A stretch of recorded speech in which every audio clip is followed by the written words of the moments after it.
Oxbridge. I just do what I do. See me? I just do what I do. Man, I just do what I do. Don't know about you. I just do what I do. Check. That's the intro. See that? Yeah. I just do what I do. See me? I just do what I do. Yo, check. Let me flip this script. I feel privileged for all who can witness this. I am close to divine. Know the moment is mine, need no omen or sign. Oxbridge. Providing a back sound to all the squares that ask around. Be in it. My skills pay me. Trying to get a million, baby, with an adopted flow that God gave me. Nino. Tell whoever runners that they spot is temporary till I take it, it's mine. I'm selfish. Yo, will. Tell Miss I'm on my wealth tip. So when we cash out soon, I'm just investing. No yes men. I've been a legend since before mom and dad had me and was best friends. I chew through comp, don't test them. I chew on tracks, cause after that I bless them. I just do what I do. You see me? I just do what I do. I just do what I do. I don't know about you. I just do what I do. Check. I just do what I do. See me? I just do what I do. Feel me? I just do what I do. I don't know about you. I just do what I do. Listen to this rhyming exhibition. I'm certain you ain't seen like an honest politician. This ain't just head hitting. A lot of pinched nerves on necks are caused by bars that bless spitting. Wait, don't hate, I just move how I move. I can't describe what it is, I just do what I do. I am better than any rapper from here to wherever, and my legacy will harass my offsprings forever. I flow and write better than any, I'm the hottest, and trust me, that's not being conceited, that's being modest. I'm being honest, pop up my collar, school of hard knocks, I graduated with honors. I just do what I do. You see me? I just do what I do. I just do what I do. I don't know about you. I just do what I do. Check. I just do what I do. See me? I just do what I do. Feel me? I just do what I do. I don't know about you. I just do what I do. I just do what I do. You see me? I just do what I do. I just do what I do. I don't know about you. I just do what I do. Check. I just do what I do. See me? I just do what I do. Feel me? I just do what I do. I don't know about you. I just do what I do.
the rhythm drives me.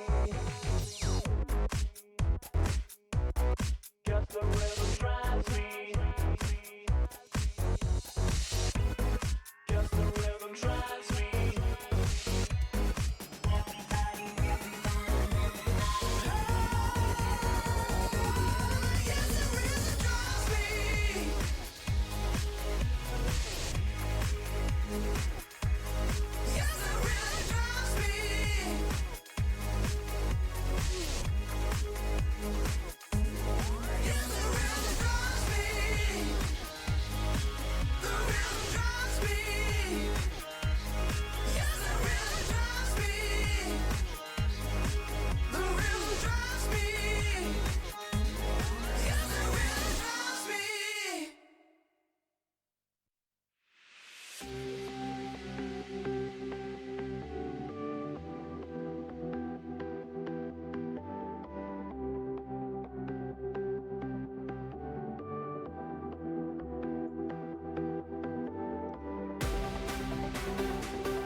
light in the dark like a luminescence. You're not a failure at all if the shoe doesn't fit. It means the picture was bigger than you did expect. Never give up, keep it going till you get a chance. Dude, my game's so lucrative. But it's all about real hip-hop, you know. Cause we make pop lots more popular. The same game every day, they know ain't nothing changed. Only the strong survive, the rest will go up in flames. They should know by now. They should know by now. They should know by now. They should know by now. Now. Turn my music up. Turn my music up louder. Turn my music up. Turn my music up louder. Turn my music up. Turn my music up louder. Turn my music up. Yeah, turn my music up louder. Kill 'em with a sound, yeah, kill 'em with a sound. Made the beats go bang when you see me in the town. Made the speakers go numb till they bust. Getting the party crushed. People moving around like they're rushing. Yeah. Tunes in the make, yeah, I'm on it. I'm living in the beat like my house is a drum kit. It's all about hip-hop, you know. Cause we make pop lots more popular. The same game every day, they know ain't nothing changed. Only the strong survive, the rest will go up in flames. They should know by now. They should know by now. They should know by now. They should know by now. Now. Turn my music up. Turn my music up louder. Turn my music up. Turn my music up louder. Turn my music up. Turn my music up louder. Turn my music up. You better turn my music up louder. Yeah, you know the dealio. Get the cuts in there, you know the dealio. Woo! Big M in the bit. Yeah.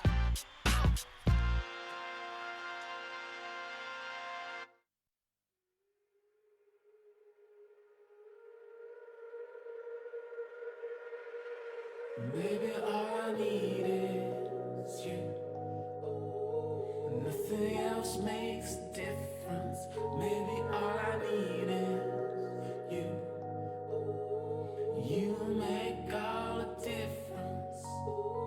Back to the rhythm of my empty soul. Nothing here to let go. Back to the rhythm of my empty soul. Nothing here to let go. Give me something to let go.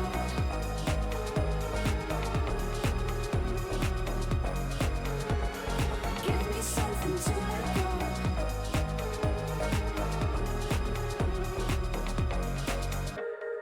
Give me something to let go.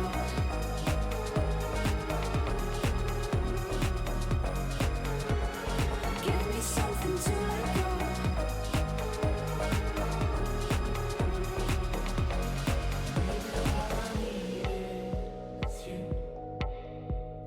Nothing else makes a difference. Maybe all I need is you.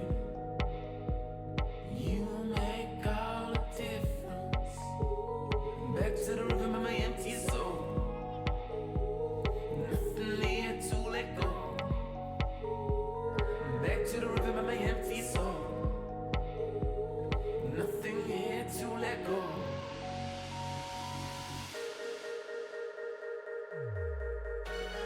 Give me something to let go.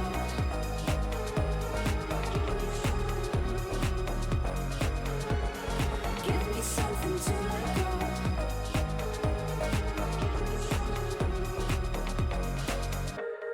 Give me something to let go.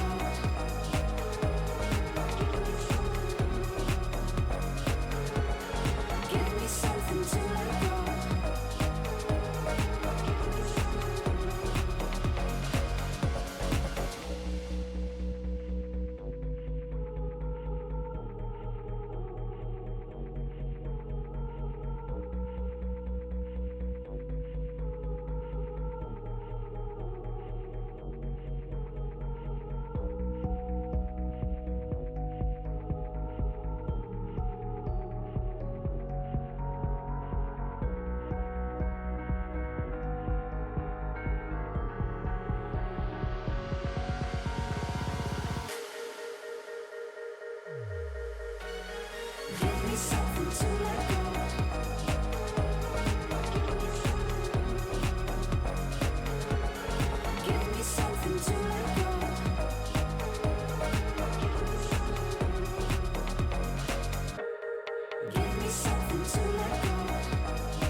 to let go.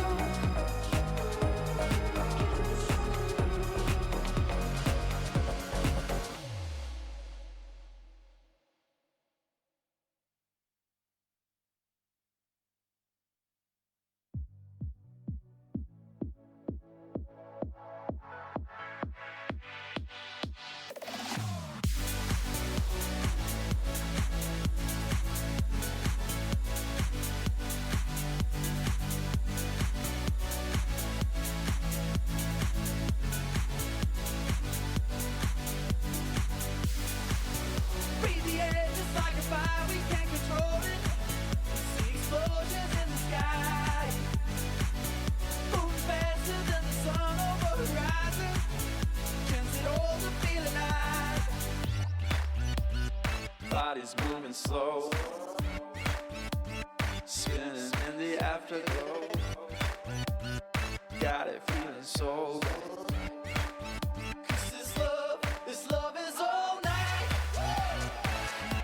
This love is alright. This love is all night. This love is alright.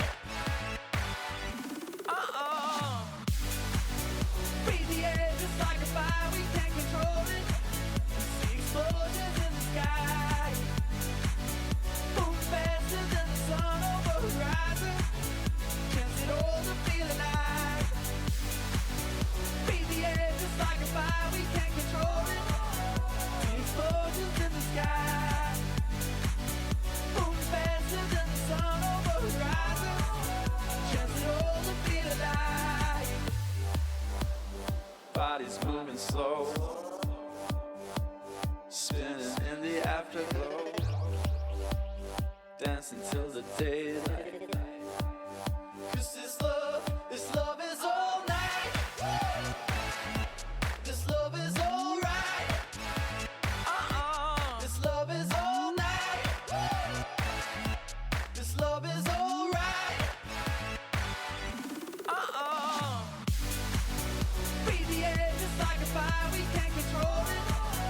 See explosions in the sky, moving faster than the sun over horizon. Chance it all to feel alive. Breathe the air just like a fire, we can't control it. See explosions in the sky, moving faster than the sun over horizon. Chance it all to feel alive. We feel the air, whoa. Chance it all to feel alive. Moving faster than the sun.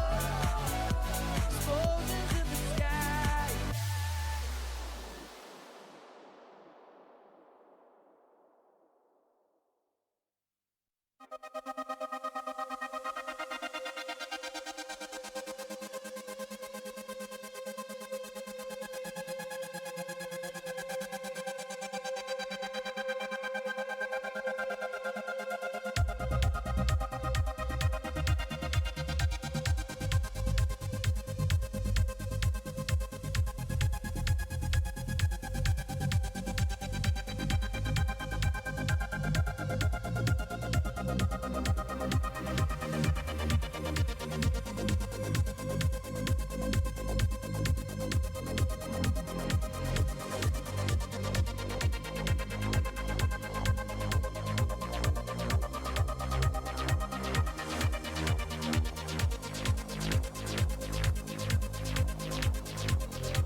大招，水银解掉四星的网子，但是打的比较散。哇，最后一枪穿过了 UZI 的身体，打到了麻辣香锅，把香锅给打死了。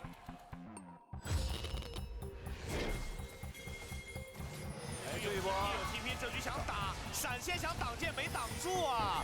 这波过来西的是 Z， 看一下，Z这边直接被大招顶起来，反而 CDG 支援更快，金刚也进场直接大招盖住了马尔扎哈，完手还要打，做火枪弹给出来，但是已经扛不住了，大招回来，义父这边被射手专注粘住，回身地下地狱打到给自己一个小小的加速，最终瞎子过来帮忙挡住了这下万箭齐发，但是Z这边攻速太快了。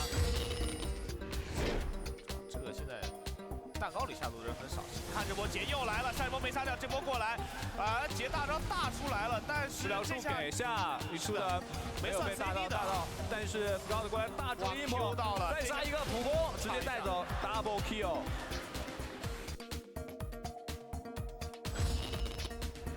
这波两个人感觉把目标选择错了，而且下路也同时开打，皮眼雷这边差一滴血，开启个大招套了一下，这边贝特还有一发子弹打出来，一个 W 没有定到音波，但音波这边1v2有点难受，一个爆头再跟上来，一枪是点死了对方的辅助，一个 Q 技能加一个雪崩，雪崩。哎，这边有机会，艾克在哪里？要直接被定住了，贝特这个闪现的位置实在是太差了，够不够看？伤害够不够？伤害好像不太够，还是最后一枪是敲死了对方的。完了，这一波有点炸，他们那个还有个中亚没有点出来，这边闪现上去，金钩也是被控到，哇，这波老爹找到了一个千载难逢的机会。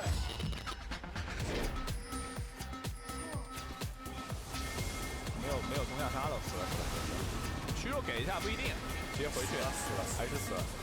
闪现给个这样做，艾伦闪现过来了，哇，这个时候大树进场，硬铺已经死了，大树再走过来还要捆后面的Funny，回身捆一下，然后螳螂跳上来打一套，把一出的闪现打出来，有伤害，伤害萝莉有机会，被烧死了，艾罗莉这波有点冲动了，其实，但大树应该能完成接下来的收割，哎，这一波大招杀掉2个，这一波Funny用中亚烧了还活了下来，3杀。开车了，开车没有传送。这波 GT 是想抓硬普，硬普这边招了一个治疗。对，听说你是老人家的核心，而且后面还有克烈。Q 没 Q 到，而且克烈这波是没大的，挺可惜的。闪现过来，还要追，伤害是很高啊，杀了一个，这边做7没有了。感觉老根这一波有点溃败了，你出在这边解一下控制，野帕路的还要追，下一发定，闪过来谁？法王过来，跳过来只能反打。哇，这个闪现给的好，直接躲掉胜的一个嘲讽。这边高的位是被拉完了，这波老爹感觉要黑啊！要扛打，要哇，0换5。GT依然是比较难打，这边维鲁斯 poke 依然开车开这边9总直接过来，一个人炸到4个人，哇！发条魔力被秒了，没有丢出技能，这怎么办？这边兰博也死了，小鱼被杀掉，只剩下下路中央组9总再次1到小西。一波了，开得好，这个小虎跟 Let Me 无间配合。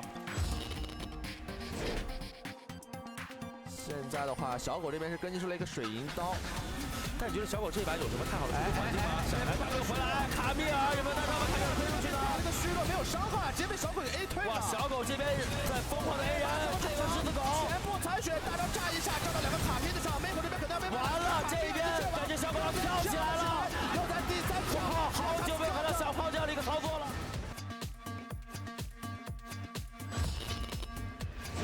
这种出招的维鲁斯只能是一下一下的，啊！狮子狗这边开大了，剩给一个大，看看要跳谁？傻窝是被粘了住，这边有一个红 buff， 傻窝这个大招直接给到李出的，李出的这里，李出的这边还好比较肉，小雨也是被秒，这边是传送过来一个克烈，要他3打5吗？打吗？哇，好凶啊！胆子非常大，这个克烈要杀高的位，高的位这边发了个虚弱，高的位这边还没有死，一个 W 俯冲，这边金箍可能有点扛不住了，这一波的话自己的选择会不会有点太冲动了？金箍的克烈坐骑没有打出来，直接被秒掉，瑞帕鲁又被变羊，这边一个小雪人没有定，这边跑速很快，反手一个出来，这边不敢追了，这个瑞兹好可怕，这边又是一把技能回家，传送过来，感觉这个瑞兹要收割了，哇，这边是 boss 的一个哇，3杀4杀的瑞兹配合女警是完成了收割。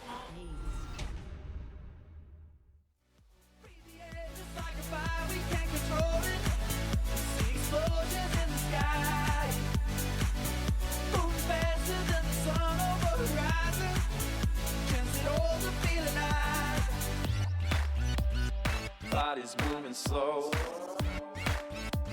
spinning in the afterglow. Got it feeling so good. This love is all night. This love is all right. This love is all night. This love is all right.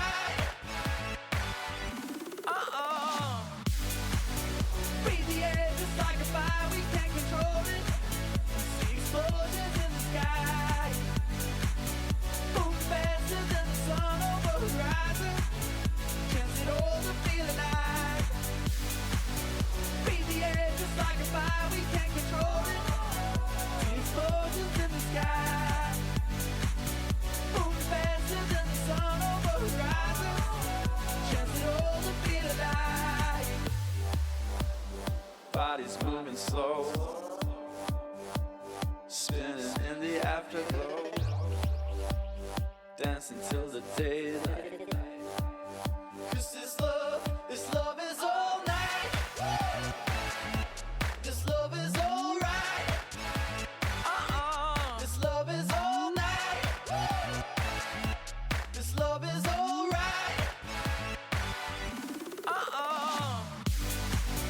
Breathe the air just like a fire, we can't control it.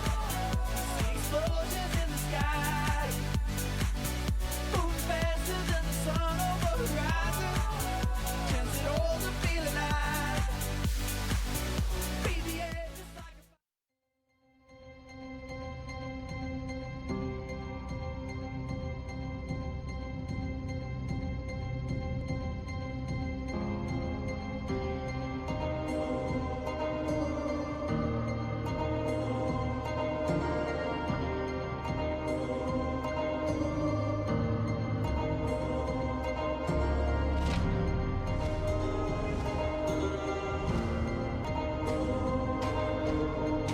Words like violence break the silence. Words are very necessary.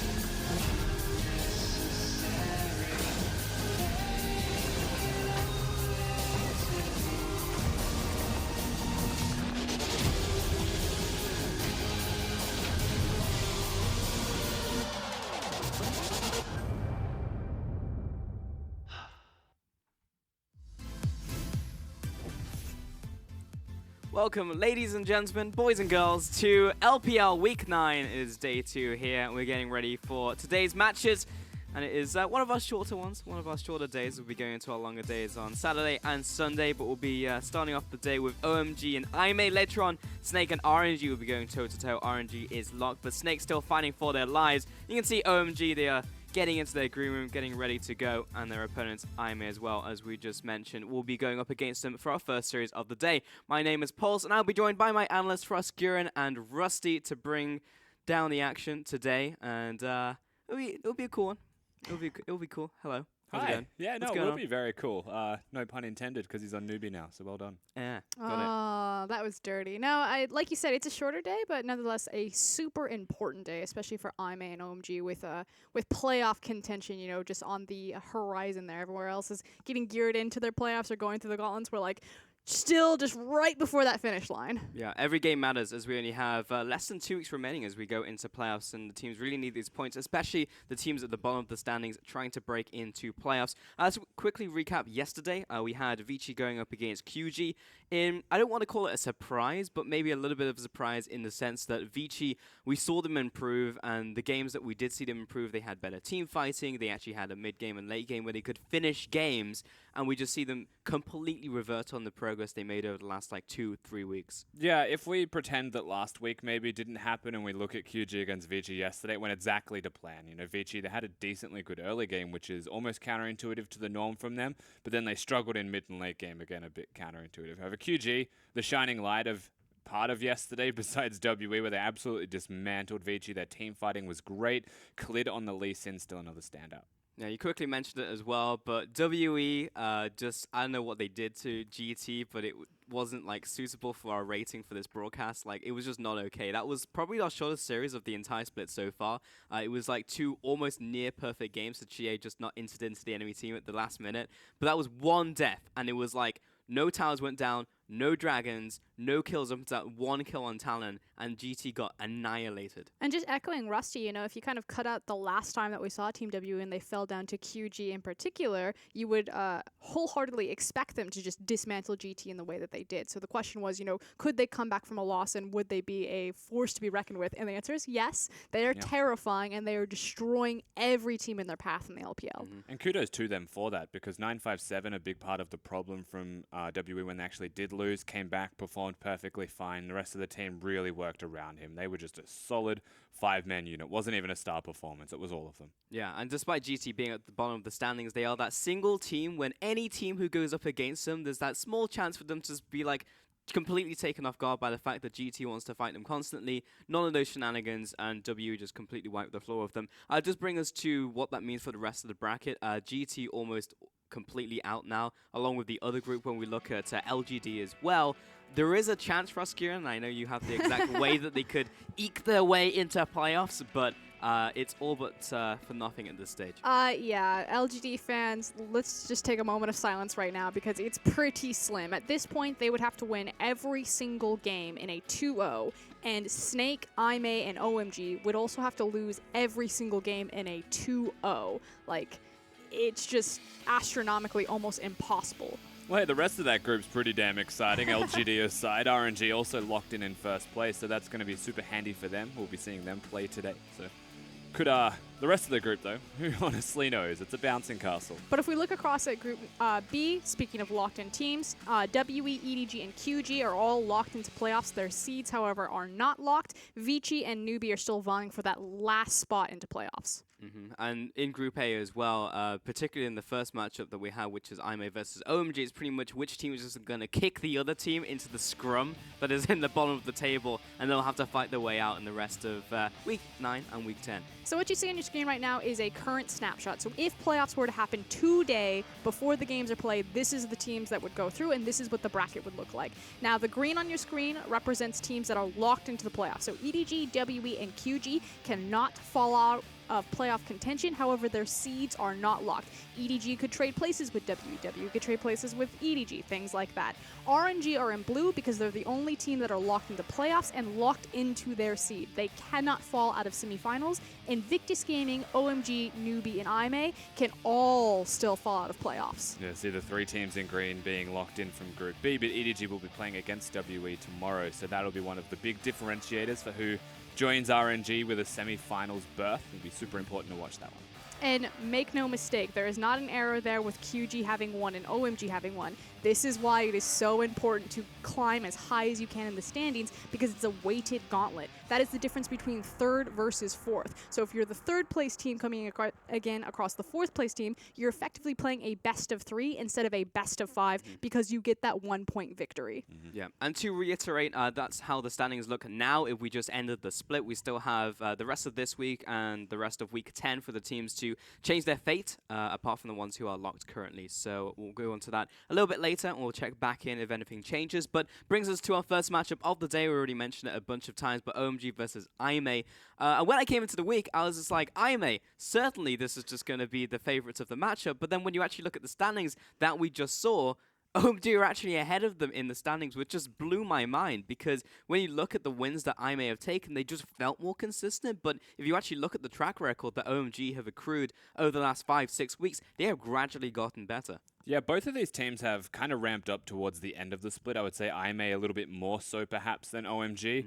OMG came in with a very defined style, but they have just made it better and better as the split has progressed, starting to develop more so. And the biggest thing for me with OMG is actually the AD carry position. And funnily enough, that sentiment carries across to their opponents in IMA, because there are consistent strengths on both of these teams, but the AD carries are just going berserk at the moment. It really is incredible to watch how they've grown, even as experienced players. Yeah, and it's interesting in terms of like the statistics when you start breaking it down between Jin Zhao and SMLZ. So Jin Zhao is the second highest AD carry for kill participation in the league. He's like 10% higher. He's not just a little bit higher than the average kill participation, he's a ton higher. And he has very similar gold per minutes as SMLZ, but it's kind of like this difference of how are they acquiring the gold. Jin Zhao is doing it by being that utility AD carry. He's the Ashe, he's the Jin, he's slowing things down, setting up fights. SMLZ is doing it through farming. He is the second highest farmer or CS per minute of any AD carry in the league, and he's just sitting there accruing all of this free gold, and then he rocks up late game as that hyper carry. Yeah, and this matchup really is about matchups in general, not just the ADCs. You look towards the jungle, when you have World 6, you have Flawless. World 6 came in week 2. Actually, the week I believe that they played IME, though it was a very different IME squad at the time. Flawless came in a couple weeks after that as well. He's only been in for a couple weeks following that one. But then you also look at how those junglers interact with the mid laners. And now Athena has started to pick up some of those assassins, but Icon is the assassin player. So there's so many of these matchups which will dictate how the course of this game goes very early on. Yeah, and the big thing is always going to be the junglers and not just the mid laners, but how they can affect the mid lane. Mid lane's a pretty good pivot point, and if they are playing assassins, they're generally mobile champions that can get to the jungle areas super quickly. World 6, very aggressive player, does like to invade, but Flawless is a smart player. He knows where to be and when to be there, and he can do that in an aggressive manner. So it will be super heavy hitting when you actually watch how both of these junglers will play it out. The champions can be shared. The damage they do is crazy. My concern, however, for Flawless, while I do agree with you that he's incredibly intelligent, if you watch his pathing, if you watch how he interacts to information that's given away by the opponent jungler, I still don't see him as kind of the trendsetter or the leader in sense of snowballing IME's early game. Like, while they have made upgrades to their early game occasionally because IME will just find the right punch at the right time, it's still, for me, all about their late game. Whereas if you look over at World 6 and OMG, they are consistently getting an incredibly dominating early game because World 6 is so on point with everything that he's doing on the map. We can see the full roster here as well. Xiang in the top lane had actually a very good performance a couple of weeks back. World 6, Icon, SMLZ, and 5 will be manning the bot lane for OMG, and they'll be up against IMA in this one. We'll take a look at that roster in just a second. It's going to be, of course, Amazing J, Flawless, Athena, Jin Zhao, and Starlight, since Flawless is their starting Korean jungler, means that their previous Korean support Road cannot start at the same time. Correct. And whilst I don't think that Flawless is the communicator, to bring it back to your point as well, I do still think that he is the early game catalyst that IMA have always needed. They had Ben 4, aggressive player, Lee Sin one trick, comes in and just tries to kill everybody, and that's something that they really do need. So even if he's not the protagonist as you hit mid game, I'd say that's Athena, and mid to late game is going to be Jin Zhao and Amazing J. They still needed somebody to be able to work in the early game. He's coming in at the same time as Starlight, so I'm hoping that those two actually played a lot together, knowing that a support is a mandatory addition, Chinese support, to actually bring Flawless into the team, and that IMA really needed that. So realistically, I'd say it still works for them, but he needs to be going forwards, because if he's being invaded, IMA don't really collapse well around him, and OMG will be invading. Yep. No, and we'll get to that point as well. So just judging off the early game, because I feel like the early game is very important in this matchup, not specifically because of those 1v1s, but also you look towards mid lane, and if it is an assassin matchup, assassin matchups are very snowbally. So will that dictate the pace of the game? And if so, who has the edge? I mean, it's really going to be matchup dependent then. At that point, we wouldn't be able to answer unless we saw the draft or the champions that are going, because they're just going to be very different. The thing is it could snowball and be very volatile either way. Both IMA and OMG are still kind of 5v5 heavy skirmish teams or team fighting teams. I still feel that IMA, personally for me, I put them on the back foot going into this. Communication is much crisper with OMG. They've been together with the squad longer. They're the all-Chinese roster, so they're not, going through language barriers and kind of bending over backwards just to talk to each other. And they've also kind of been more consistent in how they're hitting teams in their ramp-up period. I still think that to look at the early laning of the mid laners of both of these teams, that Icon should have a slight edge. Doesn't mean or indicate in any way that Athena is a bad laner, but Icon's notorious for getting solo kills in his lane as well. It's been a thing that has carried through for over a year now. For OMG, when he was subbing in with Cool on the roster, he would come in and get kills. He was the assassin in the middle lane, quite literally. He's the hitman. Yeah. Yep. He's looking to take another name today. They'll go up against Athena. Last time OMG played, it was, I believe, a 2-0. They did rock IMA, but it was a different lineup to be fair. Yeah, it didn't have Flawless, it didn't have Starlight, so we can almost kind of throw it away. But looking at OMG and what they were able to do that series, it was Xiang, the guy on your screen, that really went off. He played Shin against them. He went 8-0-2, which you never see Xiang go off. He's always kind of that consistent guy in the backbone that's, you know, picking up the kids on time, showing up when he needs to, clocking it in, but he's never that hard carry superstar like Michael Jordan-esque player. But Yeah. against IMA, he went off. And against Amazing J, that's even more impressive. Yeah, honestly, a lot of the time I felt that Xiang was late for those appointments. He did have like a lot of Forgets the kids at missteps. school. Yeah, exactly. It's just like goes to make dinner. It's just like, wait, I feel like there's more people meant to be in this household than just me. But no, he's had some great games in the last couple of weeks, specifically when the team has been ramping up around him. But this is something that's shared between both Amazing J and Xiang, is that they're good at teleporting. Even though Xiang misses it a couple of times, you know, he plays the Shin, he's always going to be that Maokai, that big tanky player. Amazing J a bit more flexible, he can go for the Darius, the Kleds even most recently, but his identity is still that tank Nautilus who's looking for the flank. Yeah, I worry that we're just going to have a tank matchup in the top lane. Perhaps a Rumble to upset the balance, or a Camille if it's let through. But really, when you look at both of these players, it is Shen and it is Nautilus, or it's a Maokai if they're going to go the triple Doran's route at the moment. They'll just be teleporting, helping the rest of the map. You've got volatile mid laners. We may end up with 1-3-1 split pushes across the board. So it comes down to the junglers and the bottom lanes to me, because if SMLZ and Jin Jiao are in form, which one's in better form when you actually put them against each other? As we get very close to champion select, let's see what these teams will give us. Whether it will be tanks in the top lane, whether it will be assassins in the mid lane. It will dictate a lot of what we're expecting for the early game and for the rest of it, depending on how that one goes. OMG versus IMA, game 1 here. And teams are very close in the standings. OMG are barely ahead of IMA, but every win counts. We are going over the bans. A slightly new ban graphic. I know we had this one yesterday, but here comes Camille and Nautilus out from OMG, and it will be Jason Shen from IMA. I have to give it to the LPL there. They're like, change the draft graphic over 3/4 of the way through the split. Let's do it. Let's take the gamble. It's not even like going into playoffs. It was just completely random. Maybe it will be a test run this week, but I'm undecided so far. At least we'll round out the bans from OMG. But kind of speaking more pointed towards these bans, there's already a lot of champions that Rusty and I were talking about on this. There's the Nautilus taken away from Amazing J. There's the Shin taken away from Xiang. Camille, the fact that it's being banned on blue side, you know, what is the priority pick going to be? Typically in the LPL, we've seen a lot of that Lulu priority, or maybe a jungler like Elise. But since Elise is banned, I tend to lean more towards that Lulu support. Sure. Good possibility. Graves is also up if the teams want it. Varus is the final ban from IMA. And now over to OMG. You'd have to think it would be either Lulu or a jungle pick here. Again, this is 7.6, so not too many crazy changes since 7.5, but it's always nice to see, you know, China keeping up to date with the patches. Yeah, that's true. 7.7, Graves gets annihilated, but we're not quite there yet. Lulu, first pick from OMG. Not too much has changed. So and over to IMA. yeah, we talk a lot about Lulu. Why is she the big priority pick? Why aren't teams banning her? Which I actually think more teams should ban her. Just how she counteracts a lot of the assassin play that's happening right now, a lot of the burst potential from all of the junglers. She works really well with AD carries who want to itemize a lot into lethality, because she can compensate for the lack of attack speed in their build pass, or even just supplement it more so if they want to like double down and go for like the Caitlyn. Also empowers the Rengar pick, which you notice that IMA didn't take in second rotation. Yeah, and does the reverse as well if Rengar is picked into that.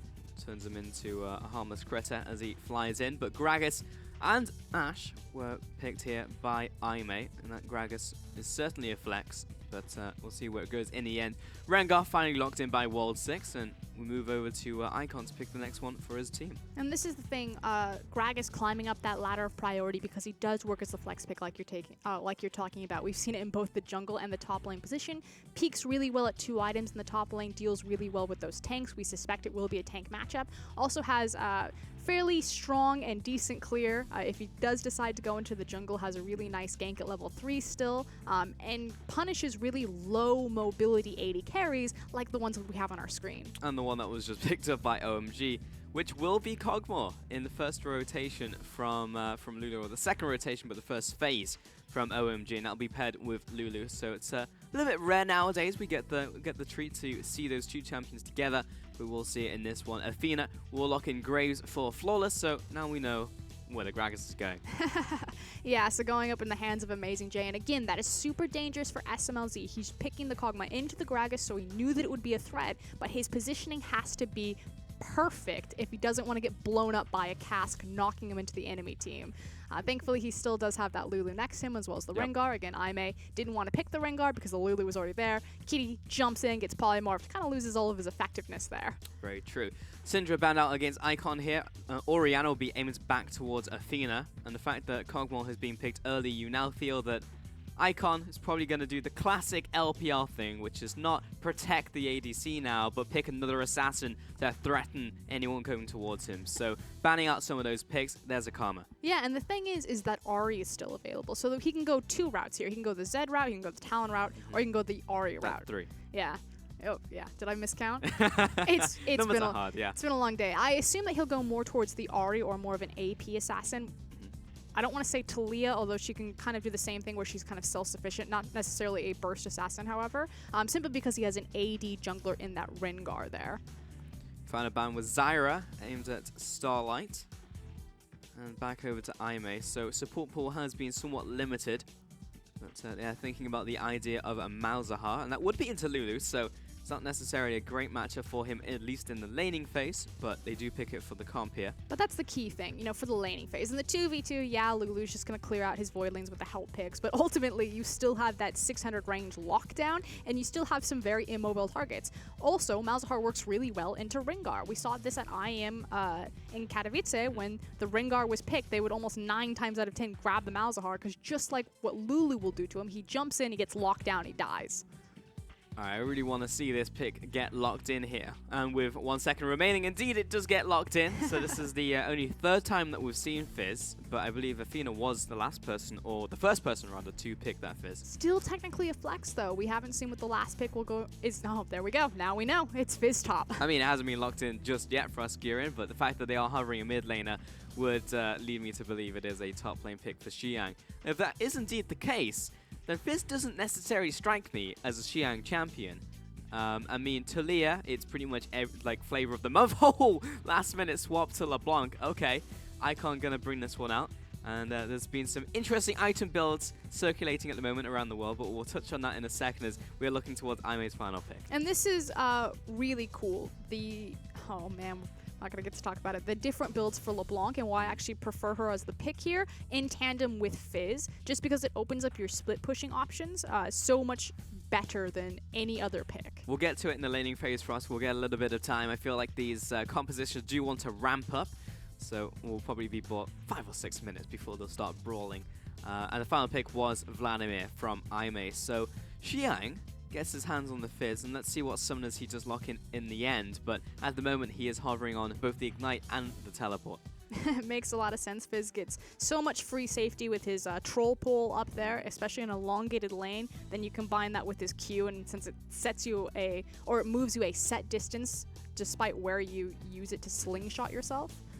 So it doesn't necessarily need the flash like other champions. Sorry, I'm just writing down their comps. Yep, because the composition's pretty high damage from both sides, specifically OMG. When you are bringing a Fizz to the table, it's a surprising amount with his buffs in the last couple patches. Okay, but already looking at these compositions, you can see that Aime have so much more target lockdown and pick potential. You know, they actually have the Malzahar, Gragas for disengage, and then good AoE damage between Graves and Vladimir. So it feels like a very well-balanced composition in all of the variables and kind of flexibility that you can play around. OMG, not so much. I mean, you have a lot of late-game damage potential in the Kog'Maw, but it's more so single-target damage. Even if he gets, you know, like the Hurricane, it just turns into his little turret. It just starts mowing people down. It's still much more of a scrappy, kind of skirmish heavy. Even if all 10 members are isolated in a single location, OMG want like a 2v2 or a 3v3 in that big 5v5 brawl. Yeah, I want to call it the Bastion build, where you just like, you know, set up sentry mode and you just like mow people down. He's even got picks as the little bird. He does, yes, amazing. There we go. Well, perfect. It all fits together. Because it used to be called the Juggernaut, but I feel like that hasn't been picked up because it's not quite the same now. Because before it was like Juggernaut and you had like an Orianna in mid lane and like screw it, Karma jungle, and it's just like everything, all the shields and everything on top of it. Juggernaut was really dependent on where Kog'Maw stood in that position. If he was standing in front of everyone, he was the Juggernaut. Yeah. If he was standing behind everyone, he was, I can't say that on air, but Sebastian. yeah, Yeah. being a bit of a coward, the cowardly dog.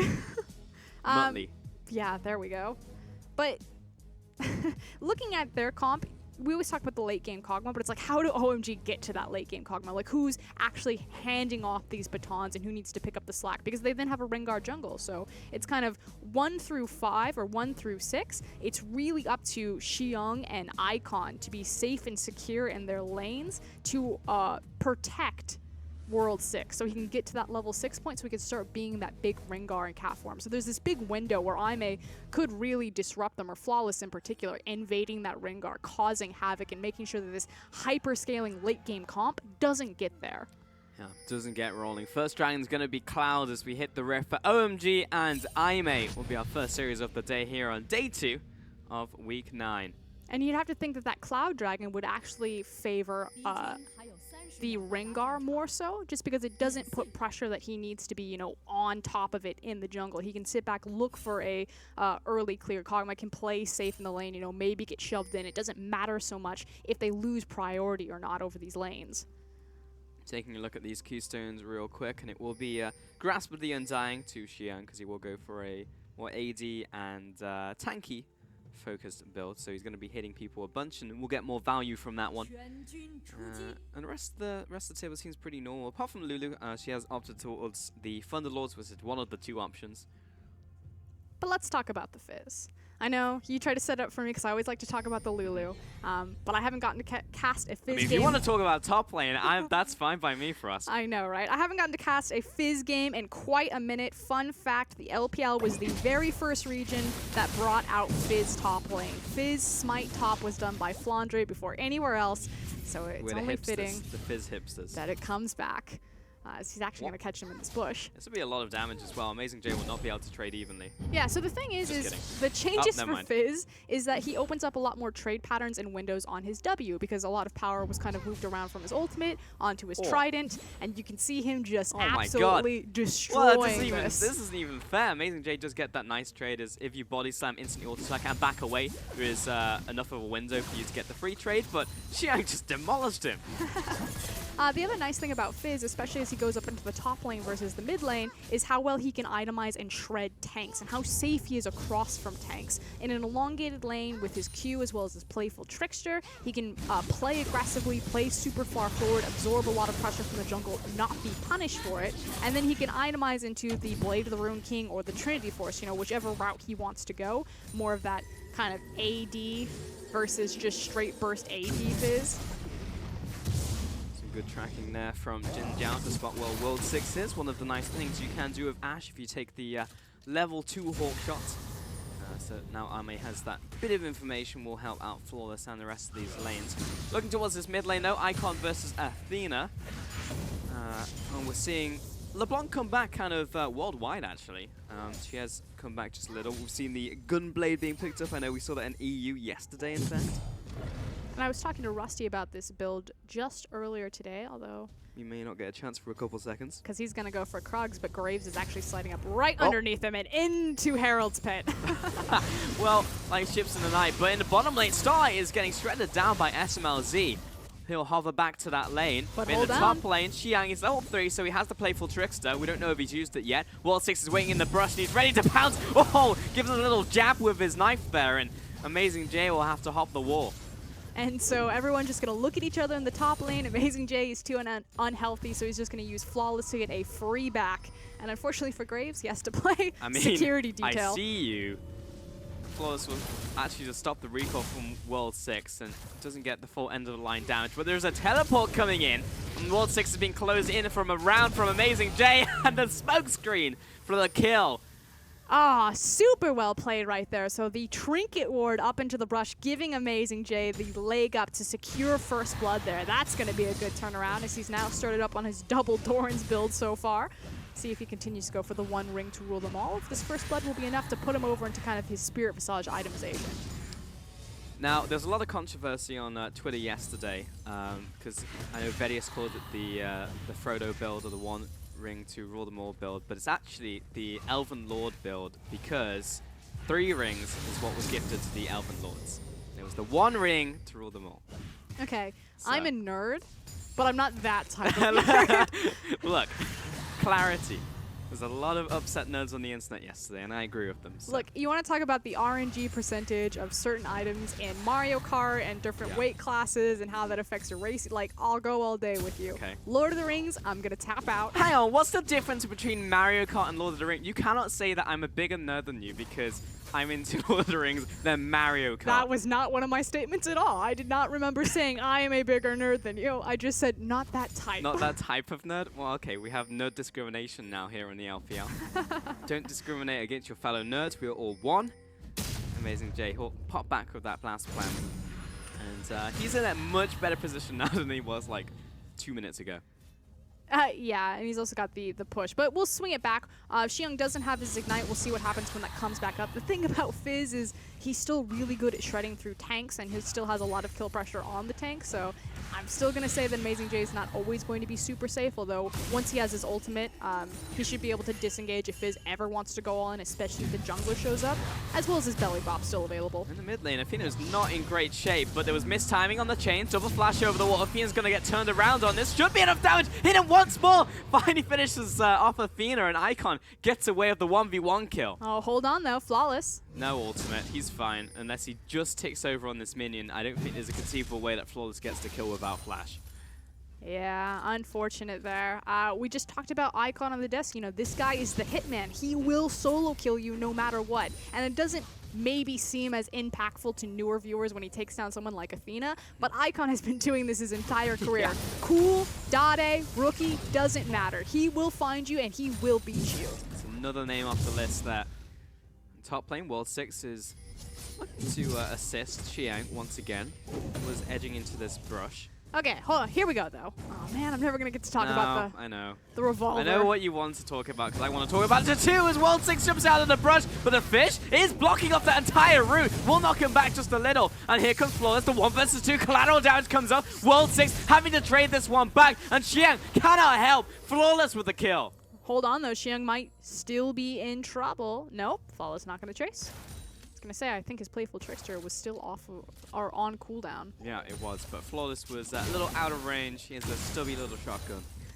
But going to reset this wave here. So Amazing J just continuing to get the snowball and upper hand on Xiang on this top lane. And unfortunately, this time around, it was World 6 that was caught with his pants down. But here we go. Well and truly around his ankles. And might be the same thing in the mid lane. Athena, well, he just can't move. There's too many ethereal chains. Great ultimate there, Athena.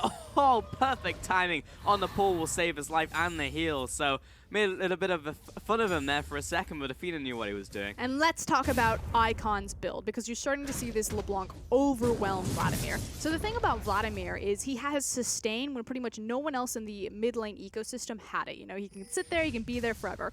With the Hex gun build, Icon kind of gets the same thing from the LeBlanc. It itemizes into the Gutblade, and then typically you'll see the Lichbane. I was just talking to Rusty about this, which opens up the potential of split pushing so much better for LeBlanc. Like, she's already great at kind of the 1-3-1 or the 1-4 due to her mobility, but then she'll also have Tower Shred. If you pair that in tandem with a Fizz composition, who he's not doing great right now, but he's still going to be that Fizz, you know, come mid, come late game. He'll still have the kill threat on the tank. Then it starts to become a problem of who do IMA set up for their lane assignments, or how do they pull the trigger to make sure that they can get these 5v5s rather than just losing in their side lanes over time. Because a lot of people felt that LeBlanc was just never going to see play ever when the distortion nerfs came through, and it was just like, well, that's like more than half her damage going from their wave clear, but now the shadow buffs, and the fact that you can clear a wave, move to a side lane, actually is coming back, so it's pretty cool to see. And we're already seeing Icon just destroying Athena with these chains. It's going to get that much worse when this Gunblade is completed, and he'll be able to shoot you with the gun and then make sure that the chains 100% land.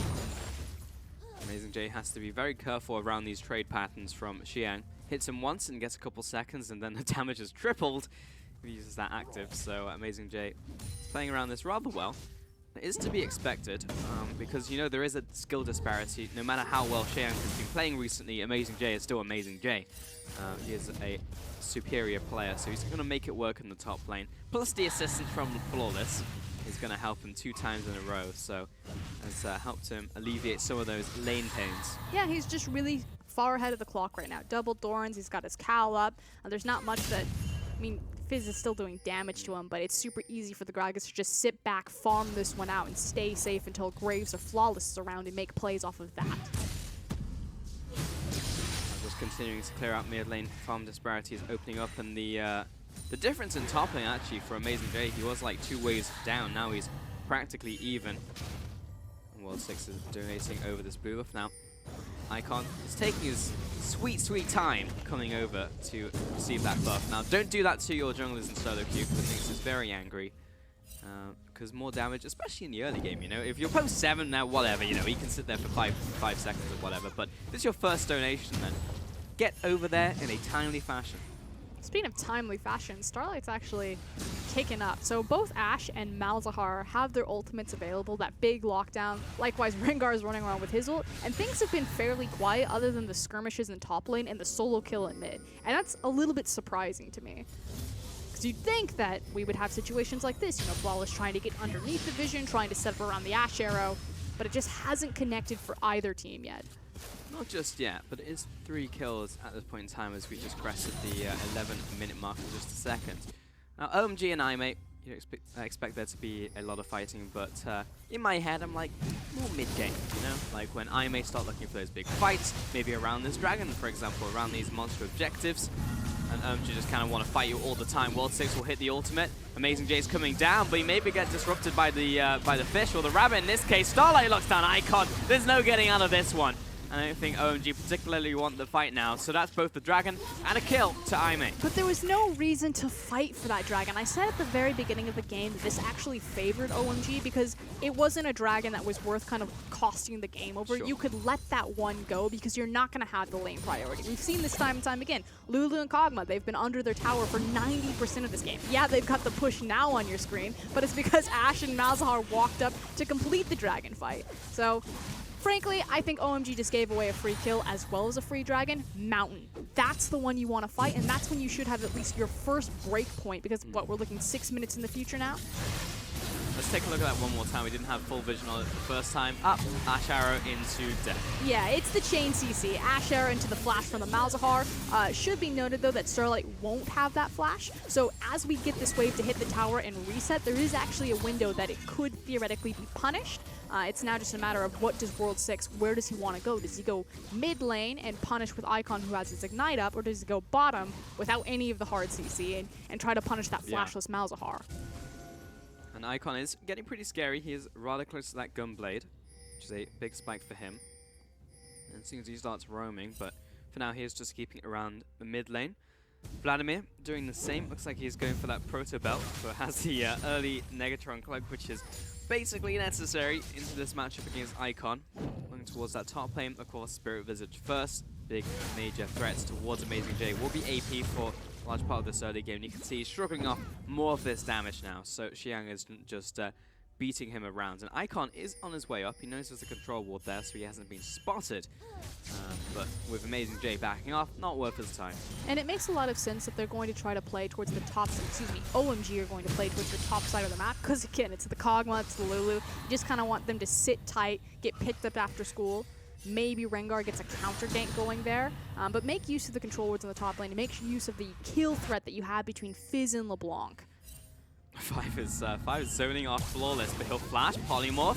He has the rest of the team around him. Collateral damage to jump over the wall, but here comes World 6. He really wants him. Jumps out of the brush, but the fish, I guess the carrot does not land. But OMG, the 5-man collapse for Blue Buff. The Brady Bunch just showed up there. Like, the fact that Xiang teleported off the back half of it, they have to make something happen here. They have to take the tower, otherwise all they got for, like, multiple flashes and TP I mean, they're blue. pulling the trigger. Flawless under the tower. He'll go down. Starlight under attack. Jinjao jumps away. But look at the damage out from Icon. There'll be 1 kill return onto World 6, who was tanking the tower. Starlight also falls 5. Fine to take this damage. We have Vladimir coming down, but it should be the tower. The minion wave is dissipating, and Amazing J pushing up top. And they make the play off the fact that the teleport difference was there. Gragas chose to have his TP canceled when he tried to use it to go down towards the Dragon Pit. Fizz then executes on having his. Yes, they don't get much in the jungle itself, but they make it count by pressuring off the big wave on bottom tower.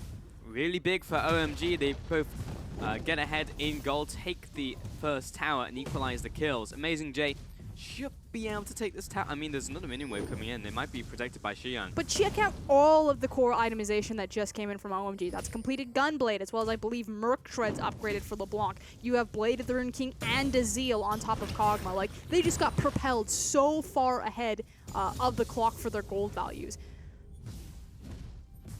Yeah, I was just looking at Xiang. He actually just gave up on top tower because they wanted to move SMLZ up there. So instead, he'll move to the top lane, soak up that minion wave.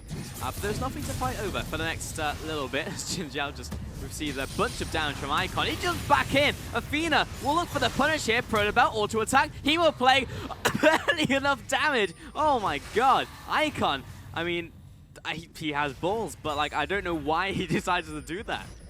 And you can see that Athena immediately punished the mistake. Just the look on Icon's face. It's like, man, I didn't do the math. Yep. A little bit of a mistake. Like, he felt like, oh, I've committed my Ignite, so I might as well just commit my Flash, my Ultimate, and my body. But it's such a LeBlanc thing to do, you know, like old school LeBlanc, even though a lot of her power was taken away from how she pokes like that, especially because a lot of the teeth were taken out of Distortion. Like, you constantly just old school LeBlanc. Just dive in, just keep, you know, smashing him in the eye. But that time around, it just immediately punished him. Yeah, he felt too powerful with his Gunblade pickup. You can jump forward, I can jump forward. Protobelt, let's go. Yeah, Athena also hit his own power spike. You know, we talked about OMG, but the fact that he's only got tier 1 boots means the extra gold has gone into Protobelt and the Negatron cloak. So he's pretty beefy himself, Athena.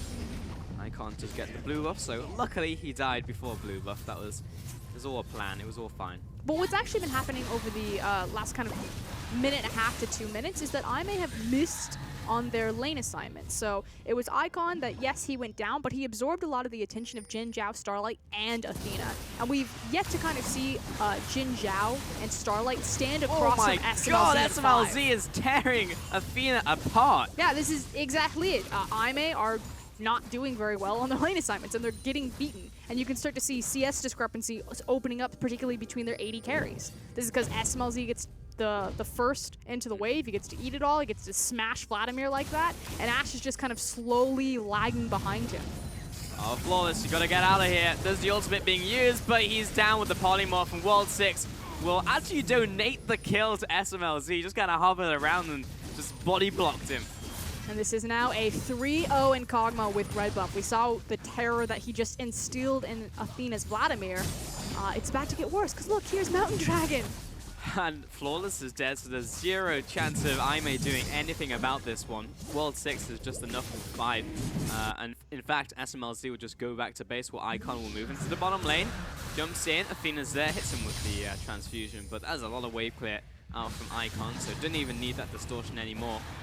And it's going to go from bad from worse. So next Dragon, also Mountain, it's going to be about 23-37. So think about when that's going to be a break point. Like, what type of itemization will be coming out for OMG at 23-24 minutes into this game? You can look at Kog'Maw right now. He immediately went for a defensive item, so the QSS is out of the way. Malzahar, you are no longer a threat to me.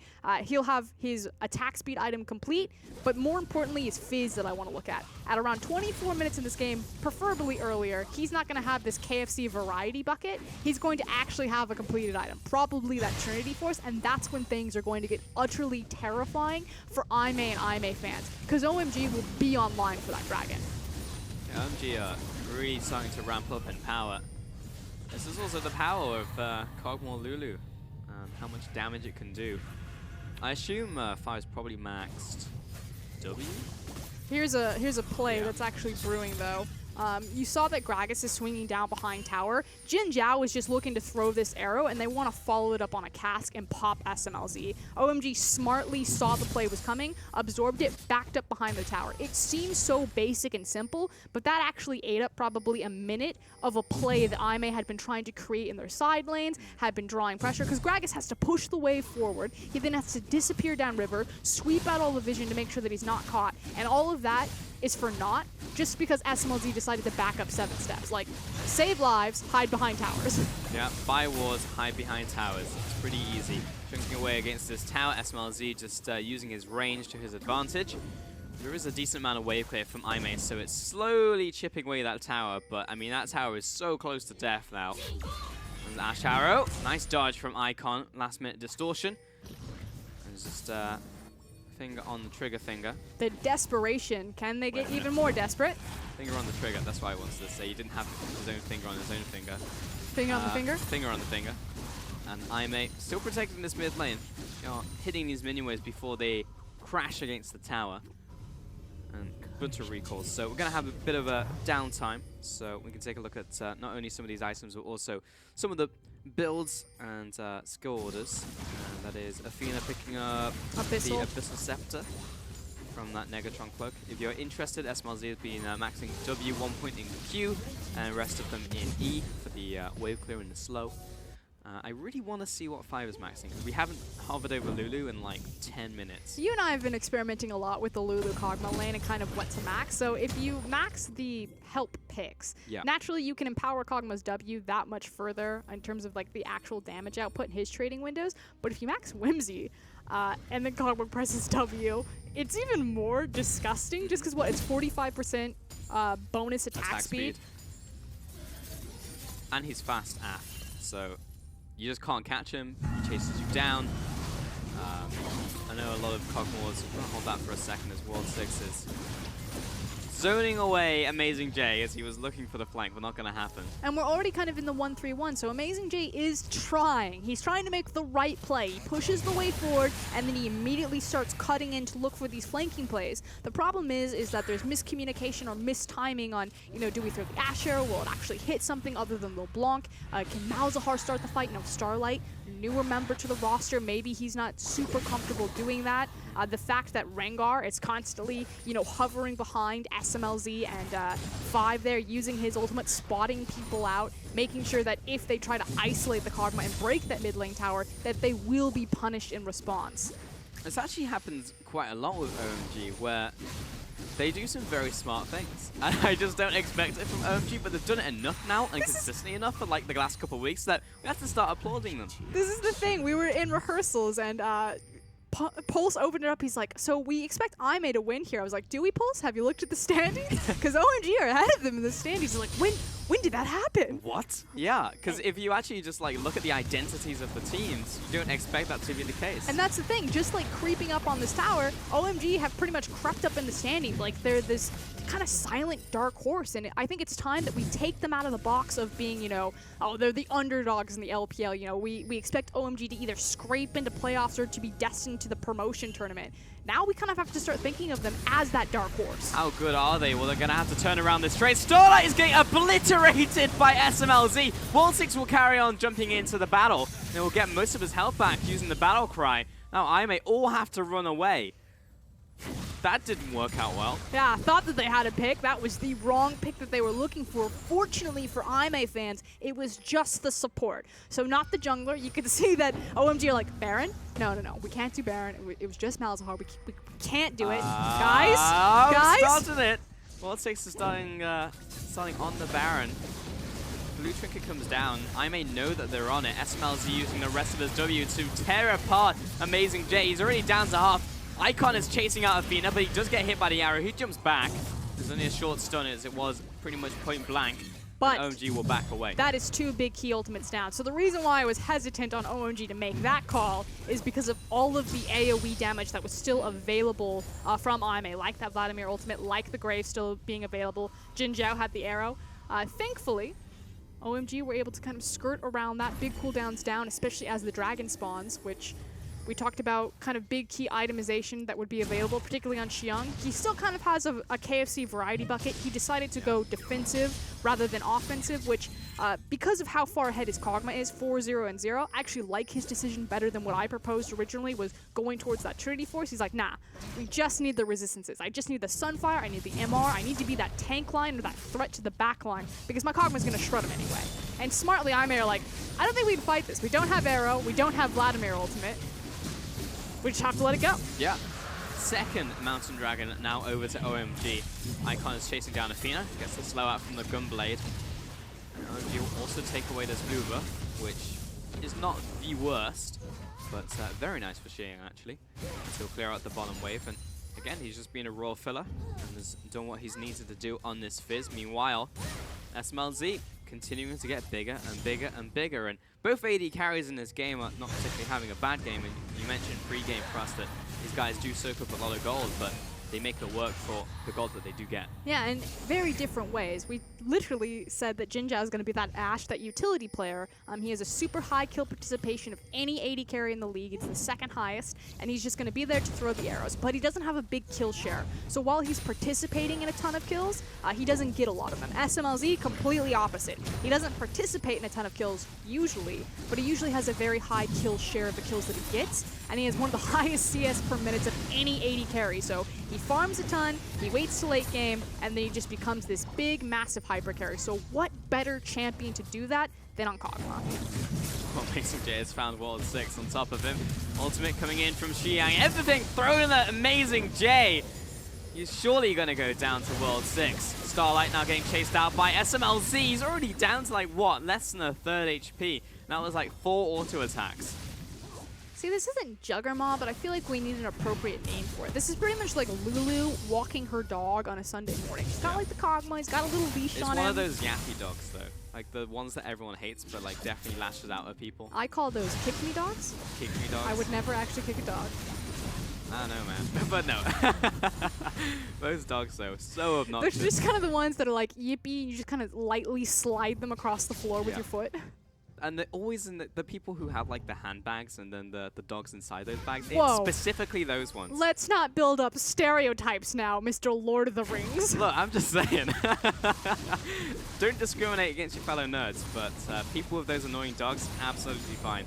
SMLZ just getting bigger and bigger. What's he going for next? He has the Black Cleaver? Phage. What does he go for, Black Cleaver? That would just be what I would throw out. I mean, what else does Phage build into?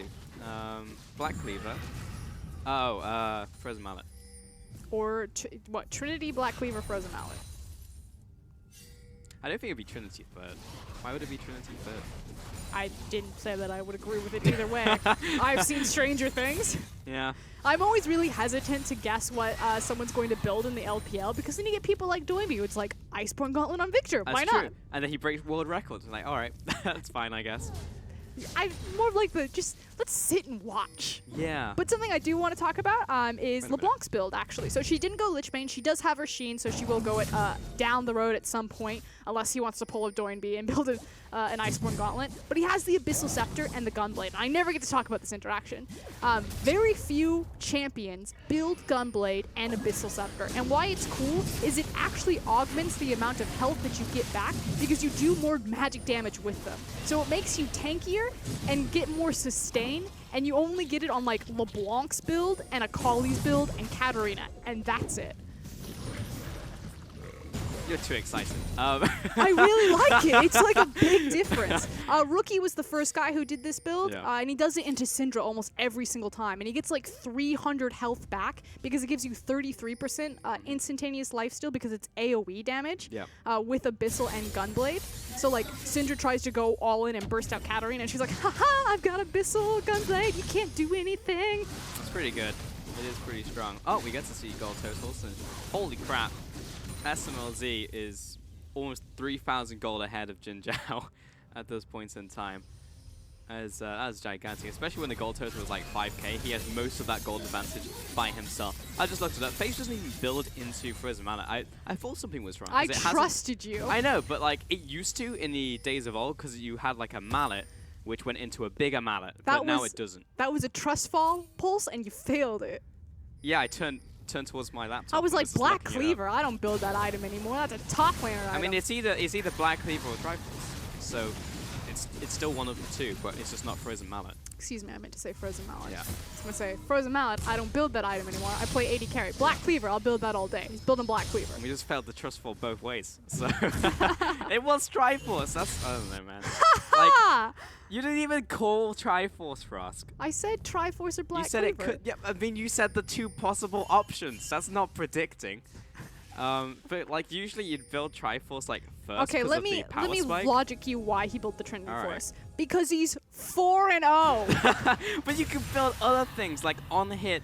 Anything. He doesn't need to. He's 4-0. Like he's so he's so far ahead of the clock. Gwynsu's? Why would I need defensive stats? They're not defensive. You build a Gwynsu for pure damage. When I have like 12,000 gold on the enemy team. I don't know, man. I'm pretty sure it's not like as gold and stat efficient as picking up another on-hit item build. Now, someone out there who has spent too long looking at numbers is going to tell me I'm wrong. Ping Shakaraz.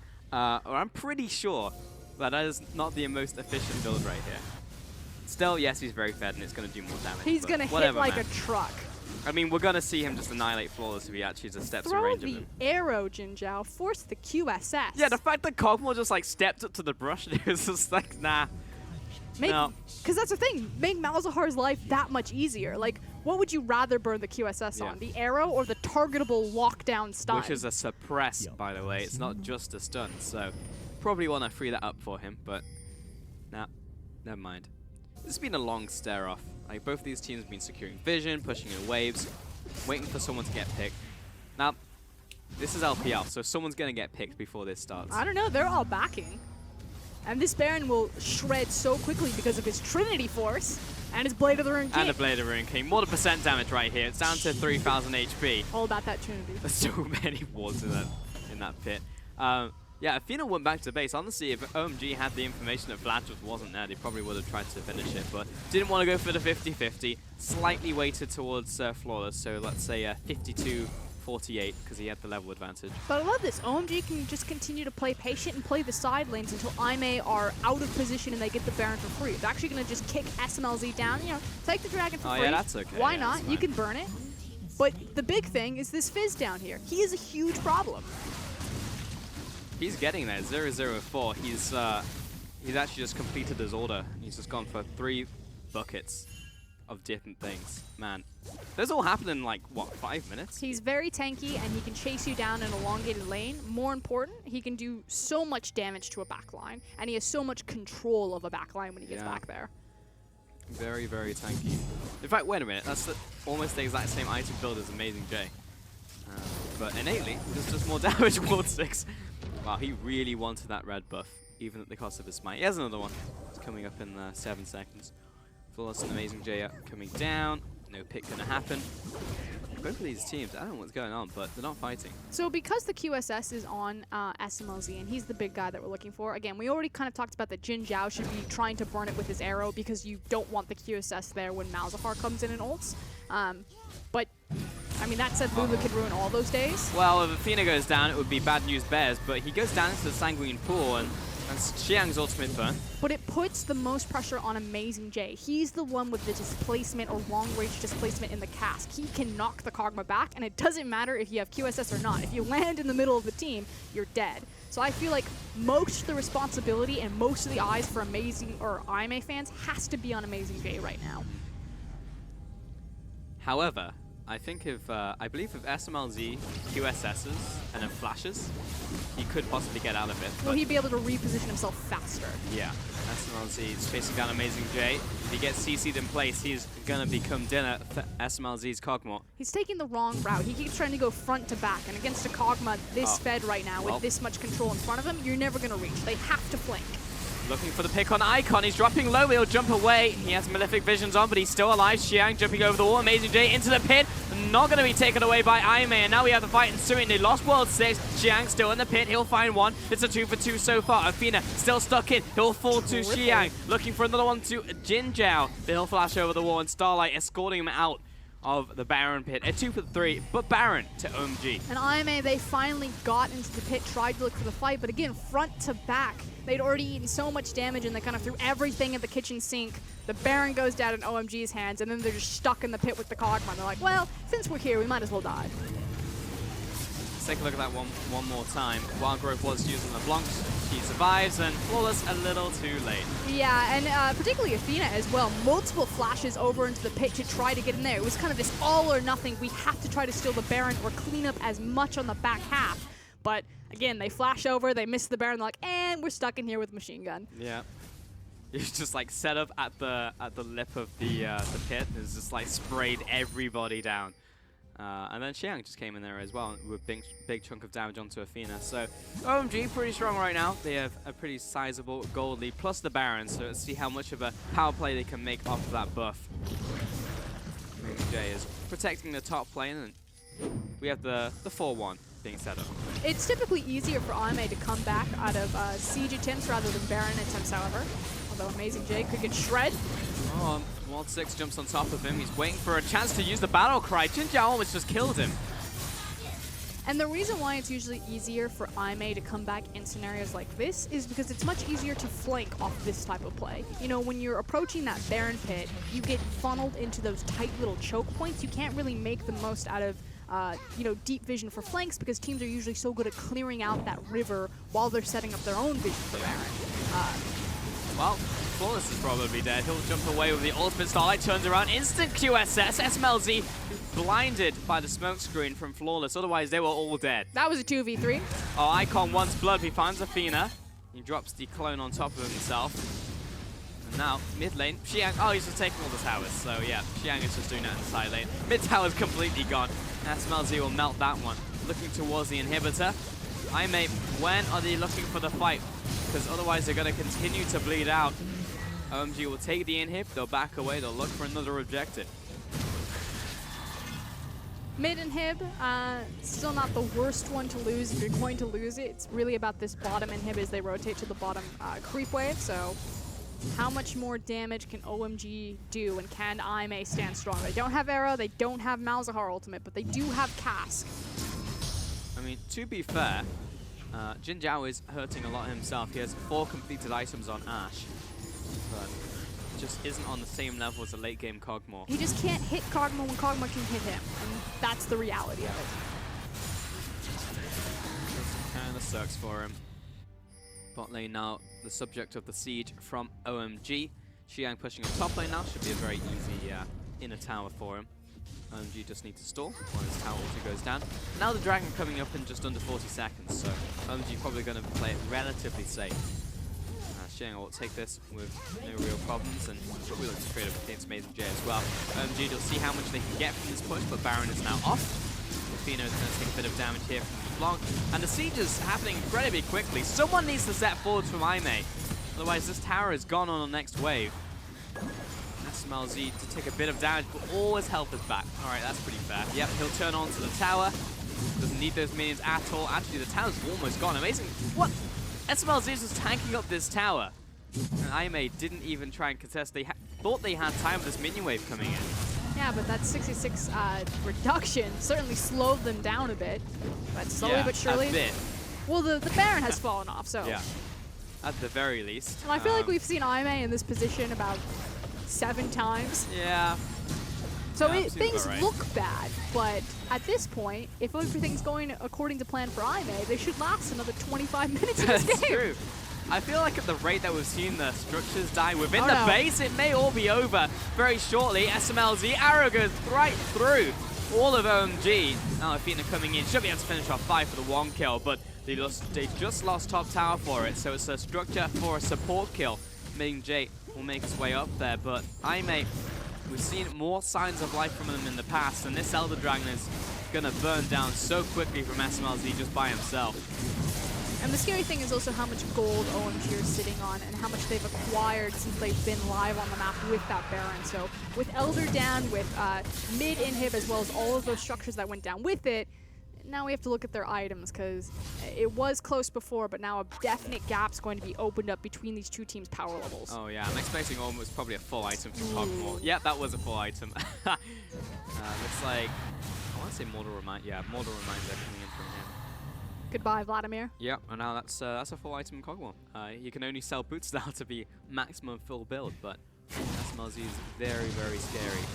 And we're just watching him kill stuff. Like, my favorite thing is that he went for Krugs instead of the red buff. He's like, my red hasn't spawned yet, I might as well. Yeah. Yeah, that's a lot of damage. Yep. Baron's coming up in a minute.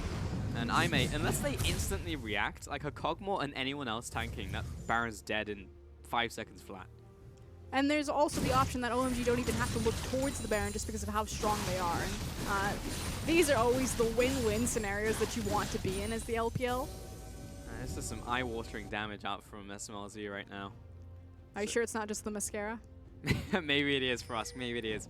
But I was my own makeup artist today, so there was no mascara. Icon pushing in mid. 1-1-3 from OMG. And you're right, it looks like they may just look for the seeds. They really want these inhibs more than anything else, just so they can keep Aimee within the space. SMLZ step up just for a couple hits, a couple more. Zone away with the Voidus. Inhib gone. Mid one's already dead. Top lane now is probably the next point of contention for OMG. I may have to pull the trigger. Like, this has been 5 minutes of just like OMG taking everything that Aimee is owning. Throw the arrow! I mean, you have to do something. They need to fight. But SMLZ's gonna start it off, and both Jin Zhao and Flawless get sent back to base. He's knocked into the enemy team. SMLZ is just melting Amazing J. He'll take down him into the Guardian Angel, but he'll just turn onto the Nexus. There was actually nothing coming from Aimee, and everyone's dead. SMLZ just murders Aimee, and that's a 1-0 to start off the series. And they make it look easy. That's what kills me. SMLZ on your screen right now. This guy never shows any sort of emotion, cool as a cucumber, but that was just a disgusting performance from him last game. Yeah, Xiang's looking happy, and the whole team has to be really. I mean, that was almost too easy. I was waiting for the plot twist in that development, but Aimee didn't do anything. They just lost top lane, they lost mid lane, they lost bot lane, and then they lost the Nexus and rolled over and died. Yep, pretty much. Rusty, do you have anything to add on that? Oh, mate, at least let me sit down, please, before I start communicating. Far out. You're asking a lot of me. I can add plenty to it. But you can take a minute if you want. We can keep talking amongst ourselves. Do you want a minute, Rusty? No, I'm okay now. No, Do you all want a right. stretch? Okay, No, I'm fine. good. Yeah. I'm Would you like a back rub as well? Coffee? Yes, to all of the above, but I'm not going to get it, so... Anyway, OMG, they actually destroyed Aimee. The only thing that I really had to discuss about OMG rather as a negative is how they played the early game out, and that could be drastically improved. Aside from that, you know, when they have a lead, they play it pretty calm, pretty collected. They look at their goals, they assess what they want to get as a priority, whether it's Baron or whether it's going to bait the Baron.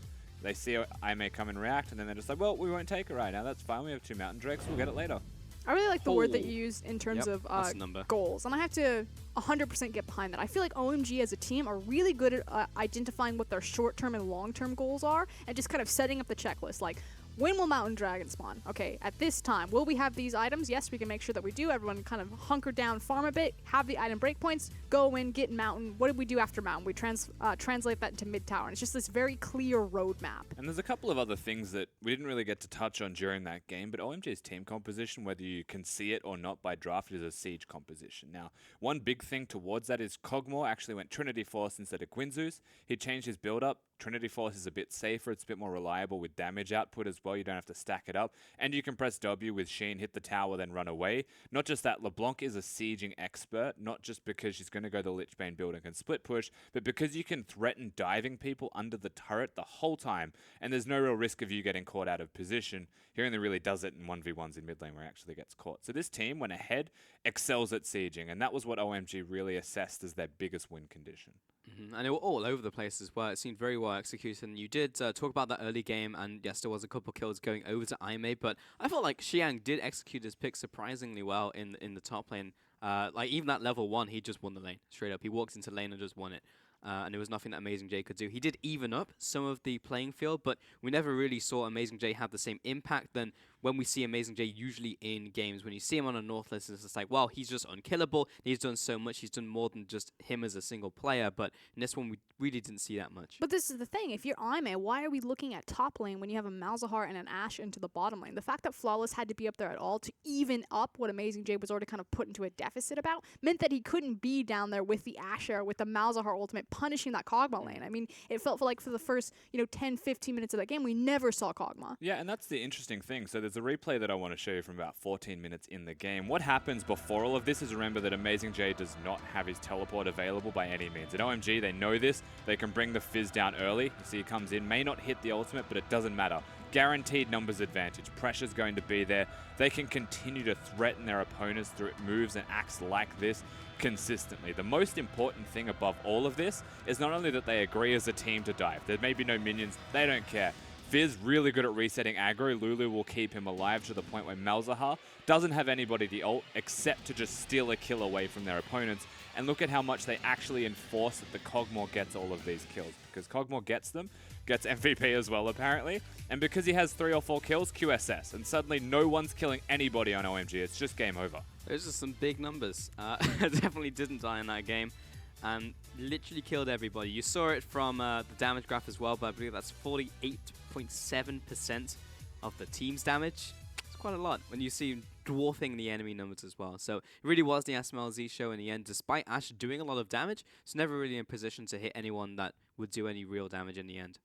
I think it was more so that IMA, like, I agree with you, but just IMA never were playing around the Ashe arrow. It was just kind of like a late second thought. You know, they tried that one mid where they threw it at Icon and he, you know, broke their ankles because he juked the other direction. But that was pretty much the last time that we saw really the relevant point of Jin Zhao. And we just never saw him going back to base and throwing an arrow or setting up with his team. Even if he was going to try, it was across the map, which is the hardest arrows to hit, especially against a LeBlanc. And he just never threw them in the first place. Like, you're already starting to lose lane by level 7. You can afford to probably throw an ultimate out and just see if it hits in the mid lane, get a kill for Athena, or roam the Malzahar up and throw the Ashe arrow anyway. They don't know the Malz is there. There was a lot of opportunities. They just never pulled the trigger or said, let's just do it and see what happens.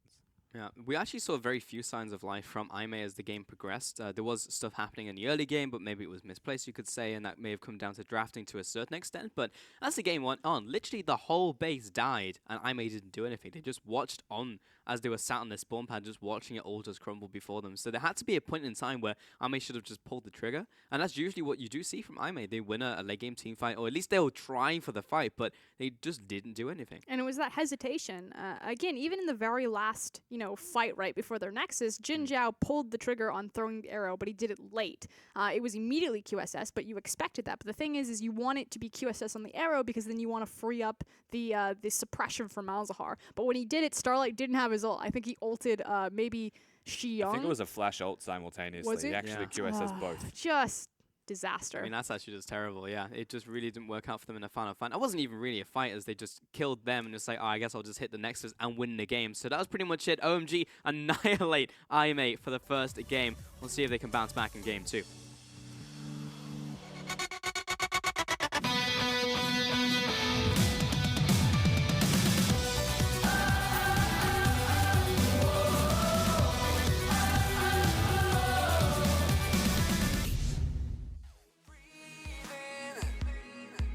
I never thought a girl could make me feel this way. We got down and she was leaving.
Welcome back to the LPL and OMG versus Aimee as they're setting up for game 2, and we are as well. So we'll see if Aimee can even do anything in this second game, because game 1 was pretty much a whitewash, you could say, over to OMG. It was just a really strong game from them. Maybe outside of, as you mentioned, Rusty, the early game, but everything past that, it was just straight demolishing. And it was even OMG not just acknowledging that they made a mistake, right? They did make one, but they still cancelled the teleport top lane. They had a window of opportunity to attack afterwards, and they did that. So they didn't just make a mistake early game, they bounced back from that mistake and actually made improvements for the whole team to win the game.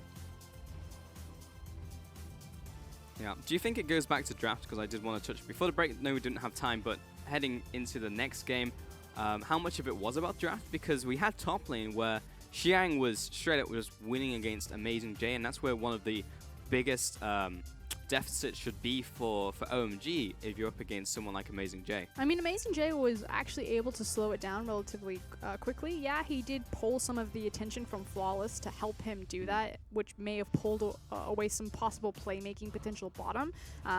But one of the only CS, advantages that Aimee had was actually Gragas over Fizz. Like, he out-CS'd him, he slowed down the tempo of the lane, he could survive it. So I don't necessarily think that draft was their problem. Again, they had a really well-rounded composition. They had good wave clear, they had good AoE damage, nice lockdown, disengage potential. It really all came down to execution.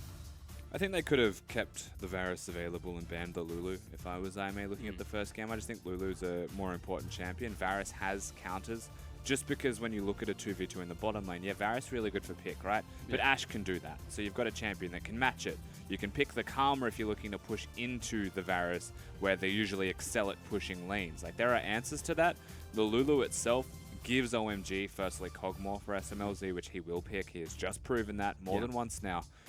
And it just gives them the Lulu to protect the Rengar, which World 6 will... Like, there's just too many things that it gives OMG as a team. Also felt like just everyone was getting shoved in from Aimee. Like, mid lane was getting pushed in because that lane matchup was winning. Top lane, we even saw that from level 1. Bot lane was winning because it was Malzahar into Lulu.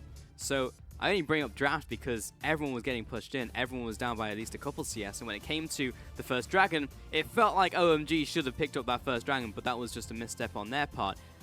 But had they actually rode the momentum, there would have been even less of a window opening for Aimee. I don't know. What are OMG supposed to do at first dragon Cloud? What if second dragon happened around 24 minutes, then first dragon happened around 16 minutes?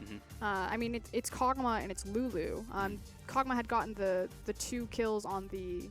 No, he got him after the dragon because they abused the TP on it. Yeah, I don't think they actually could have contested first dragon because it's Ashe, Malzahar, who are having these 2 big key ultimates, whereas Kog'Maw wouldn't have itemization, they wouldn't have any sort of lockdown.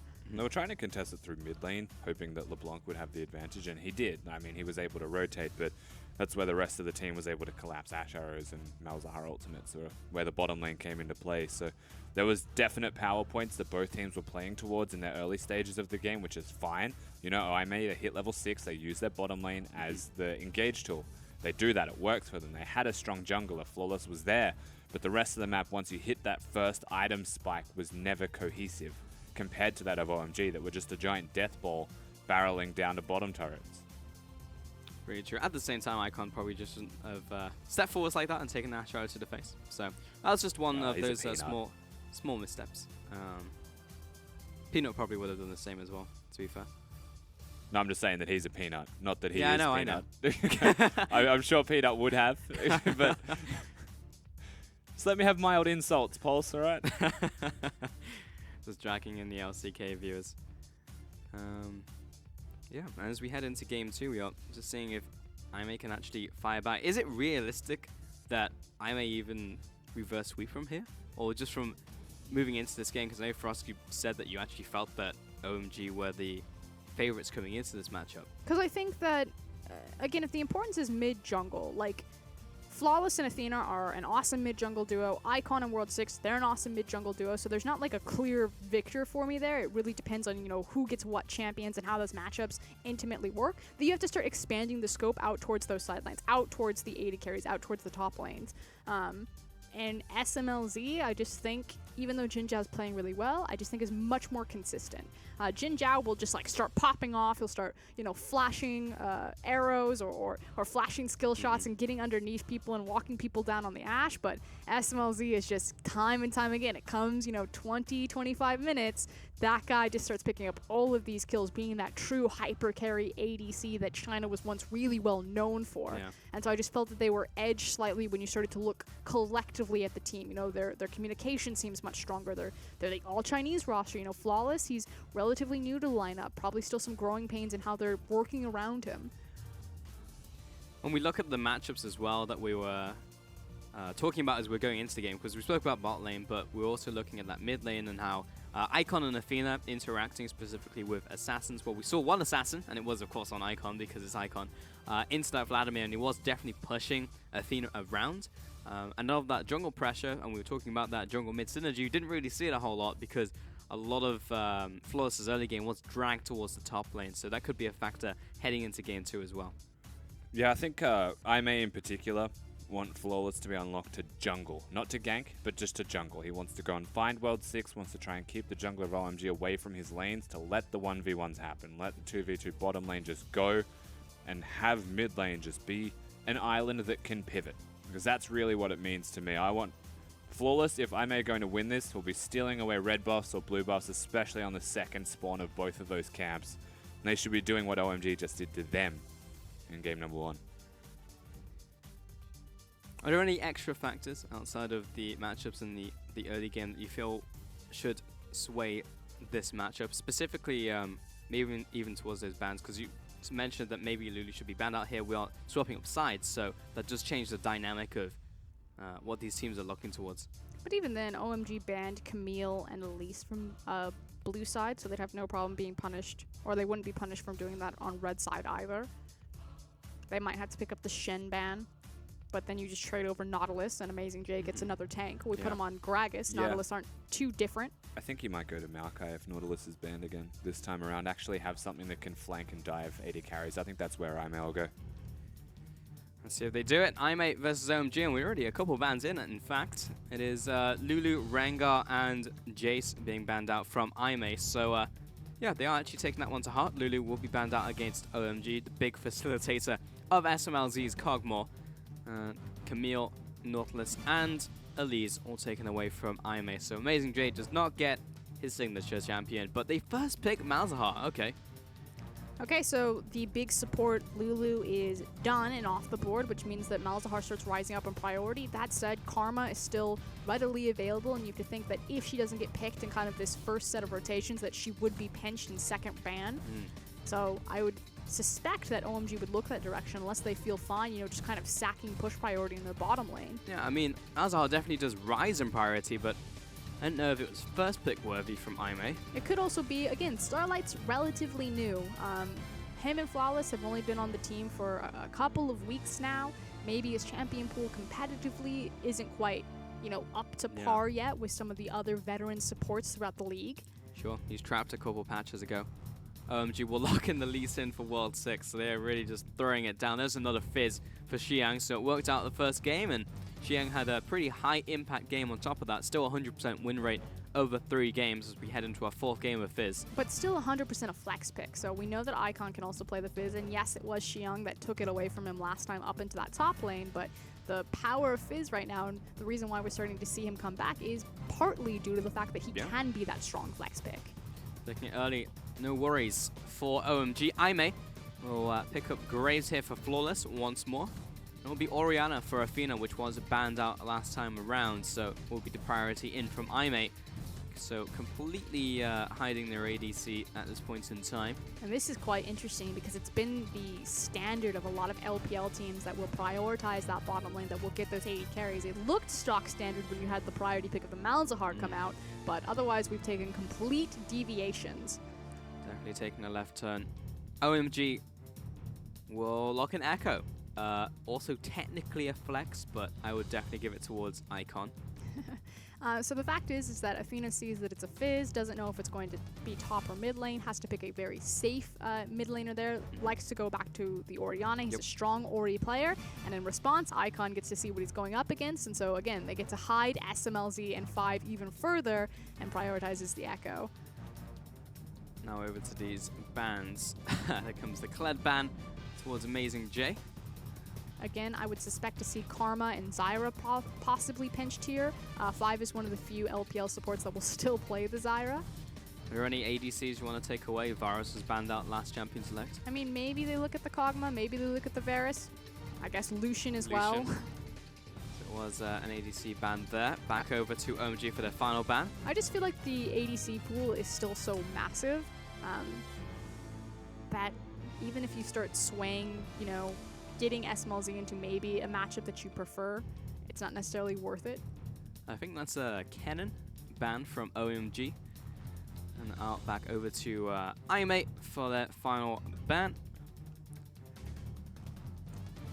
So says that maybe they want the Rumble in the top lane. Yeah, good possibility. Wait a minute, they've already got Fizz and Echo. Fizz jungle? No, they got a Lee Sin. I got nothing. No. Rumble jungle. Nope, no idea. Final ban is Nami towards 5. So leaves up Karma, leaves up Zyra, leaves up a lot of stuff actually. And speaking of which, is being hovered now from OMG. Hey, look. Hey. Like I said, 5 is a big Zyra player, which is interesting because the LPL really didn't play Zyra other than Mako. We weren't really on the mage supports. We had a couple of Karmas floating around, but Zyra never really made her big debut as she did kind of globally in other regions, and 5 just won't let it go. This is Champion. iMate thinking about the ADC right now. They still have a pretty decent pool to choose from. Only Lucian is taken away here, and the Varus was left open, which was banned from game 1. You may indeed just look towards it, and it will be locked in here for Jin Zhao. We're still waiting on last pick, AD carry from OMG. Rarely see this outside of like a last pick Twitch for Imp, but not too many teams leave their AD carry all the way until the end. Renekton for the top lane for Amazing J, so he actually gets the champion you can fight back on and fight against the Fizz. Kind of interesting, though, the fact that he didn't go for the Maokai. I was still expecting it, even though he knows that he's going into the Fizz. Amazing J is one of those guys that he won't care, you know, kind of what his matchup is. Even if he's in the losing matchup, he'll prefer to play towards what the team needs. Now, Renekton can still get to that backline, can still upset fragile ADCs like the Ashe that was locked in by SMLZ.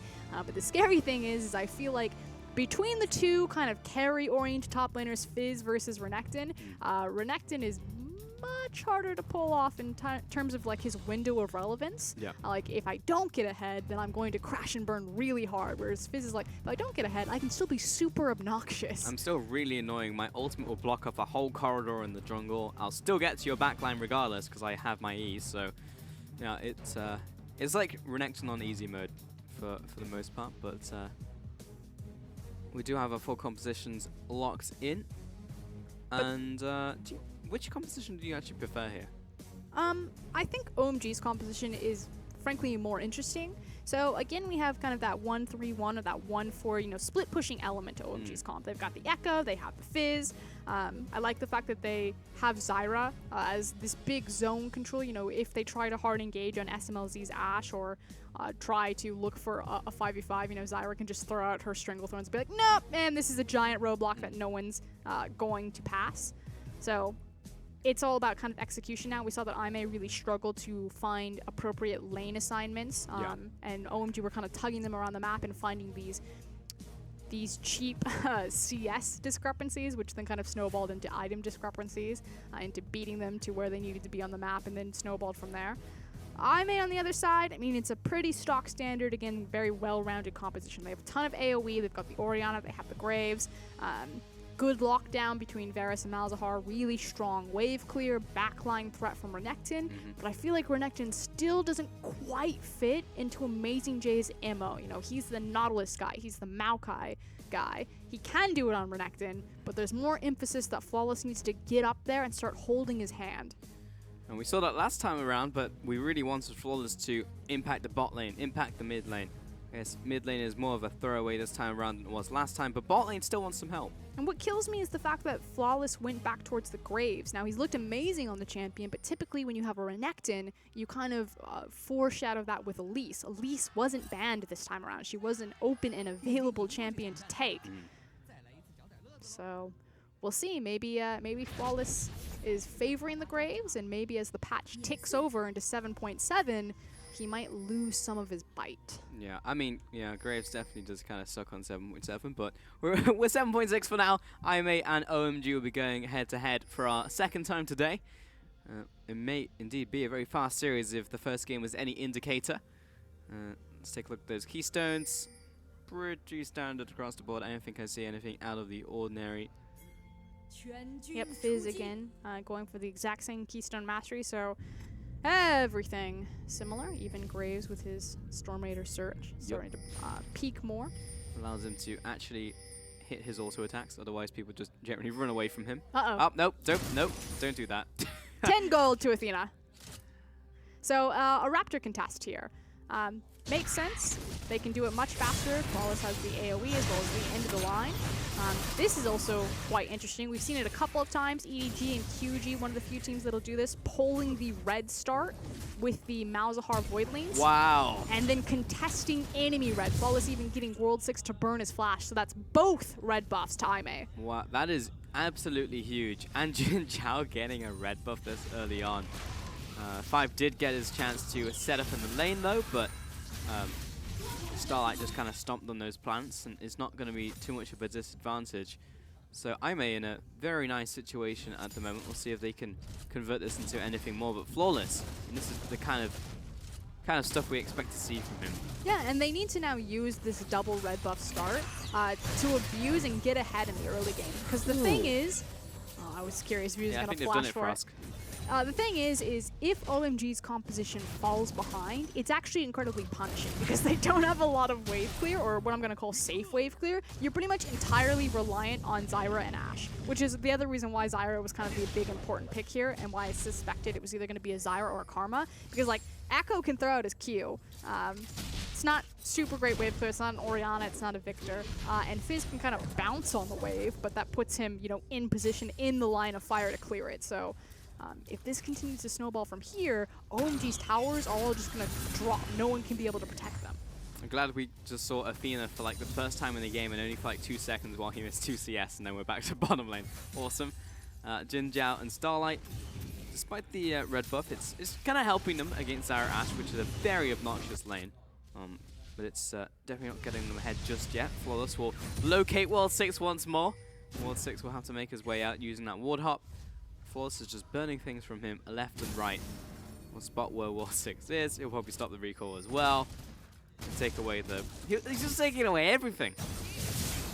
And with the information on the jungler, that's what's even more punishing, because it allows Amazing J and Athena, as well as Jin Zhao and Starlight, to play as aggressively as they want to. You're very close to me for us. Sorry. We're looking at the same screen. I just turned around and was like, oh, hello. How's it going? Amazing J actually getting a very good trade against Xiang, but it's mid lane that we're looking towards. The tower shots are coming in. Athena barely survives. And World 6 is just being tracked down.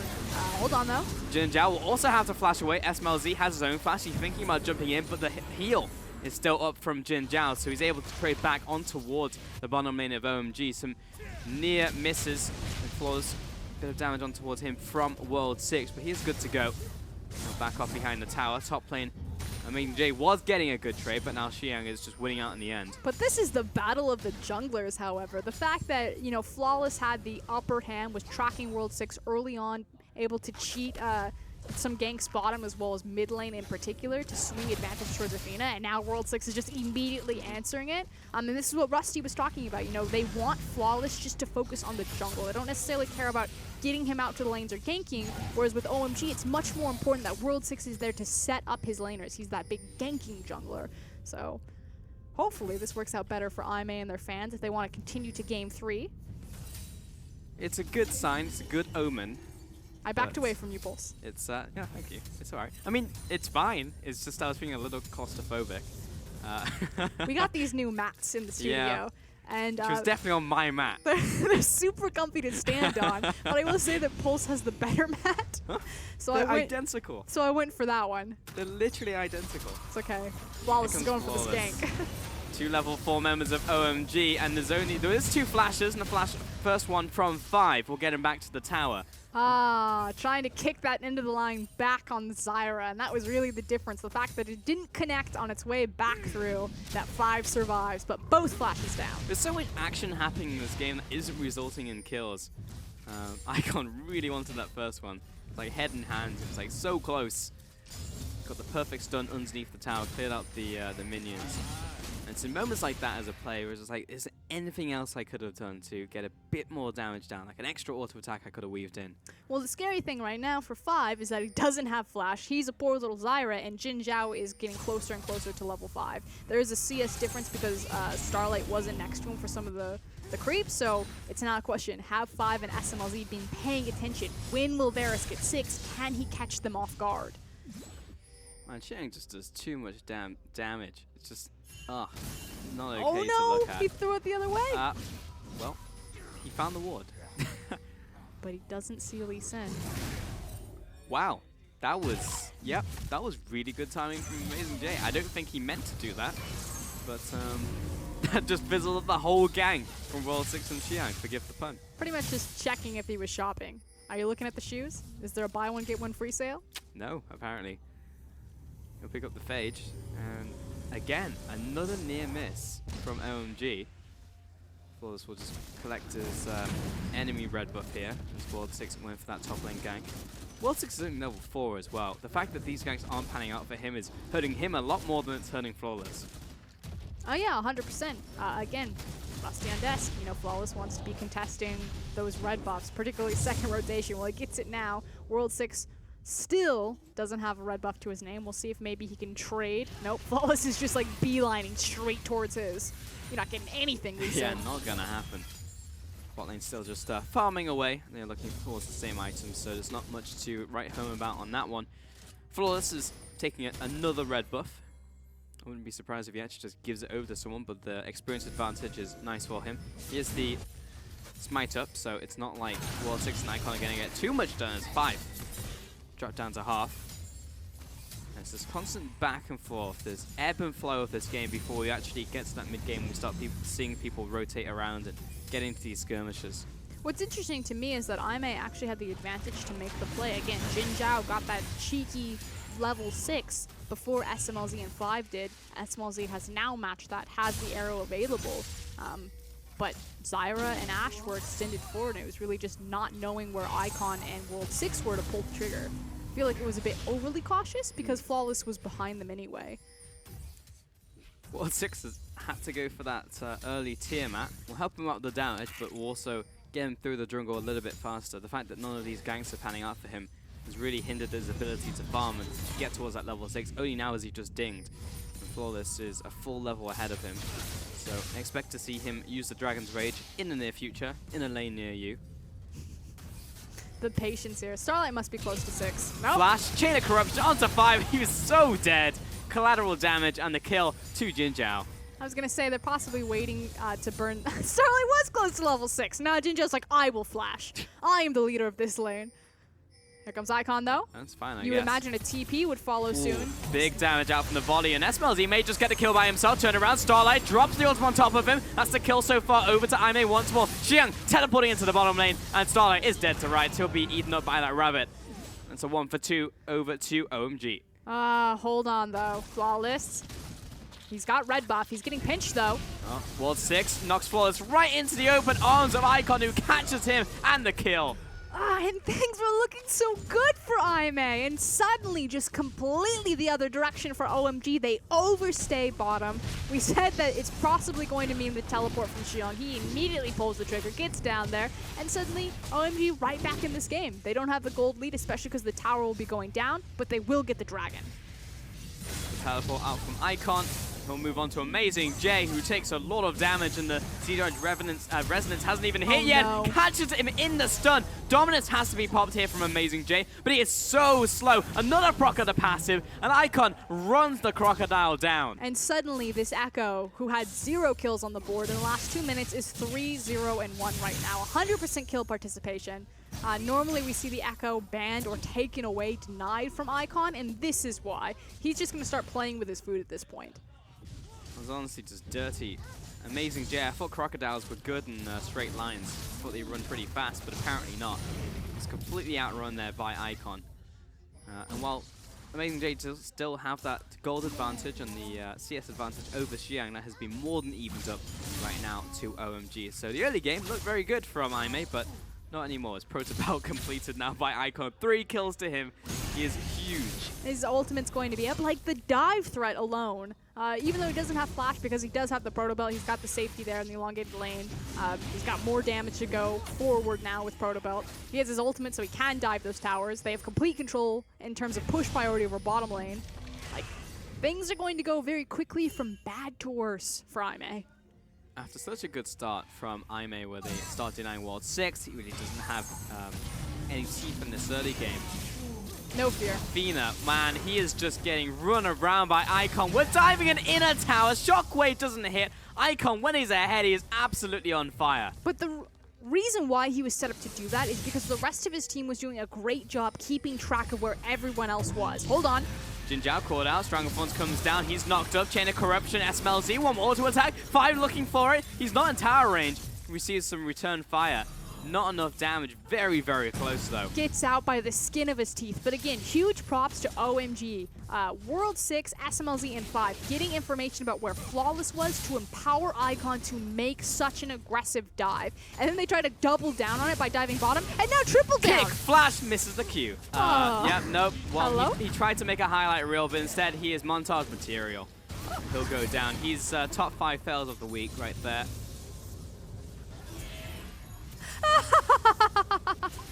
Oh, that was good. That's like the quintessential LPL play. Like, the thing about LPL teams is they'll look at a scenario and they'll be like, this is normally a 50-50, but I'm better than this guy, so it's actually a 70-30, and they'll go for plays like that. And when it works, it looks amazing. You're like, oh my god, these players are legends. Look at their mechanical ability. But when it doesn't, everyone's like, haha, these guys have no brains. Clown Fiesta, what's going on? Yeah, I mean, he just saw Icon just make a sick play underneath an inner tower at 12 minutes. So he was like, I could do that too, it's fine. And it started off so well. Hop over the wall, walk up, kick, flash, perfect mechanics, and then messes up the easy part. So it's like, well, okay. But if he hits that, everyone's like, oh my god, he's a god. You missed it. That's going to last a while. Yeah. Oh, That well. stings. Hey, got a red buff! Yeah, there you go. It's his first one of the game. Actually, no, that is his first one of the game. It's literally his first It's one of the game. 13 minutes, damn. That's a small victory. Xiang, how are you doing? Well, he's got the Balmy Cinder. He has the Ninja Tabby. A decent amount of 80 damage on this team, See, so it it makes was sense. the long-term plan. He's like, I will die trying to die flawless, because even if I kill him, then he's dead and he can't take my red buff. Or I'll send him back so he has to heal, and I'll beat him to my red So buff it's the spawn. win-win situation. Exactly. It was.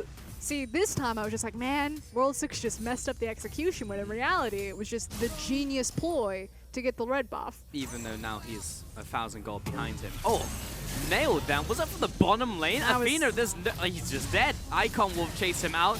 Oh, Ultimate he use. missed. What? Okay, well, Icon definitely screwed that one up. And Flawless is coming in. Collateral damage will come forwards. Wait, did he animation cancel the collateral damage of E? I didn't even know you could do that. That's awesome. Rusty can show you in the practice tool. Cool. Pretty weird to do. That was pretty sick. Didn't turn into anything, but looked cool. And no one dies. That was awesome in terms of mechanics from SMLZ I'm and the actually start of the trade, but the end just kind of fizzled out again. Angry for SMLZ, but hold on, a dive is being set up on very different sides. So Where did that bottom come lane from? is all OMG, top lane is all Aime. We're in a race. All right. They won. They were. That was a very short race. More like a sprint. Yeah, not even. It's like who can get like 2 meters in front of us the fastest. All right, go. The 5-meter dash. Yeah. OMG's are the winner. Pick up the first tower. And you know, from an early game where I was like, man, everyone's making some sick mechanical outplays, everyone is trying to make an outplay now. Like that, right? Like everyone's trying to do fun stuff and everyone's failing. It's like a 40-60% chance to be awesome. And what kills me is how important this game is actually for both IMA and OMG. Like you would expect this from RNG, who are kind of already locked into the semifinal position. But both of these teams could fall out of playoffs very easily, and both of them can kind of cement their playoff run. So OMG, excuse me, it's actually IMA. IMA only face 3 more teams. Yep. OMG and Snake get to face 4 more teams. So IMA actually have less chances to make playoffs or to solidify their playoff spot than pretty much any other team in Group A. So like a loss here, not kosher. Hurts a lot, yeah. Really need this one against OMG, who still have the lead in game 2. Con is searching for another kill to pad this one out. Amazing J did pick up the Rift Herald, so it is very nice for him as a stopgap measure. And OMG will take another dragon. It will be in the form of an Ocean Dragon. And it will start backing away. Icon has picked up a QSS as well. So he's now immune to Starlight Ultimate for the most part. If you can click that button. At this point, Icon is just going to be a nuisance. He's going to be kicked out to one of these side lanes, possibly used as a diving measure if they start building up a big wave on second mid tower. But otherwise, he's just trying to distract as many people as possible and then allow opportunities for his team to collapse on top of them or take something while they're distracted. Now, it seems to me for us with the untrained eye that both teams have lost their heads and they're just running around in circles, but there is some deep vision coming in from OMG. But for the last 5 minutes, we haven't really seen anything be done. It's just been a tug of war primarily over the Raptor camp. I like to call it the Silk Road behind the Dragon Pit. Okay. Which was obviously where OMG wanted to secure vision because they were taking the dragon. Oh! How much health? Spectator, click on him! Come on, I really wanted to know. I mean, it's got to be single digits, right? When we got there, it was 69, so... Yeah, well, I mean, he definitely popped a refillable potion pot, but that was almost an instant kill out from Flawless.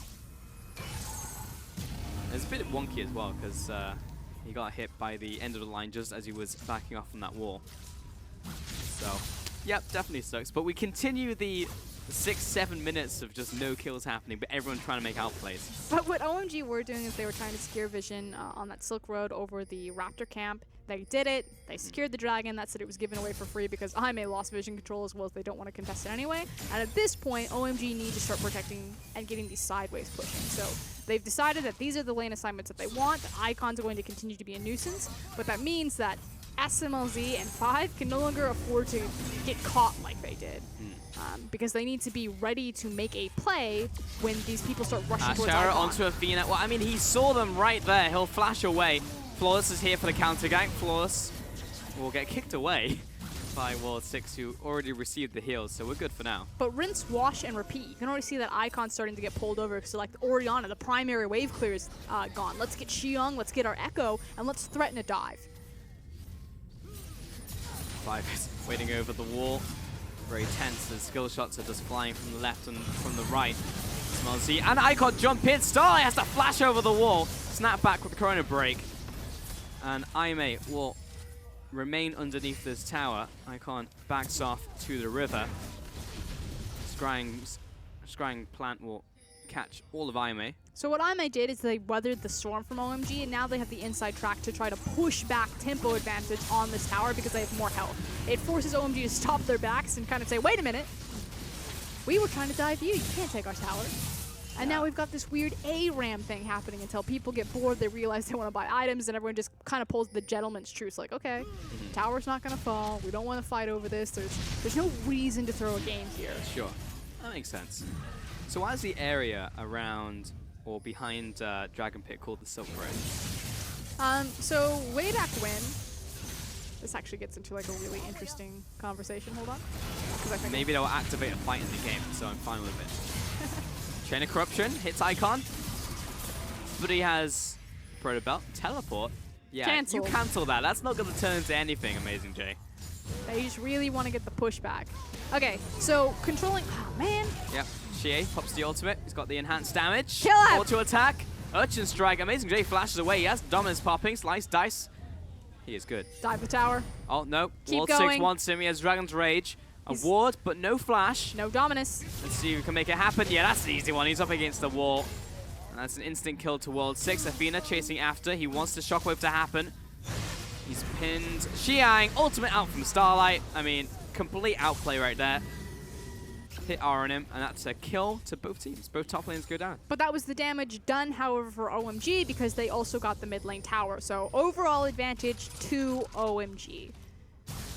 Dragon spawning in 1 minute 30, which means we're going to start paying attention back towards that Silk Road. Silk Road. Okay, way back when, Raptor Camp. When you smite it, it used to give you Raptor Vision, which was incredibly important to the meta game in terms of its vision control. Yep. This time around, you have got the Scryer's Bloom, but that location is still incredibly important because of the amount of traffic and the type of traffic that is moving through it. If you get control over Raptor Camp and behind the dragon, you automatically open up the bottom lane of getting your mid laner down there, opening up your jungler down there to contest red buff, as well as start ganking behind structures. So it's kind of like what I like to call a micro objective, not in a sense of like mechanic micro, but in a sense of small micro. And it snowballs into bigger macro objectives. Like you need to, this is step 1 in securing that Silk Road to getting the bottom structure. So you're basically sending resources and merchants down the Silk Road into your different lanes and your different places. Yeah, it's right? like a trading route that you have to have opened up or have control of. So you can start sending. That's All right, good. I get it. I like you, Civ. Cool. Got it. I understand. World 6. What are you looking for? This is a Renekton. Okay, yeah. You back away there. Junglers are looking for some curious fights. An Icon will take top tower, completely exposed. He does have teleport in just a little bit. I'm not sure if it's going to be up for the spawn of Dragon, though. Looks like 20 seconds left on that. But all they'd have to do is simply delay it, which you can see that IMA are trying to burn it as quickly as possible. But OMG are still flying. They've got blue trinket, so even though this area goes dark, they can catch it or check it quite freely, as well as they're now threatening inner tower on top. Athena's on his way, so is Amazing J. But Icon can probably die here and be okay with it. That last minion surviving, just probably needs 2 more auto attacks. Tower's gone. Icon took 2 towers on the top side. All right, let's see if he can make the great escape. Well, step 1 fails, step 2 is still failing, and Amazing J is on his way. Corona Break comes out, slice, dice. Let's find another stun, but Icon is still jumping away. Phase dive, and he's out of there. We took him out, but that was a long chase, and I believe the dragon just went down to OMG during all of that. And IMA are so desperate, you immediately see the assist ping on the Baron. That's incredibly risky. They still have their smite up and available. They still have all of their key ultimates on the 4 members, as well as the fact that in 30 seconds, Icon will be up alive with teleport. I may have started the Baron. Xiang has his TP. SML Z5 and World 6 is like this. Why would they? Okay, I guess we'll go in here. Here comes 5. Going to the Stranglethorns. Amazing J should be knocked up. Starlight knocked back by World 6. They'll lose 5. Amazing J, he jumps onto Xiang, but he is ripping apart Jin Zhao. They lose the Crocodile, and Athena will also have to get out of there. OMG, big punish. Disastrous call from IMA right there. The fact that they thought that they could burn the Baron fast enough, especially for how short it is in this game. And this is what I was talking about. Icon, he was dead for 30 seconds. He had TP back and available. He's dead for the rest of the fight, but he TP's back in on the second wave and second wind Baron. Oh my god, OMG has started now as well. Flawless gets exploded by Icon, who comes back from base. He's playing a game of catch right now. And OMG will pick up the Baron, and they're in such a dominating position for only 24 minutes into this game. 100% that call just lost IMA the series. If they win here, it's because back against the wall, they're just able to survive multiple Barons with the wave clear that's stacked on their composition. So that's the good thing for IMA fans. They still have an Orianna, they still have a Varus, so their wave clear is good. The bad part is that OMG have been one of the few LPL teams that understand how to play side waves, split push, and kind of smother you. So you don't just get to stack your Varus and your Orianna in a single lane and just combat Baron. You're pulled around. You're trying to protect 3 lanes at once, and then that's when towers start going down. And towers have already been falling for free in this series. Well, Icon is looking for the assassination onto Jin Zhao. Didn't get the Z drive resonance there for the kill, but he was awfully close. And Icon, his ultimate's on a short enough cooldown right now that he's not too unhappy. Another nice animation cancel from Flawless, but I mean, I think he's just doing it right now to show that he can do it. rather than actually doing it for any particular reason. He's just stalling out time for OMG to rush down mid lane. With the Baron, with the Zyra, with the Ashe, we're in a 1-3-1. We said this is how this composition plays out. That's another free tower, and Icon just gonna rinse, wash, and repeat.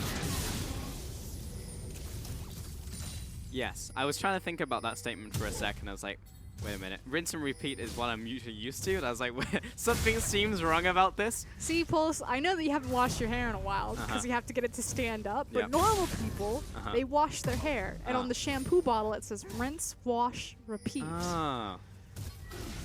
Well, here comes Paulus. Nope, don't get caught in that. He's mostly fine. He's within the base. Now, Froskuren basically condemning me right here, but she doesn't as well, damn it. This is what you have to do with colored hair. Now, Icon will take the bottom tower. For all the people who are like, how do they get their hair to stay like that? You just never wash it. You Yeah, still be super gross. Oh, 5! Just caught in front of the... Well, World 6 wanted to disrupt it, and I guess he did in a reverse kind of way, because no one was there to deal damage on top of the Nether Grasp. He took his hands off the keyboard. He's like, ah! He kicked me. No, he didn't. I just canceled it. Yeah, he kicked Flawless, and he just, like, by seeing the Graves just fly past his face, decides to stop it. And all in all, OMG still in a very dominating position. Icon is looking to assassinate Athena.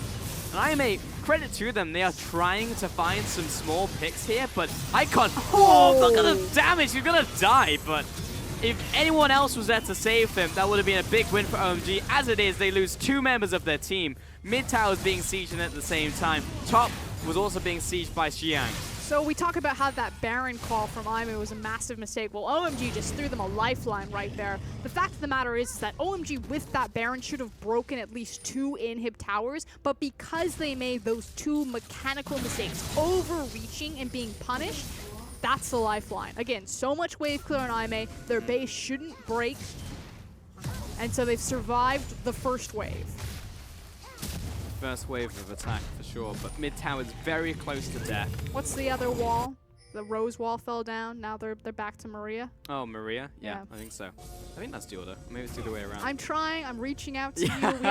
We had this conversation about different nerds. This is me trying to bridge the gap. No, I appreciate it. Defisio tried, but he only got 5 minutes into the anime, as he keeps telling me over and over again. Yeah, what's he keep saying? Titans attacking triggers me so hard. It's Titans attacking. What are they attacking? Yeah. Ah, Defisio. Well, maybe he'll get into the next season soon. OMG.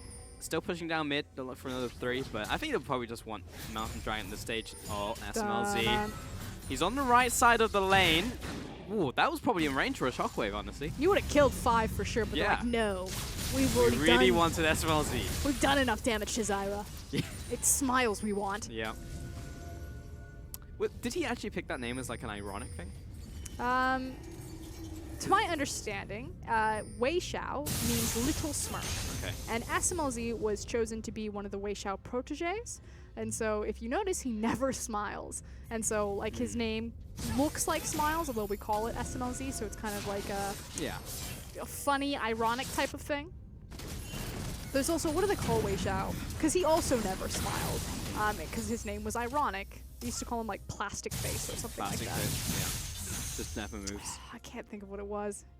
But every time you see SMLZ, just like cold as a cucumber. Yeah. No emotion as he just like murders your family. It's called like Grimace, just with like none of the vowels. Icon. It's just sitting in a side lane. Like every single time he tosses out the parallel convergence, you have to feel that someone's probably going to die. They're just buying time for the next spawn of Baron, trying to increase their gold lead. If they can, you know, pull or chip away one of these structures for free. That'd of course be advantageous, but again, you're still competing with a lot of wave clear. But this is what I was talking about. OMG are one of the few LPL teams. RNG also come to mind. WE kind of more of the elite teams that will smother your base. Other LPL teams are like, lineup is 5, we're going in the front door. And we're just gonna kill Starlight right here. SMLZ finds another one. Mid lane. As the pop onto 5, he will finally fall. World 6 and Icon diving, but he's into the base of Aime. But Xiang is going to join them. The 4-man push here. Jin Zhao jumps back to his tower, and Amazing J will follow. But it's 4 versus 2 now from Aime. This might be the game where there's multiple injured members, and OMG will play it safe. They don't feel that they have the health right now necessary to reach for the end of the game, especially not with Jin Zhao and Amazing J so close to their spawn point to heal back up. get in position. But the Baron will be spawning in 57 seconds. They now have the mid inhib and those super creeps to work with. You imagine OMG, they're probably going to kick Xiang or Icon, possibly both, into one of those side lanes and start setting up for Baron. Cataclysmic right now from IMA. They'll lose another Mountain Dragon to OMG. Baron spawning in 40, so as soon as the Dragon goes down, back to base, buy some items. We'll be in very good shape, and you have to think that you just go back to that big Baron play that IMA were trying to make, and it all went wrong from there. But fact of the matter is that IMA still only lost 1 inhib when they should have lost 2. So again, going back to that lifeline that OMG threw them when they tried to dive bottom tower. So there is this window, 13 seconds before Baron spawns. IMA could try to get to the pit, try to set up some sneaky vision, possibly the miracle chance of a steal to keep them in this game. But they need to act on it now, and they're not. And that's the problem. I like the optimism there, Frost, but they are also 9,000 gold behind. I'm digging deep. I may have been in this situation so many times. I have been one of the first people to count IMA out, and they have proven me wrong at every single turn. They are the little train that always can. You can never discount IMA. Fair enough.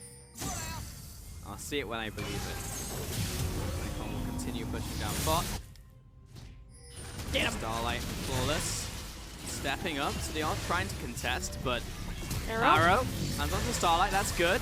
The carrot landing, not so good, but there was no one to punish him, so that's not too bad at all. No, that's amazing. That's 2 big key ultimates on the Malzahar. Of course, his passive spell shield eats the first one, and then they use a clever smoke screen to disengage, and now it's kind of this waiting game. You know, IMA, they're still absorbing a lot of time. Amazing J, Dominus popping into battle to the death in the bottom lane. This is going surprisingly well for Amazing J. The rest of the fight, well, not going so well for the rest of IMA. Flawless goes down, Xiang tacking up this damage in from Starlight. World 6 flanking, he's instantly exhausted. SMLZ in 5 trading off, and Amazing J won the duel against Icon. And he has the teleport as well, so he's pulling back right now to clean up the Nexus towers. But the thing is OMG, to start this is super risky. They're very low health, and the Crocodile can be there at any moment. They cannot do Baron. Do not do Baron. Too many low health bars on the side of OMG. The right cause to go back to base. IMA could be a Hail Mary play from them. But that means that they need to stagger their backs, because then IMA can just say, okay, OMG are all in spawn. We have 30 seconds from them to race from base back to the Baron. So this is why OMG are like, okay, take shifts. First shift, go back heal. We'll get back in position. Yeah, 5 was on watch with World 6, so they had the smite also around. Now they'll go back to base, so that was well thought out. Pretty tactical play out from OMG. As they say tactical, they'll pull the trigger on Baron once more, while there are still IMA members around the area, including Athena and Jinjiao, the 2 carries. World 6 trapped in the pit. Needs to get out of the pit. All right, he's good. He's back to his team. But that was IMA's trump card right there, pulling the Crocodile with the teleport. Now the Summoner's down. Amazing J can no longer do that. You can see another big super creep wave coming in. That tower is very badly damaged. What IMA were trying to do was eat up all of the time so that the inhib would respawn. It's close to that point, but there's still kind of that window of, you know, another minute and a half where things are really on a knife's edge. OMG still have control.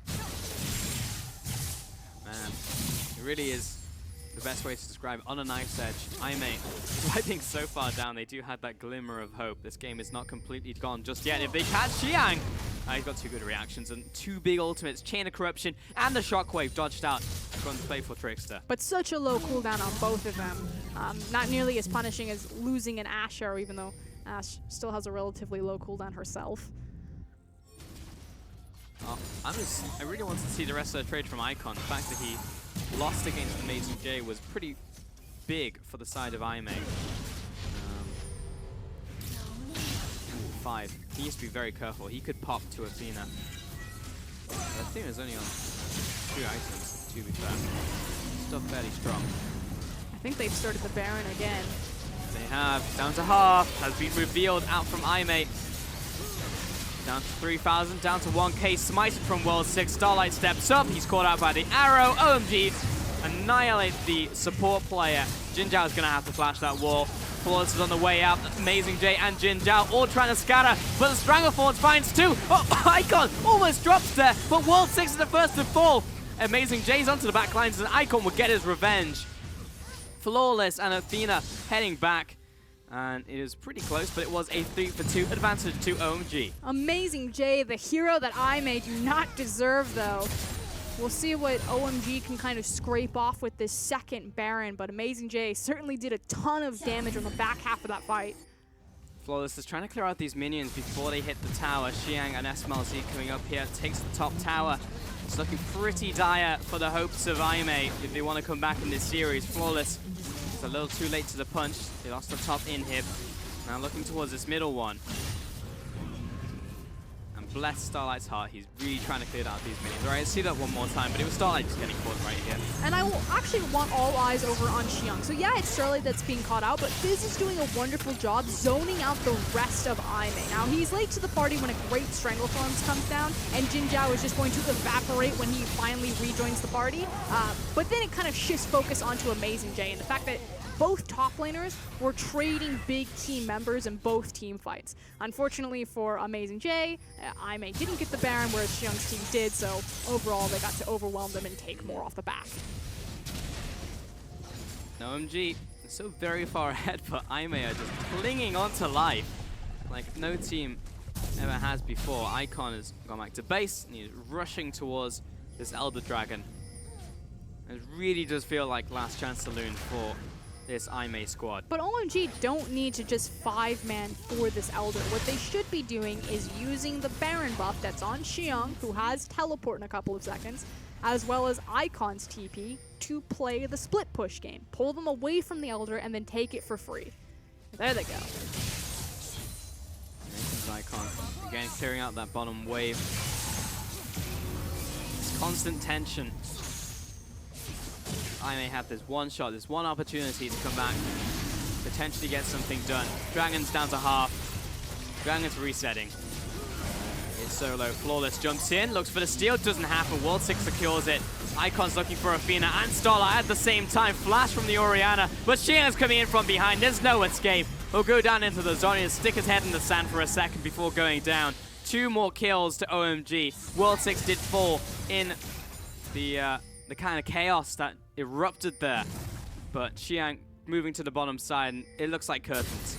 Yep, 4 versus 3 right now as the TP comes back in, so Icon's all and topped off. It should surely be at least all of the inhibs, but they're looking for the end. First Nexus turret down, minions flooding into the base. We need a hero defense from Amazing J. He'll jump into that backline, but Icon just assassinated one member of the team. He's looking for another one. Finds Starlight on the spawn pad, and OMG get the clean sweep. It's the 2-0. And this is the OMG that teams need to start fearing.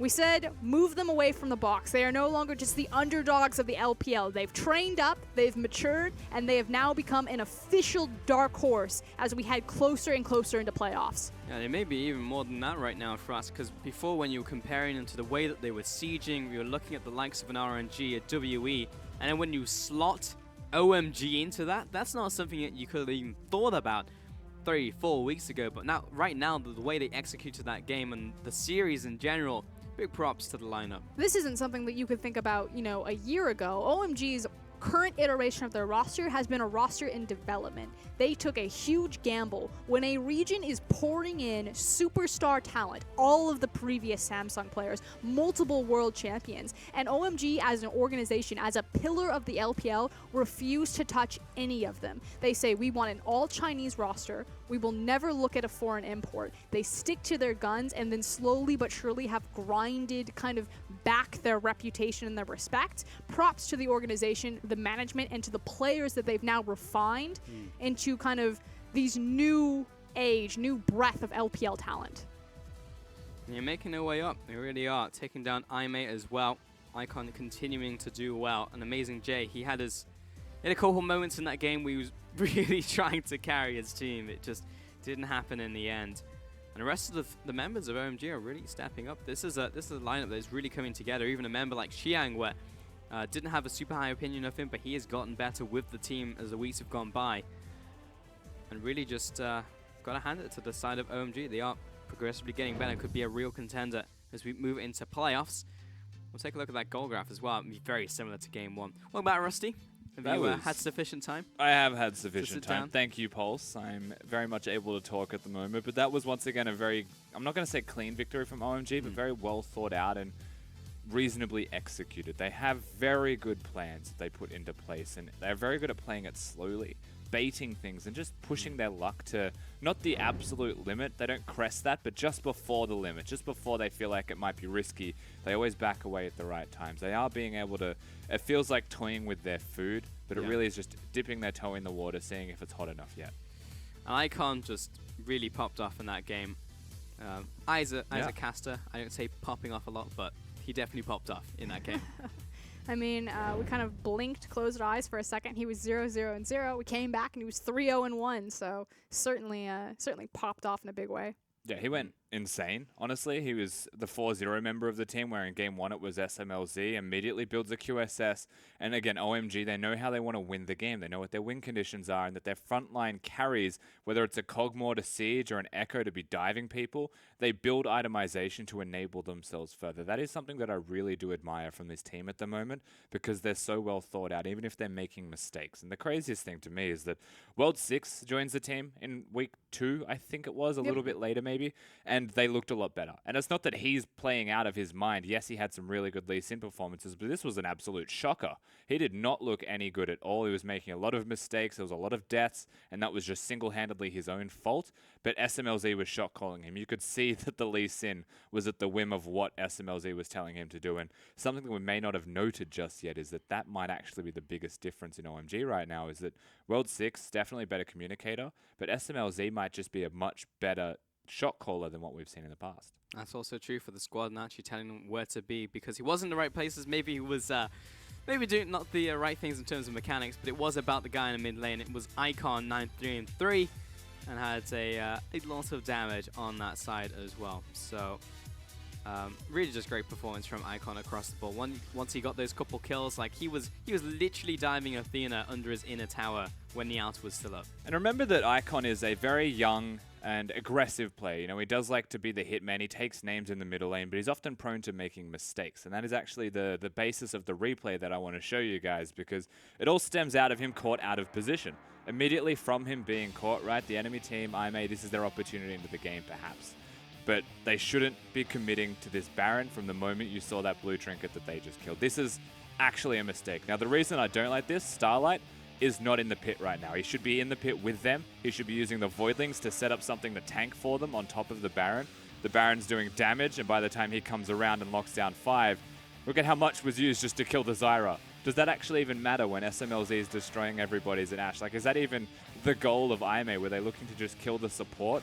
Do they want to do the Baron, or were they just looking for an excuse to fight? Because if you're looking for an excuse to 4v5 and fight, you don't get the Baron to 5,000 and let OMG engage on you. It's actually something that just results in the opposite occurring, where they can just take their pot shots at you, sit back, you know, slowly throw out volleys, suss out where everybody is, and then just take the fight. They don't do it quick enough because they don't have the Mountain Drakes. OMG do. Yeah, it was a big oversight, and you pretty much said it during the game for us that at that point that was probably going to be the ripple effect that just cascaded the game out of control, and I think for the most part it was pretty much just downhill from there. We did see more signs of life for IMA and actually defending their base and actually trying to find picks, trying to find fights, more skirmishes, but it just was not enough when OMG were like 10,000 gold ahead for a large portion of that game. While that stabilized, it didn't necessarily stabilize the game. Well, this is why Rusty said that you can clearly see what OMG are thinking in terms of their goals and their win conditions, but it's not necessarily always the cleanest. Because, yeah, when they took that Baron and we made the call, you know, that's going to be the end of the game. This will probably end the series for IMA. That was a terrible Baron call. OMG, you know, gave them that lifeline back into the game because they overextended bottom and lost their lives, when if it was cleaner played, if it was perfectly played, it would have been 2 inhibs there and the game would have closed much sooner. So there's still room for errors, like those Achilles tendons poking out from OMG. You can still get them. But so far, they have the right idea, and that's what's really refreshing about such a young squad. Yeah, and this is why I think it actually comes back to SMLZ, the experienced member on the team, playing really well in form at the moment. And the one time, you know, they get the Baron, they get the gold lead, they're going to start breaking structures. Everyone in a side lane just spontaneously combusts. It's because SMLZ isn't there to say group up. You know, when OMG look their absolute best, they're playing Sivir and Maokai. It's a very simple front to back, press your R and go in composition. There's no way shot calling can go wrong there, right? Very easy to just be a death ball and run at people. So So I actually do believe now that that's the biggest proponent towards OMG's success at the moment is the clear comms out of the bottom lane. I want to talk about IMA though and what it means for them, because as you were saying, for us, they have less games than other people now to actually secure their fate, which does not put them in a great position. You just wrote something down. What does that mean? Basically, I have the schedules written down on my paper. So IMA got to face OMG, LGD, and RNG are kind of their last games left. They currently sit 6 and 7. They are now 6 and 8. It is kind of do or die time for IMA if they want to be that last team to scrape in. Now they're also kind of hoping that Snake will simultaneously combust, or possibly OMG and IG will combust later down the track. Because the thing is OMG and Snake have one more series to actually earn points than IMA do. So frankly, it's not looking great for them. Yeah, we said this was a super important series for the standings, you know, what it actually will mean for the teams within this. OMG, by getting that victory, they are now sitting much more pretty than everybody below them. Yeah, and they were really approaching the top of the table now. They're actually looking to even take games off of the top. We'll take a quick break here as we set up for our second series of the day. We'll see if Snake indeed will not spontaneously combust and they can actually take a game off RNG, who are now locked first place. We'll see you after this break and see if they can do it.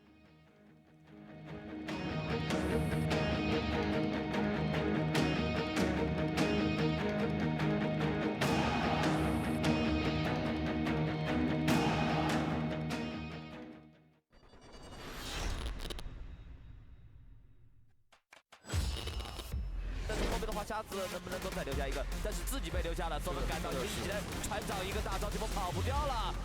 那人头是给到了辅助，但是 Sober 这边也被打残，极限吊起来，赶到了岩泉，点了一枪伤害还是不够，金球闪现 AA 不出来 ，Q 被躲掉了。哦，这个小走位，Sober还在调戏金球。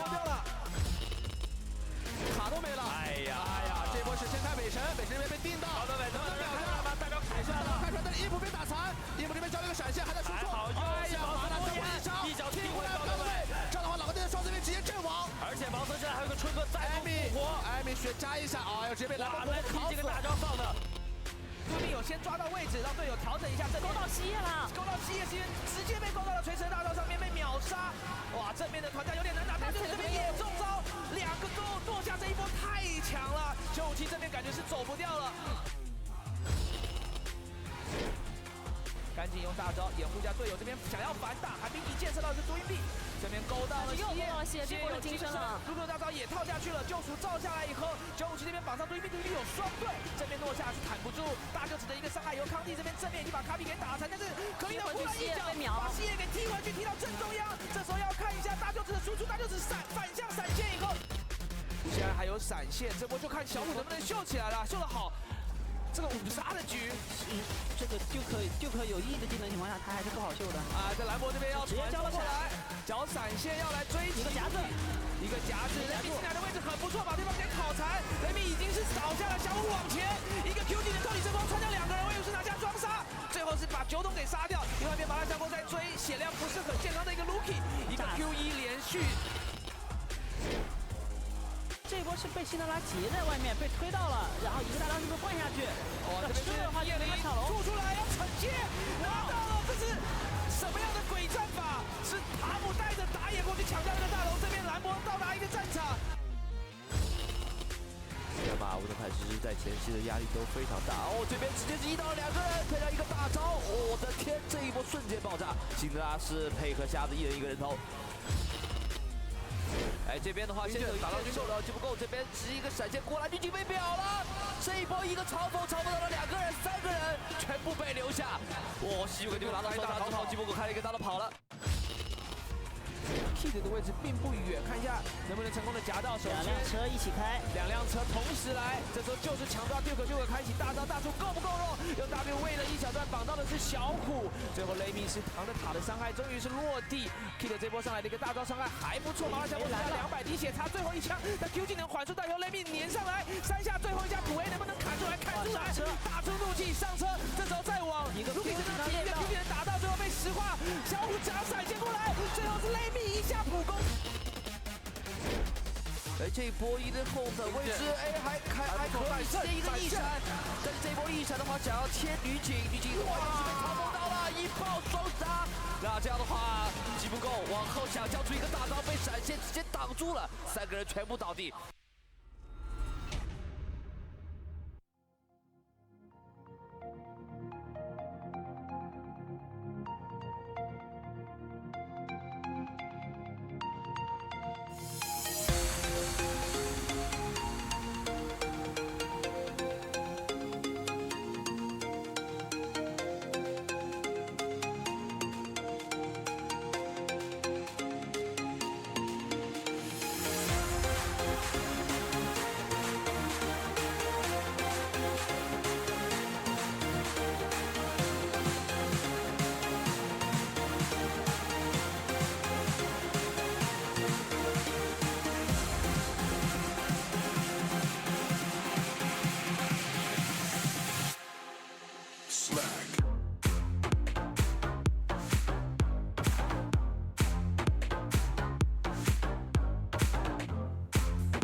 Welcome back to our second series of the day on day 2 of week 9 of the LPL. We're gearing up for Snake and RNG. Now, RNG are locked first in their group, but Snake really want wins to solidify their spot in playoffs. We're back to the desk, and Rusty will be joining me for the cast. So, your opinion on this game, Rusty? Do you think it's even possible that Snake pick a win here? Yes, but very rarely will you find them even be close to getting a victory, especially against the RNG roster that we will be seeing sided today.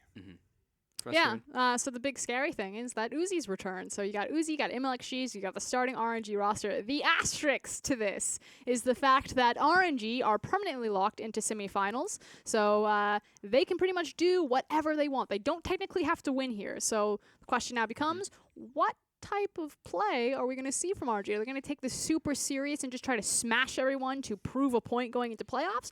Or are we maybe going to see some more Lucian mid? I think the fact that we saw... Hey, that's serious. That is serious. And also the fact that we saw Uzi come back into the squad was like, because they said as an organization, we'll actually just wait for a bit, and if we really need to go full power, we go max power, we'll bring in Uzi, and then we'll just smash some kids. But otherwise, we won't bring him in unless we need to. But Uzi's back, so you have to assume they want to just murder some teams. That or he's just fully healed again. You know, they said it was an injury that was preventing him from being able to play, and I'm sure he had a great week off driving his Porsche, but he's back now, so he's back to full health, and this means that RNG not just bringing in their full roster and their full power, but they have Uzi successfully rested and back for the playoffs coming in as a 5-man. And this is a good 2 weeks to practice again as a team. The scary thing is it also means that they're probably going to be having fun. Because, again, the wins don't necessarily matter. No one likes to lose, especially not Uzi. We've all seen his face when things start to go sideways. But if things are going right and there's no pressure for you to win, that means that you can start playing with your food. And nothing is ultimately more terrifying than an upset Uzi versus, like, a really happy, smiling Uzi. Yeah, because he's smiling when he's just, like, punching you in the face. Yeah, when he's just, like, Goomba stomping, crushing you with Tristana. He actually has 2 very defined faces, and there's only 2. Like, you either get happy Uzi or angry Uzi. There's never been in the middle, so he usually starts happy. I'm sure we'll be seeing pictures of him smiling when he comes in today to play his first game, but if there ever is a loss, we'll not be happy. He's like the Kirsten Stewart of LoL players. It's like 2 emotions. Yeah. There's also another matchup in this one of 2 players, MLXG and S2FM, getting to see them go toe-to-toe. This is actually pretty cool because MLXG has been performing very well. S2FM kind of had, though, very much a dip where he went further than rock bottom and then back up again. So. Kirsten Stewart's career, like he went through his twilight phase and now he's coming back at the other side. He's like, just got that was savage. arguably a peak, honestly. I think we're on the downward peak, but I don't know, we'll see. The main point is that SOFM is back into Trough, rather. form. It was pretty questionable a couple of weeks right there. He was kind of intentionally losing games or throwing games. He was benched for a moment where they had meant take residency up in the jungle, and then Snake, their senses came back to them like, okay, we need this guy. He's super talented. He's going to be a superstar. They put him back in the jungle. They moved Crystal into support, and now Snake actually are a force to be feared and reckoned with Tank also in that mid lane. The problem is that they're facing the best team in the LPL right now. Yeah. Yeah, I think there's a lot of individual matchups when I look at Snake that you would expect to be okay if it wasn't RNG, right? So their top lane should be really good. Flandre's been playing with pretty good form at the moment. Playing a lot of carries, has found a happy medium between split pushing and teleporting again. Gangplank is the champion of choice, something along the lines of the Shen. That's good for top lane. SOFM has shown back into form one more time, and so you'd expect jungle's great. Mid lane tank, very selfless player, really good team fighter with Snake, and so their team fighting should be somewhere closer to the realm of RNG. But this is actually a really good test to examine how high up Snake can get, and if they can match RNG, or if RNG is just light years above. I also do need to start bringing up this point because now that I may have lost, they get even closer to Snake for Snake to overtake them. It's also very important that we start keeping track of if Snake are going down 2-1 if they lose here. Taking games or getting 2-0 or picking up those 2-0s because that does matter more than the head-to-head record. Also matters for LGD.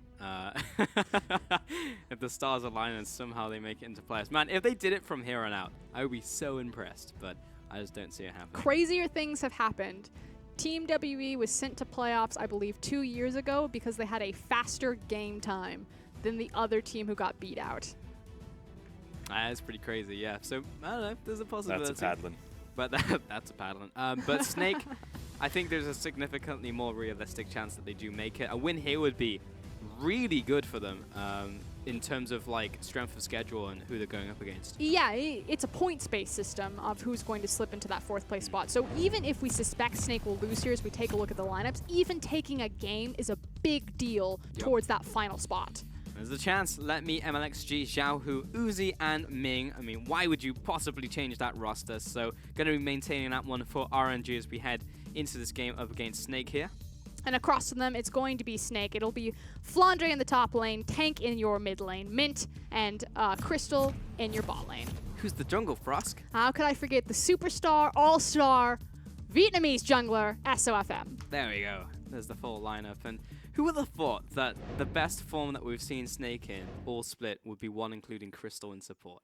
Like, that's just crazy to me. He's that a is good the case. support player. He is surprisingly good. Like, we keep talking about him being like the AD carry player, but like I guess he just knows exactly what the AD carry wants, and he's good at shot calling. I don't know what it is, but it's just a spark that he gives the team. The thing is it's not necessarily how well he's meshing with Mint or Oku, you know, whichever AD carry he's playing with. It's more so how well he's meshing with SOFM.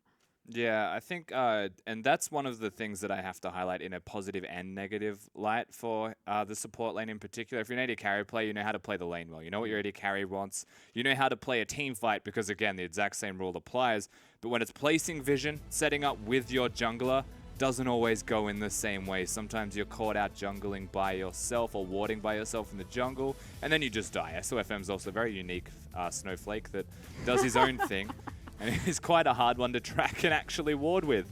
So it's not an easy job to be the support of Snake, but it's also part of the reason why they've looked bad and good simultaneously. Sure. Whereas RNG have just kind of looked consistently good across the board. Especially Ming, as we check out those signs. Ming is the only guy in the LPL who will draw Leona bans. It's also a 100% win rate in our league. Over like 5 games as well. It's not even like just a few games. And they're all Ming games. I mean, who else is playing Leona in the LPL? Oh, so. the Nocturne's back as well. Let's go. Leona, Nocturne, Lucian mid, are you ready? I am. I mean, there's actually a very high chance that it will be that composition going into this game. And they make it work. Against lesser teams, they will just completely stomp them out. Well, it's a really good, and the idea behind the comp is snowball, firstly. They want to get the kills at 6, and then at 7, then at 8, then at 9, and then suddenly you've just won the whole game. They can do that, and especially against a team like Snake, who play slow. They have a decent early game. They usually win their bottom 2v2, which will probably get thrown out in this one. Yep. Just because they're against Uzi. But that was the big thing unlocking SOFM. You know, they get first turret most of the time in the past 2 weeks. It was what can they do after that? And I feel like that's where they'll get exploited. And most team compositions, such as the one we jokingly just mentioned, will absolutely destroy them. Just bop them. Yeah. Just bop them. But all the eyes have to be on, like, if someone is going to pull Snake over the line for mid and late game, you have to look at Tank. Like, since he's come back to the roster over Zatai, they seem to have some sort of idea what's happening in the late game. So if Tank gets shut down, if he's not able, like, Ryze is a big pick for him, Lissandra's a big pick. If those picks are taken away and he doesn't get his teeth, then Snake start losing a lot of their bite, if you will. Yeah. I think it's just really interesting because if you go back all the way to week 1 of the split, we came in and was just like, certain analysts on this desk were hyping up Snake to a point that we were looking to be a top team. Certain analysts. I'm going to go ahead and say everybody. Everybody. But now, right now, they're like at the bottom of the table, kind of like vying for that 4th, maybe even 3rd spot. But they're definitely not like a top 2 team as everyone was expecting. You'll get this reference. So they're like a snake that's eating its own tail. You understand what I'm saying? As in, like, Snake the game. Is that a reference, or is it just a I threw it to the rap, anime guy because I figured he'd be like, oh, Full Metal Alchemist. But you failed me, and that was another trust fall, and you left me hanging. I just got the literal representation. Like, I can That see that happened in that'd suck. Brotherhood? Pretty sure that didn't happen in Brotherhood. No, that's definitely the tattoo of the homunculus. Why am I stuck between this? Help me. Oh, God, no, go back to MLXG. That's not MLXG. That is definitely Tank. It was MLXG. I've been bamboozled twice in the past minute. Not again. The LPL Harry Potter in the jungle. MLXG. You've been reading me IRL. But we're about to get into game. All right, what a great pre-game, lads. Okay, before I leave, I have to tell get you, in there, Frost. everyone watch Snake's coach. This guy is hilarious. The last time we saw him when Snake won a game, he came back onto the field to look at his players, and he just like pointed at them so definitively, like, you messed up. You messed up. You, good job. You come back. That's true. We were considering getting B-roll of that, but RNG and Snake going toe-to-toe once more. 11-2 is the record from RNG up against a 5-7 Snake.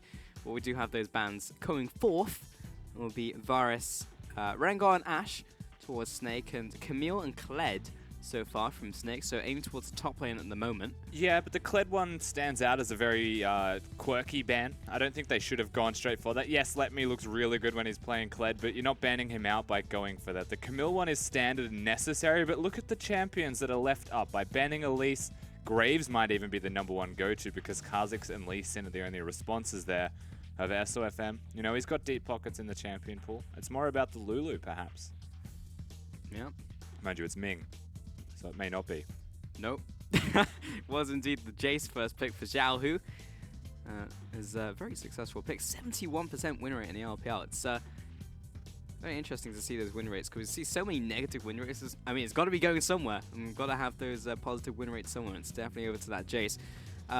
Rumble now picked up as a flex pick for Snake now. Yeah, weirdly enough. But it should mostly go towards the top lane for Flandre in particular there. A very good carry player. We mentioned this already. Now, the Rumble pick, getting rid of the Kled and the Camille, doesn't get rid of the counter picks. It actually just gives you potentially a better lane or forces them into a tank where you'll have a good matchup. But Let Me could pick the Renekton, maybe have an okay time. He could go something like the Gnar if he really wants to beat him out. Something that can go Hex Drinker would usually do well. Lucian as a pickup and take away from Uzi. It's pretty much his champion, and that pick is also very good. And technically Xiao Hu in the mid lane, who did play it last week. RNG will pick up Caitlyn, which will go towards Uzi, but now that Xiao Hu's picked Lucian, I think anything's possible. I think Caitlyn's a good matchup into the Lucian. You have the range advantage, but the supports are the things that you need to look at. So if you give him the Lulu, Lucian has a bit of a better time getting through the laning phase and trading with the enemy AD carry, where Caitlyn can usually exploit range. Lucian can then afford to push forward. So we do have to kind of map out where RNG are going to go and if Snake are going to get the free Lulu. Ooh, Ivan picked up onto MLXG here, so it will be jungle priority. And again, we're seeing Ivan very early on into these drafts from teams. It will be the side of Snake, who decides to pick up Syndra for tank. That's actually a really good rotation from Snake getting their mid laner. Jace has been locked in. They have to go for at least some role similarities, and now the only discrepancy is top lane and jungle between them both. So coming into this next ban phase, there's a chance that they attack each other's remaining role in the support position. It could just be 4 support bans, but if I was Snake, just start getting rid of more top laners, give Rumble the best matchup possible. Have a grand time with your first pick. And Snake's coach is just going in. Ban away from Xiaohu, and Let Me will be Echo. And yes, Jace can top lane, but I have limited expectations of it doing that. However, it is okay into Rumble. You can press your E in hammer form when he's trying to flame spitter you and turn him away. Yep. That's a thing. It is a thing. It's also something that Gragas can do. Kha'Zix towards SOFM. Final ban from Snake now. And Maokai's the other one. So there's 3 major ones. Nautilus Ultimate if you're just a silly Rumble. But close range, and Maokai very rarely gets to do that in the matchup. Yeah. Snake. Last one. What's it going to be? Looking towards jungle and... Oh, they're looking towards mid lane rather, I should say, and support, and it will be Ahri. Yeah, adamant that it seems to be a top lane Jace. Yeah. Xiaohu getting one of the later rotations perhaps, but this is the thing, by going for the Syndra third, whilst it's not a bad decision knowing they wanted a good mid lane matchup, look at all of the junglers that have just been attacked. He's now starting to reach a little bit more for a jungle champion of choice. Lee Sin, Kha'Zix gone, Rengar gone, Elise also off the board. Gragas, Rek'Sai? It's Gragas, probably Rek'Sai. If he really wants to go deep, you can go down the route of the Shyvanas. Yeah, there was a Harvard the other day that we didn't get to see it locked in though, here in the LPL.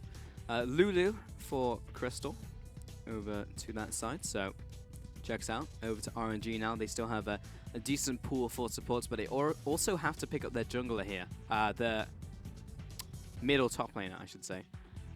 Yeah, Snake seem to believe it's mid. RNG yet to reveal it. Karma can do both support and mid lane. And so with this last pick, we'll find out where they want to go. However, Karma is good into the Lucian.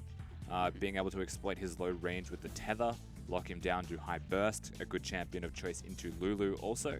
And so RNG have drafted, kind of acknowledging where they want this to be, and it is pretty much a protect the AD carries. And so if they're picking a mid laner here, something like an Orianna even would probably work best. I just think it's Jace mid. Yeah, I feel like there's any reason why it wouldn't be, but there's a hover over Talia. Fair enough. And it looks like Snake knew something that we did not. Yeah, and they're just picking a siege composition, so really they just go all in on that siege. They don't have a tank in their team now. The Ivern will compensate, and the Karma will also compensate for that. And they just set up Brush. They set up a Jace with a Caitlyn and a Talia throwing people around, and everybody in front of them will die. Flanks are where you actually look at for Snake and say, maybe that's a way in, but no. We also forgot that Graves existed. We did. And that would just be the easy lock-in at the end of SOFM, so we've got the best champion. We put a lot of tension for basically just the best champion in this match. So what will he pick? The only champion. Graves. Yeah. All right, well, SOFM gets his good champion. He'll be okay with that. Hard farmer in the jungle. Does mean that he'll want to get level 6 perhaps before he gets anything done. There's always a level 4 opportunity. But it's going to be really difficult to actually gank any of RNG's lanes, especially when MLXG is playing the Ivern. And one of his key roles on Summoner's Rift as the champion is to try and find the other jungler, perhaps take away a major buff from him, or just stop him from getting ganks off. Yeah, that is the plan. Crystal and Mince as well will be trying to hold their own against Ming and Uzi. But Uzi is come back. He's looking for blood. He has that Caitlyn. Not going to be too happy that Lucian has been taken away from him, but judging from the composition so far, well, there we go, one of the 2 emotions from Uzi, happy Uzi. Just looking from this composition, it doesn't seem like RNG are looking to give up any games against Snake. No, this is actually a very well-rounded composition from RNG, barring the tank that we mentioned, but we already said, lots of shields to compensate for the lack of tankiness available on that roster. They have so much upfront damage, they have a lot of burst, they have a lot of sustained damage when they hit the 2 to 3 item mark. Their objective control is sound when Ivan's able to set up in areas with Brush. And it looks like if they get an advantage in any regard with this team composition, whether the Jace gets ahead top lane, the Caitlyn gets ahead bottom, or the Talia mid, then the availability of their rotations and objectives on the map are just unlocked completely. So Snake want to just stay equal at the very least in all of those lanes. They have carries of their own, they have damage of their own. They need to get there though. Yeah, honestly, Ivan and like Caitlyn does not feel particularly fun to play against in the siege situation, and then you have all that damage in terms of poke out from Talia and Jace. This could get, man, that was a loud, at least one fan. There is a single person yelling, "Good luck," and they really mean it. Damn, I didn't know who they were wishing luck, but maybe it's us. Maybe they're wishing us luck here, Rusty. I'll believe it's the case. That's a heal from Jiaohu, though, in that mid lane up against Tank, who has gone for the Ghost. Yeah, it means that, again, you would expect a Morello Nomicon to be completed by Tank if he does look at that. Maybe some extra kill threat there once he starts to use the ultimate and get him low, but Xiaohu looking to sustain through that lane, perhaps. It does empower the 2v2 slightly more if he's able to get there on time. Sure. Gives some extra health to MLXG. We'll have to see how this one does pan out. It's always going to be about what an Ivern does early into the game. Really, because that guy's just super quirky. You never know where he's going to go. Always interesting to watch how they path, because every single time it does tend to be unique. And it all comes down to finding where SOFM's going, who is one of the most unique junglers in his own right. It will just be super curious to watch that happen. That's why we highlighted the jungle matchup. It is definitely one that could sway this one either way. Flandre, or Flanders, will be starting off this Raptor camp for SOFM. That's the bottom lane. We're just seeing what the initial trade will be. And Mint takes a full magic Q to the face. Yep, doesn't get the second prop. Crystal now notably starting with the E and use it defensively, so you can see the continued onslaught that will happen naturally, as the standard actually from the Ivern will be the blue steel. He'll smite that one and disappear. Yep, very confident it would be that. And look at how Snake has to react, because they saw him go there. They don't know where he is. Is he going to come bottom? We don't have vision to place because they're already pushing us in. Suddenly bottom lane's lost for the moment. They just saw him on that ward as it died. 86% to RNG. And even surprises 14% honestly to Snake. Here comes SOFM onto them. He just walks up, knocks him back. Like, yep, get out of my lane. But you know what? That was a level 2 ticked by Let Me as the gank happened. So he wouldn't have had that leveled up. Does now. That's ridiculous. Oh my god, Uzi is murdering Mint in the bottom lane. Final headshot just lands there and doesn't even get RNG want to fight for it. MLXG is stepping up. Here comes Xiaohu as well. It's going to be a 2v2, but the side of RNG is split, so you have to think it's actually beneficial to Snake, but you back off. MLXG will sit down for a second. Yeah, so the reset camp is a big win for RNG in particular. MLXG has the smite, so he can take it if ever there's a contest, as SOFM is trying super hard. Oh, a flash comes out, auto attack, end of the line, but Tank was not close enough, and SOFM just burns the flash for a bit of damage on Xiaohu. And it wasn't bad. I'll give him that, as Uzi showing his current ability to dodge the Lucian Q changes. SOFM is right in the face of MLXG. He's not taking up too much damage just yet. Moves into this brush. There's a bit of an awkward trade for MLXG. He's taking too much damage. Ticking down from the red buff. Got the shock blast coming in, and the shield at the last minute from MLXG saves his life. Tank is providing fire support over the wall. Both junglers get out alive. MLXG would have lived with less than 10 health. There's no way that he lived with more. That was pretty aggressive from SOFM. Flandre lands both the Electro Harpoons and is still hitting the Flame Spitter. Let Me will definitely have to go back to base. Now forces the recall out of the top lane. Now Let Me also losing a lot of health trying to trade with Tank to get the kill at SOFM. It's get a bit chaotic this early into the game. But really, it's still MLXG perfectly fine because he didn't die. He still can collect the camps that were set up earlier. And the difference is that it's now going to take time for SOFM to clear his wolves, clear his Gromp, maybe look bottom lane, and by then, he'll have lost the double buffs anyway. MLXG will have an experience advantage. He'll probably have a slight gold advantage. And he's going to be fine. That's the thing. SOFM's committed so many resources to invading and trying to find the Ivern, and none of it panned out as successfully as he would have hoped for. And by doing this, he's giving RNG the biggest winning bottom lane that you've ever seen that will only get worse. Yeah. Bot lane's not looking too hot. Top lane, there is an advantage to Flandre. Well, this has been shaking out. Mince is locked in place and may even just die to Ming here. One more auto attack, but he's turned into a squirrel. Last one connects, and that will be the kill. It's a 1-for-1 trade, but Uzi should be able to secure this second one onto Crystal for a 2-for-1 trade in the bottom lane to RNG. Ming is an absolute god. I'm not even sure where Uzi disappeared off to, but he wasn't helping his support get the kill, that's for certain. So RNG now 2-to-1. Ming dies, but Uzi lives and still has Flash, and RNG are the benefactors of that massively. You know what? Credit where it's due, Crystal still did his job. Yep. But this is the beginning of a potential end already. For sure, and it was Crystal picking up the kill. It was not Mint, and it was a kill to Uzi. He is 2 waves ahead. On top of that, SOFM will collect the rest of his wave, so that's good for SOFM at the very least. As Mint will come back to this lane, and will probably try and disrupt this recall. He's actually going to wait it out all the way until the end as well before recalling himself. So SOFM smokes him out. And he's even laughing, of course. Classic SOFM. You do you, SOFM. Ming also just randomly here in this middle lane. Flash out from Tank. With that slow, it was landing up a seismic shove from Xiaohu. So burning a flash in the mid lane from Ming, that was really heads up. Yeah, Crystal also able to rotate, but far too late. This is really good movement from the Karma from the side of RNG, being able to threaten multiple places at once as Speed Racer dodges stuff. This is just legit. Like, Uzi is a very selfish player most of the time. A lot of resources go towards him. But right now, I just feel like the Karma is carrying Uzi, which I'd never thought I'd say. Even when Marta was there, it's like, yeah, Marta's a shot caller, but Uzi's still carrying, right? Yeah. Ming's carrying. Wasn't there that interview, though, when they were talking about duo queue partners, and Uzi definitely did not pick Ming? Ming picked Uzi. Yeah. Tell you that much. Uzi may or may not have Of course he's selected someone gonna else. choose his boss. He has to get that favor, but yeah, Uzi. Man. That's just a classic Uzi response as well. Dash away from Mint. Has to use the relentless pursuit for the opposite of its namesake. Yeah, and so bottom lane's pretty much a wash. It'll get pushed in most of the time. RNG should have the favor. Also Blade of the Dawn King Rush from Uzi. It's just the way to go at the moment, even as Caitlyn, who's very much a BF sword champion. Yeah. You know, you win lane with BF sword. Not anymore.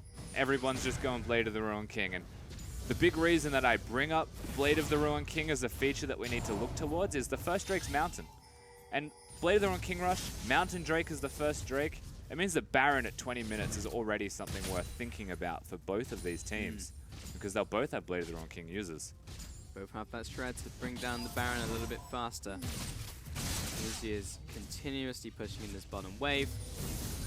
Missed a couple of these CS, but pretty good. Uzi will have to take this full damage to the face and a fraction of a second off from Crystal, so that damage will stick.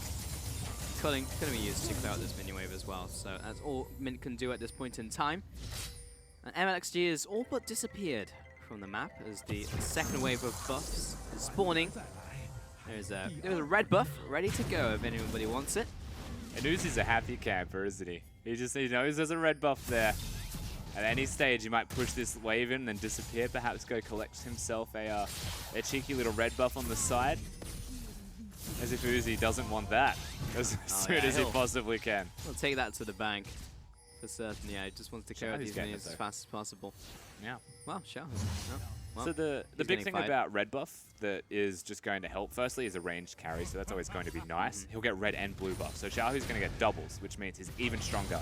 But he has health regeneration against the poke from tank also, just by having the red buff there. So Xiaohu's in the position of power, and bottom lane's already winning. Like, red buff might make it a little bit more dangerous and a bit more zoning pertaining towards that lane. But it's still good to have more than one lane winning, and that might be what they're trying to enable Xiaohu to have. Also, slows are really nice to set up seismic shove. It's really, really good for Tilia. Bot lane shoving in again. Pretty much the story of Mint's life at this point in time. And Ivan's coming down. Not sure if a gank will really result in too much, though. I think he wants to counter gank or at least help them siege the turret. So he's able to set up Brush, be a threat, allow Uzi to hit it. And look at how low the turret already is, thanks to the damage they've been doing all laning phase. They know he's coming. He knows that they know.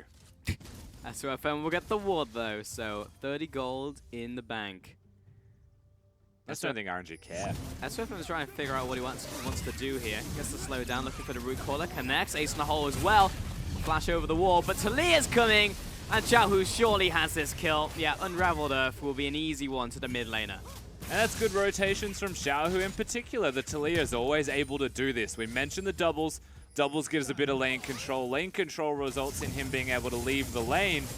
And now RNG sieging through their winning power point in bottom. We mentioned in the draft phase what it means for them with their team comp to have a single winning lane, and this is what it can become with an Ivern Karma, with a Caitlyn that is winning.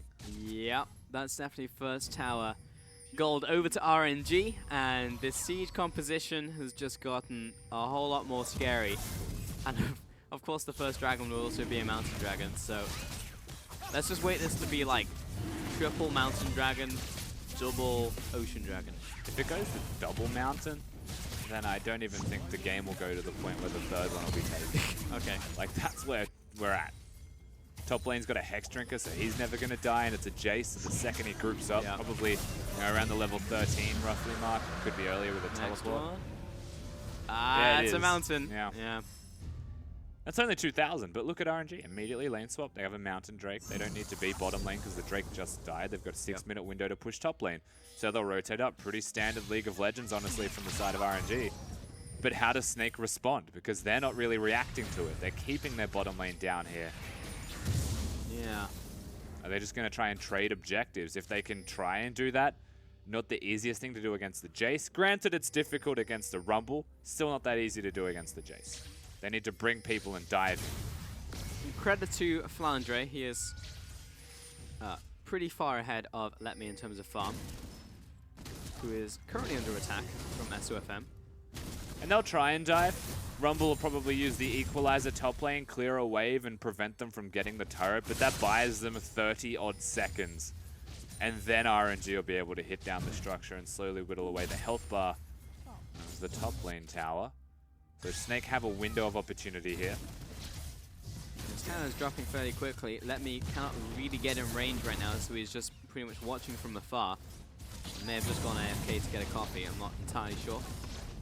And Snake should be able to pick this tower up. Yeah, this is going to go right over to Mint and Crystal right here. Yep. You can see top lane hasn't fallen. The equalizer is on cooldown though, so as expected, Snake play it out as they should be, but MLXG comes up once again. RNG are still making the correct play. It'll just take them a bit longer. This is where you look at Snake and say, you've got tempo. Can you get something done with this tempo? Right now, it's dive the heck out of mid. Xiaohu, he's already hovering on top side, so I don't think he's going to die, but mid tower is now under attack from Snake. Comes Ming as well. Can we cut out the minion wave? That's really the main objective for Xiaohu. There's on the way pings, and Snake really respect the fact that MLXG is off the map, so they're all back away from this tower. I don't even think that it's MLXG off the map. Xiaohu is just a big scary Talia. If they tried to dive him, he was already throwing the Q out, and you stun a Talia, it still throws the Q. There's no real way to prevent him from clearing the waves. If they don't have a tank to dive him, they don't have a Maokai to press W. They're just a bunch of damage walking around. Yeah. They could have perhaps got the turret if they committed to the dive. With people being missing, yes, that deters them a bit more so. But Talia's very, very content with clear that damn wall. There we go. I just felt like it was so incredibly safe from Snake to make that play. And as it is, RNG will maintain their one tower lead. It didn't, in the end, really increase their advantage as such. So there is that going for Snake. MLXG is just still going through his jungle, has those double buffs pretty much eternally as Ivern. Really picked up the mobility boost. He has had them for a pretty decent amount of time. And Uzi is in very good shape. He has, well, essentially a 30 minion advantage over Mint. Yep. He has the Blade of the Ruin King, second tier boots, and a dagger, and a red buff. And now his mid lane to the remaining outer turret. Not the easiest to take, mind you, against a Syndra, but when the Ivern shows up to play with the Karma, there's not a lot that'll actually burst Uzi out. So that's what you're looking towards. It should happen with the next wave. Or, I mean, there's already a brush, hello. And this is the point in the game where RNG can 1-3-1. Oh, faster up the wall from type, but it's not quite enough damage. Ming is still alive, and Uzi will find that kill. That's just straight up unfortunate. Again, must have been single digits, if not like double digits of HP from Ming. And I actually do not even care that he lived. He could have died for all I care, right? Snake are foregoing their wave clearing member to try and get a kill on him when his job is not to be able to just wave, like it is to just wave clear, I should specify. And so over aggression for a kill that wouldn't amount to anything, perhaps to stop the siege that had happened in the middle lane, instead SOFM has to rear his head to try and prevent the turret from going down, but that doesn't really work as planned. Jace is rotated, Karma's back. How tragic. Xiaohu found Crystal. Gonna follow up once more. This is very close to being a kill, but Min's gonna pop the ultimate so he can keep his support alive. Mid lane, collateral damage wipes out the rest of those minions. And Snake, they're putting band-aids over the problem, but it's only really getting worse. Dragon spawning in 1 minute 20. And RNG not really sure what's going to stop them from taking the dragon. Ace in the hole. Someone's going to have to block that. Nah. Snake. Okay. He's going back to base anyway. I agree with Tank there. Just let him go. Don't lose any health on yourself, because then you're at risk of perhaps just taking more on the flip side. Redemption also actually done for MLXG. I am surprised they brought Let Me back down to this bottom lane with all of the strength available for them. Perhaps it is to push in to try and keep Flandre, keep perhaps even Tank or Mint on a side lane, which is how they're assigning it right now. And once those guys are visible, once you see the Rumble and the Lucian in top and bottom, then you 5-man mid. So it is a slow play now from the side of RNG. Is as Xiaohu clears the top wave. Let Me has a more of Mortius, so he's not going to die to any of that magic damage out from Rumble and Tank in a hurry. Xiaohu has completed his Morellonomicon and is on his way mid lane. Oh, well, yeah, I'm going to have to flash away. That was a comedy of errors. He pressed every button he had in the wrong direction. Yeah, he hit them with the yellow style play. RNG will take out this mid lane tower, and SOFM was thinking about coming in from the side, but he won't get anything from that. So RNG 3 towers to 1, and Dragon is on the horizon for them. They are actually just waiting in this bush, but that pesky ward has given 2 of their members away. I actually hope Xiaohu deals bad. Oh, he probably does, yeah. Got him. Root Caller. Well, MLXG hit him, and that means he's just straight up dead. Well played. Nice Root Caller. And fantastic synergy with a Talia as well. If the Root Caller connects, very long range spell, deceptively slow, so it's actually sometimes quite hard to juke. Talia is able to knock you back into the team. Caitlyn Trap's also able to be set up then. And RNG, they get the next Drake they're looking for. Place your bets, and if the third one's another mountain, just to add insult to injury. Mountain or ocean? Deal. Yeah, you got it. Ah, there it is. Ocean Dragon. League of Legends, the algorithm of Drake selection now recognizes win conditions. Yep. RNG with that RNG manipulation. Oh, it's Flandre. He'll find Xiaohu, and I think he should be able to just pick up this kill. Yeah, indeed he will. Just got the jump on him. Imagine if Talia had summoners. Or anything, actually. It'd be pretty good if he had his flash or his heal there, maybe. Could have had a chance of living. Nope. So Flandre catches him out. Rumble's actually very big, something we haven't spent a lot of time focusing on. We've been looking more at RNG doing well, but that is a massive Rumble. Not just because he got the kill. He's 50-odd CS ahead of his top lane opponent in Let Me. He's actually getting closer and closer to a level 16 breakpoint, and around objectives, if Snake decide they can fight, he's the biggest influencer. It's actually pretty funny that MLXG hit his Raptors. Like, you can still see they're up on the map, but you actually can't hit them with your SFM unless you go all the way in. Creative use of Brushmaker. And we're 5-2, and RNG are just gradually getting these small advantages, which has accumulated into a rather big advantage for the team. They've hit their items for their AD carry. They're close to it for Xiaohu in the middle lane. But that's really the only thing that you're looking towards, even if you're playing against RNG right now, is the Caitlyn has to die. He's got his 2 items, but he's also the one being empowered by the entirety of the team composition of RNG. You kill the Caitlyn, you win the game. There's no way around it, especially when Jace is never grouped, and he's never grouped. Give me the... Okay. Uzi will get his red buff. And we'll move back to the mid lane. These are just like random brushes that Ivan's leaving all over the place. It's so good for Uzi. He was augmenting that passive. Rift Herald, don't see any action today. We'll go back, but Baron is up very shortly. Yeah, we mentioned how important Baron will be for both teams. Having played the wrong Kings means they'll do it quickly. Rumble can burn it down, so can the Talia. And especially with a Jace. Like, both these teams will do Baron within 20 seconds. Very easily. LXG catching that crystal. There is no one close to hit the root caller though. Mince is looking for the trade against Uzi, but he's got Equalizer coming down as well. Ming with the support. Flash over the wall, big respect towards Snake, but I'm not sure if he necessarily had to burn both summoners. No idea why he flashed there. He was under a redemption. He was going to be alive. MLXG and Ming were protecting him, and neither of them flashed. So that is now the Caitlyn missing the key mobility summoner spell. Working towards magic resistance once again, it seems. And Snake find an opportunity to just bring Flandre mid, throw down the Equalizer, sending back to his side lane. If they're going to do this every single minute, all they need is one of them to work. Yeah. He's like, I just don't trust any of you. So save me. Let me, moving on to Flandre. This is let me all lose. Yeah, I also feel the same. Flandre, Flame Spitter, getting his auto attacks down. It'll knock him away. He was not winning that. As soon as Rumble gets unsilenced, he was just gonna kill him. Yeah, and even with the overheat damage, he's 2 levels ahead. So let me super far behind at the moment. Needs to actually commit more resources, perhaps, to farming his lane up better. And we haven't really seen him grouping with the rest of the team. There's another brush just magically appears on top of Uzi. That's great. But Lemmy's a big problem right now. It's only 30 CS, and it is only 1 level at the moment. But it needs to get back into it. It needs to actually have an impact. Yeah. Yeah, Flandre is still 2 items, and he is a major threat. We saw how much damage he was doing to Uzi in that choke. As it is, Snake still behind. But looking at these small plays, as you mentioned, they keep making these plays. Eventually, it's going to cause RNG to crack, because Uzi, the summoners are still down for more than half of the cooldown remaining. Dragon's up in 140.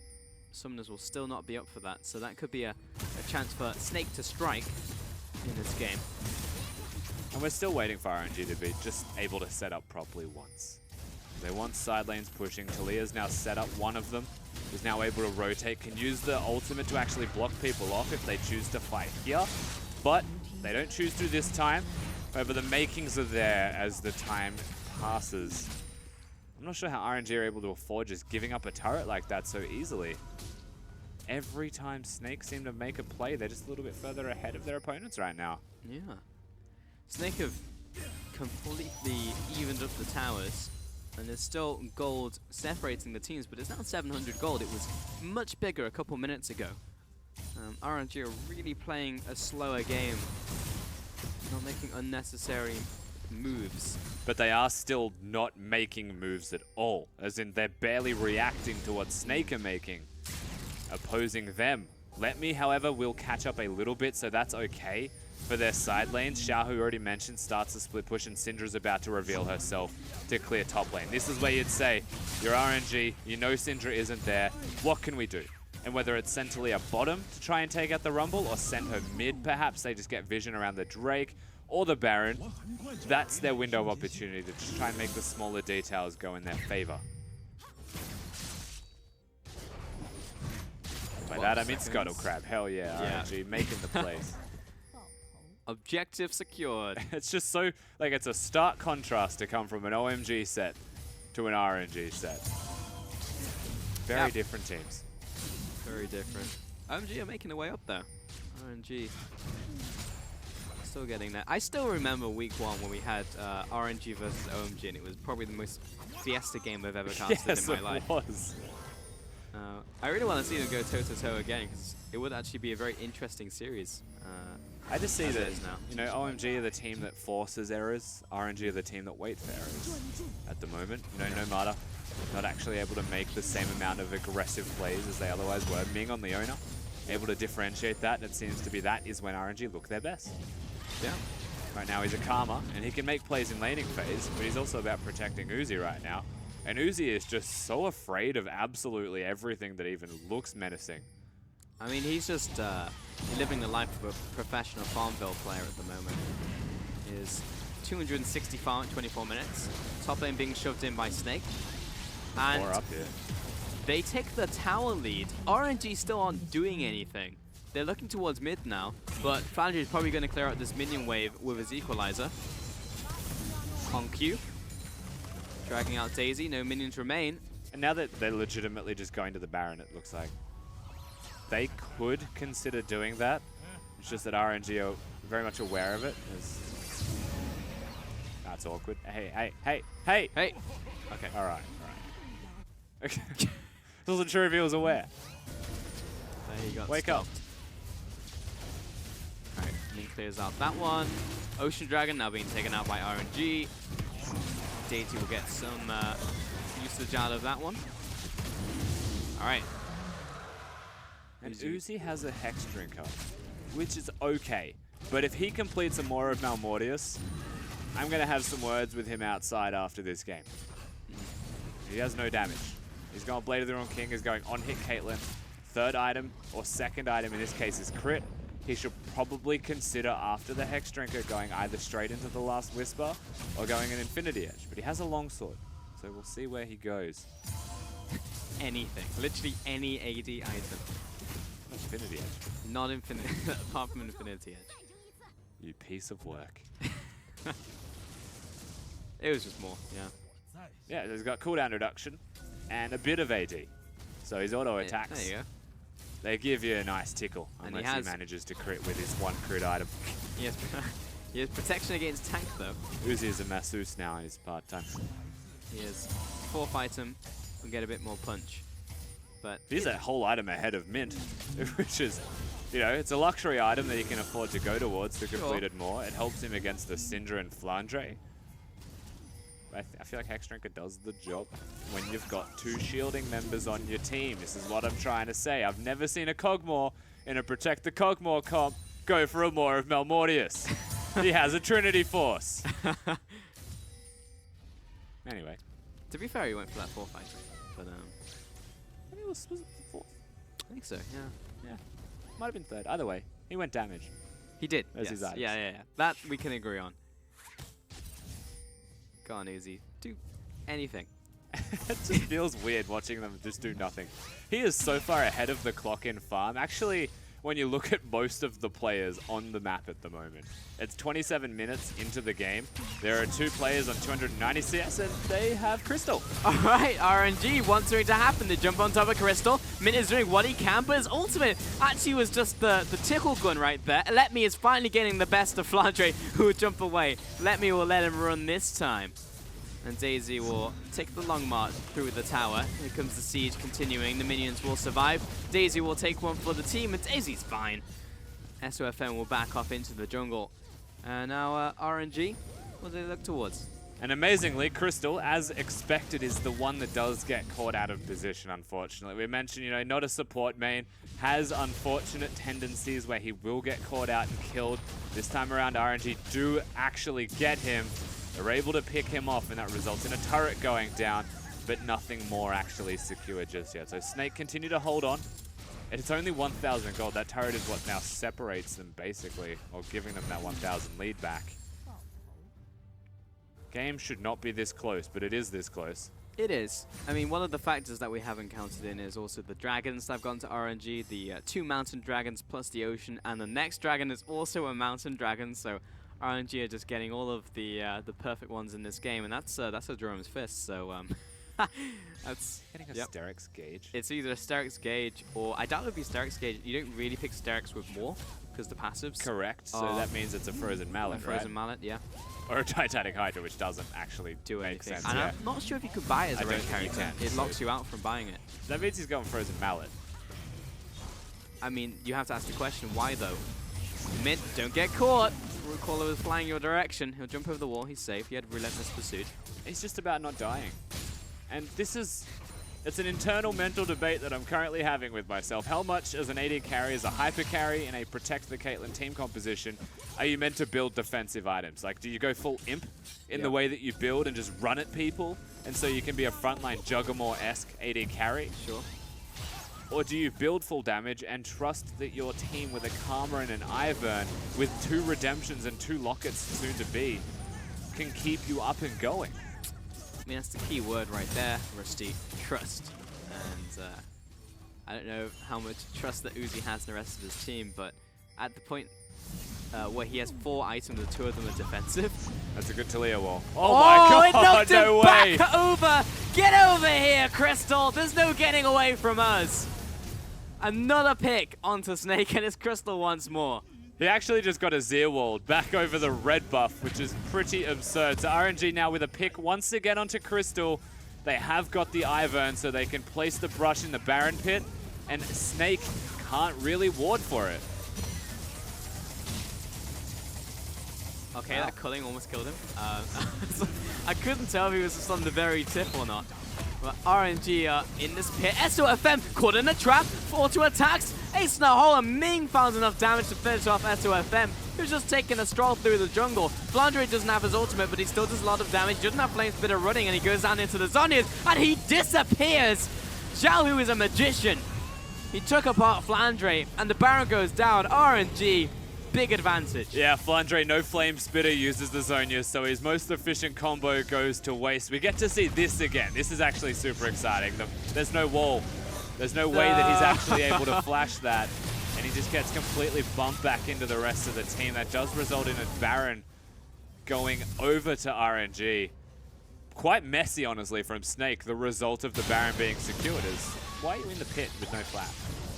I don't know. How did we get here? Well, oh man.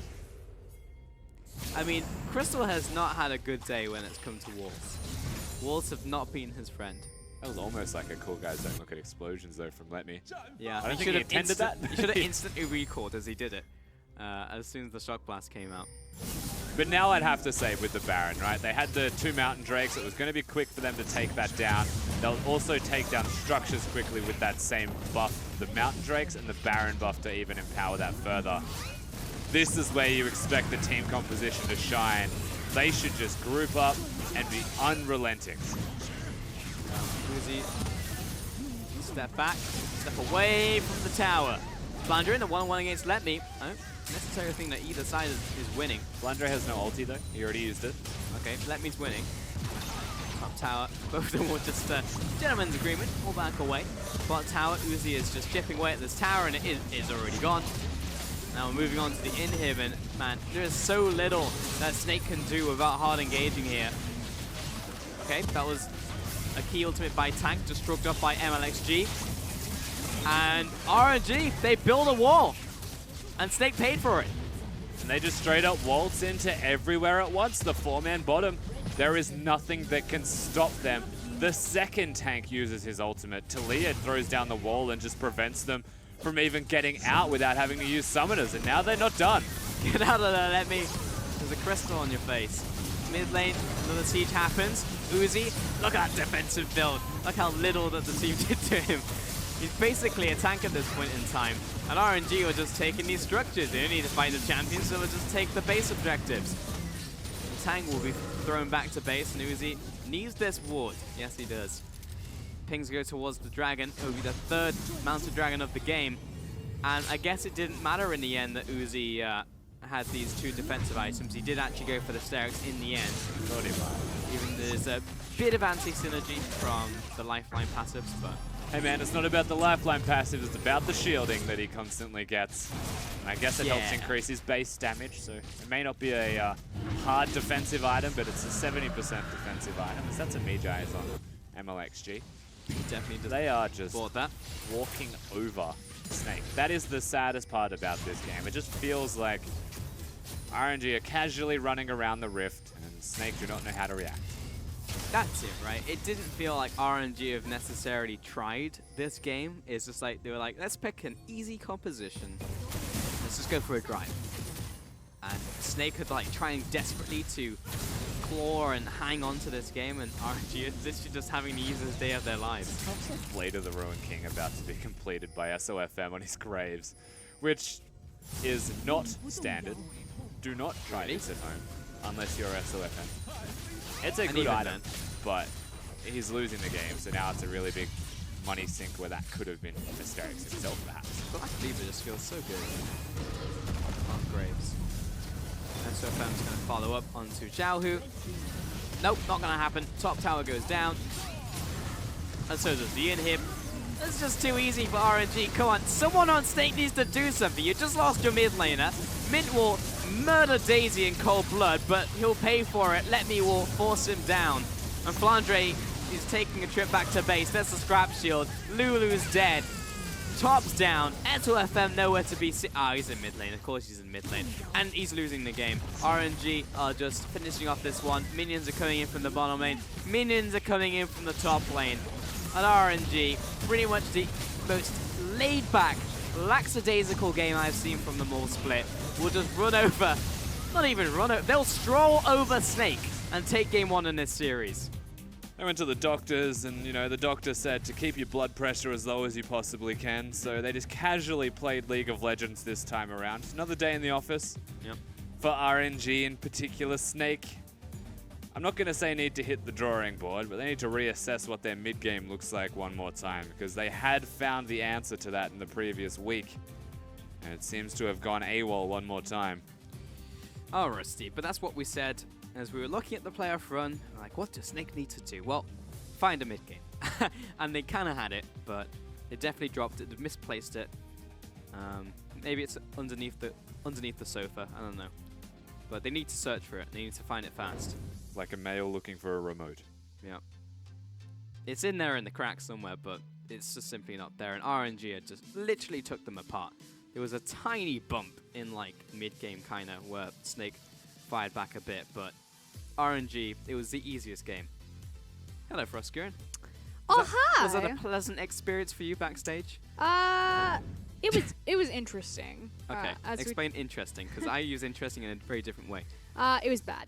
Usually when a color caster says interesting, they're just like, oh, that was bad, that was rough. Universal caster term. Yeah. All right. But I feel like I have completely identified exactly where Snake fell apart, because I agree with you. They need to find a mid game, and I was like looking through all the possible replays. Normally when you look at replays, you're like, do I look for the Baron? Do I look for the big 5v5? I was like, no, I've got it, and it's here. And if I can actually get my producer to pause it right here.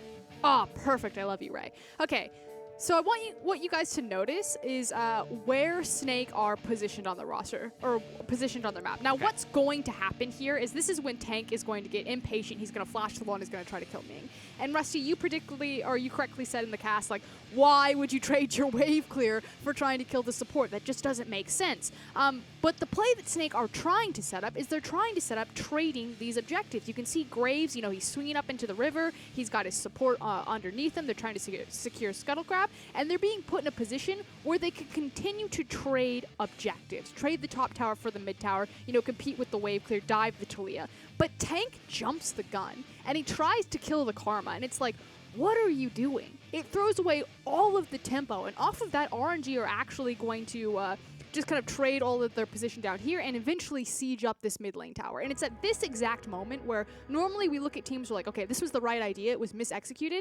That was actually Snake having completely the wrong idea across the board and then also misexecuting it. And I think if they had just corrected that one play, it actually would have meant a world of difference, because they started to do something very smart when they fell behind. They started to trade these objectives back and forth. You're like, okay, Snake can actually slow down the tempo of this game. But then they got to this moment where they completely lost what they were doing, and RNG just ran them over from there. Yeah, pretty much. Hey, that was the moment I think where Snake actually had a slight gold edge even before it all started to wash away, and it is just as simple as one mistake can actually dictate the entire outcome. So yeah, I think that was a pretty crucial moment. And again, you can see that half of Snake know what they want to do. SOFM is up there. Crystal's making the rotation up there. It's very clearly that as soon as Talia shows her face, that she could be dove if she's not paying attention. Meanwhile, if Tank's just sitting in the mid lane, he can wave clear any sort of trade. Like if all of Snake's resources are top lane, RNG be like, haha, let's siege at mid lane. Oh, we can't Syndra's here. But Tank blows that by trading his flash, trying to kill Ming. And he doesn't even kill Ming. Like, that's what kills me about it. So literally one bad call cost them their entire mid game and all of the tempo. So moving into game 2 then, Frost, would you just say that Snake should just draft the same, do everything the same up until that point, and just make that be the change? Or is there other things that they can and should do? I almost want to move away from draft. Like, there is definite arguments that you can make for draft. There always is.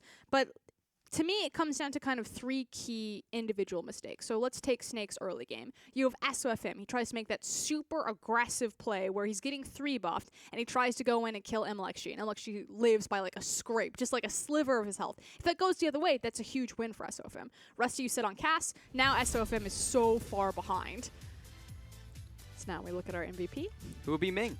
Yeah, second MVP. And you said it during the laning phase, Rusty, but he was the carry in that bottom lane. well, I mean, you can take it from more than laning phase, even just the draft itself. The bottom lane or the top lane or even the mid lane, one of them needed to win. And Ming, being a shot caller, ensured that his own lane did in fact win. They empower Uzi. They give themselves the easiest outcome of this, which is just protect the AD carry the entire time. Super slow, calm, measured game. And they get that free win in the bot lane because no one is going to help that bot lane out. Like you said, that bot lane already had won. They even gave the red buff to the Talia because you don't need to give it to the Caitlyn Karma. They've already destroyed bottom lane. So now Xiaohu's going to win because he gets the free Ivern and red buff in the mid lane to destroy Syndra. Because FZOFM made that individual mistake to try to kill MLXG in the jungle, he fails. Tank then makes the individual mistake where he tries to kill the Karma in the mid lane in mid game. He fails. And then Crystal makes 2 individual mistakes where he's caught out randomly, they don't have any vision, and the Baron goes away for free. Like, it doesn't mean so much, or you wouldn't think that when your support dies that that'll automatically mean the Baron. Normally the jungler has to go down. But if your blue trinket's down and no one has vision and you have an Ivern on the other team, you have already lost that objective. So it was 3 players on Snake making 3 different individual decision-making errors at 3 different times that completely collapsed that game for them. So composition aside, I don't think it has anything to do with it. That's fundamental back to the drawing board. Like, you made dumb choices, and this is the result that you get. But even in that game, though, it didn't seem like Snake, even if all those 3 things had gone right for them and like the stars had aligned, it didn't feel like they were even going to be in control at that point. It felt like RNG would just, you know that scene in Gladiator where it's just like, it's like complete control, right? It was just like they just decided when they wanted to go in. It was like 4 items on Uzi. All right, he's had enough time. He's got 4 items. 2 of them are defensive. Let's just go in. But the thing and take is, everything. Is even speaking of Uzi's defensive item build, it didn't matter. He didn't need to build the damage because that comp was a siege comp. He didn't need to kill anyone. He was there to kill structures and make sure that he didn't die. So it wasn't like Uzi even had to have damage on the front line because the Talia wall is going to block off the inhib. The Ivern's going to come up. Caitlyn wasn't there to kill anyone but the structures. Yeah, so maybe what they have to do is try and dissect also that composition from RNG. It just seems like there's too many plates to juggle right now from Snake. But regardless, game 1 will go over to RNG.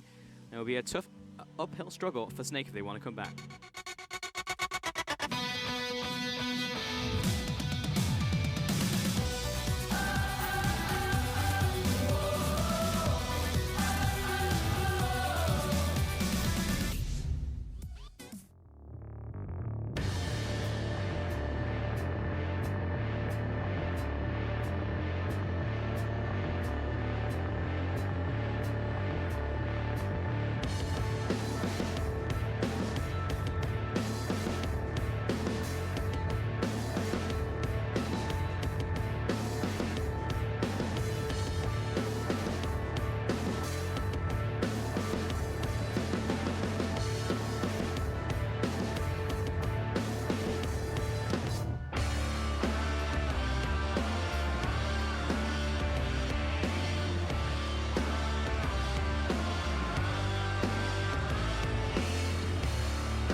Welcome back to week 9 of the LPL, and a very likely last game of the day, honestly. RNG up against Snake. Game 1 was a decisive win over to RNG. It was slow. It was definitely a weird one, but it didn't feel like RNG were necessarily putting their back into it. It was like, we'll pick a composition, we'll give a blood offering to Uzi. Here you go, you can have Caitlyn. Great. and then just wait for 40 minutes. It's like, and we win the game. Yep, RNG played it pretty slowly. They played reasonably patiently. Snake were actually at one point pushing tempo, and that was where we had a lot of positive, perhaps, hopes that cropped up for Snake, and then they lost it. They threw it away themselves, and RNG playing at the exact same tempo, like the tortoise and the hare almost. Like, they just get a victory in game number 1. So when you come into the second game, it's not really RNG that have to change anything, although I could give them a million things that they may want to change. It's that Snake need to change a lot more, especially with decision making.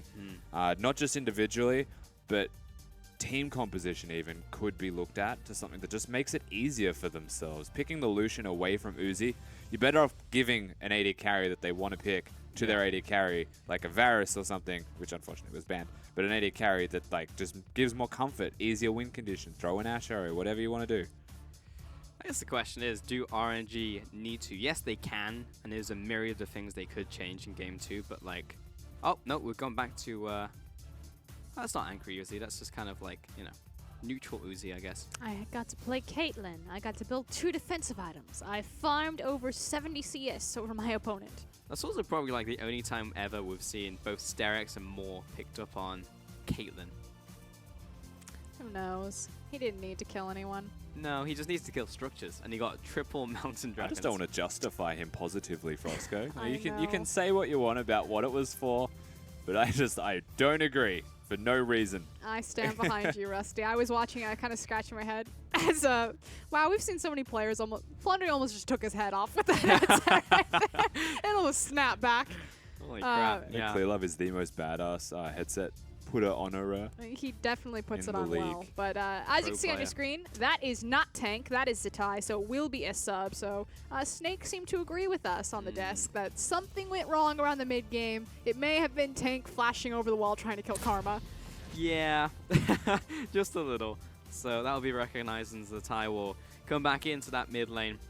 He's having a very intense conversation with his coach right now. So the last time that Snake had a series, they actually won, and they went back to their interview and they publicly said, you know, usually when a team wins, they're very excited. You know, everyone asks them the questions, you know, why did you play the champion? How do you feel now? Yeah. Snake were actually very dejected in their public interview afterwards. Like, we're just trying not to get relegated right now. We should have played better.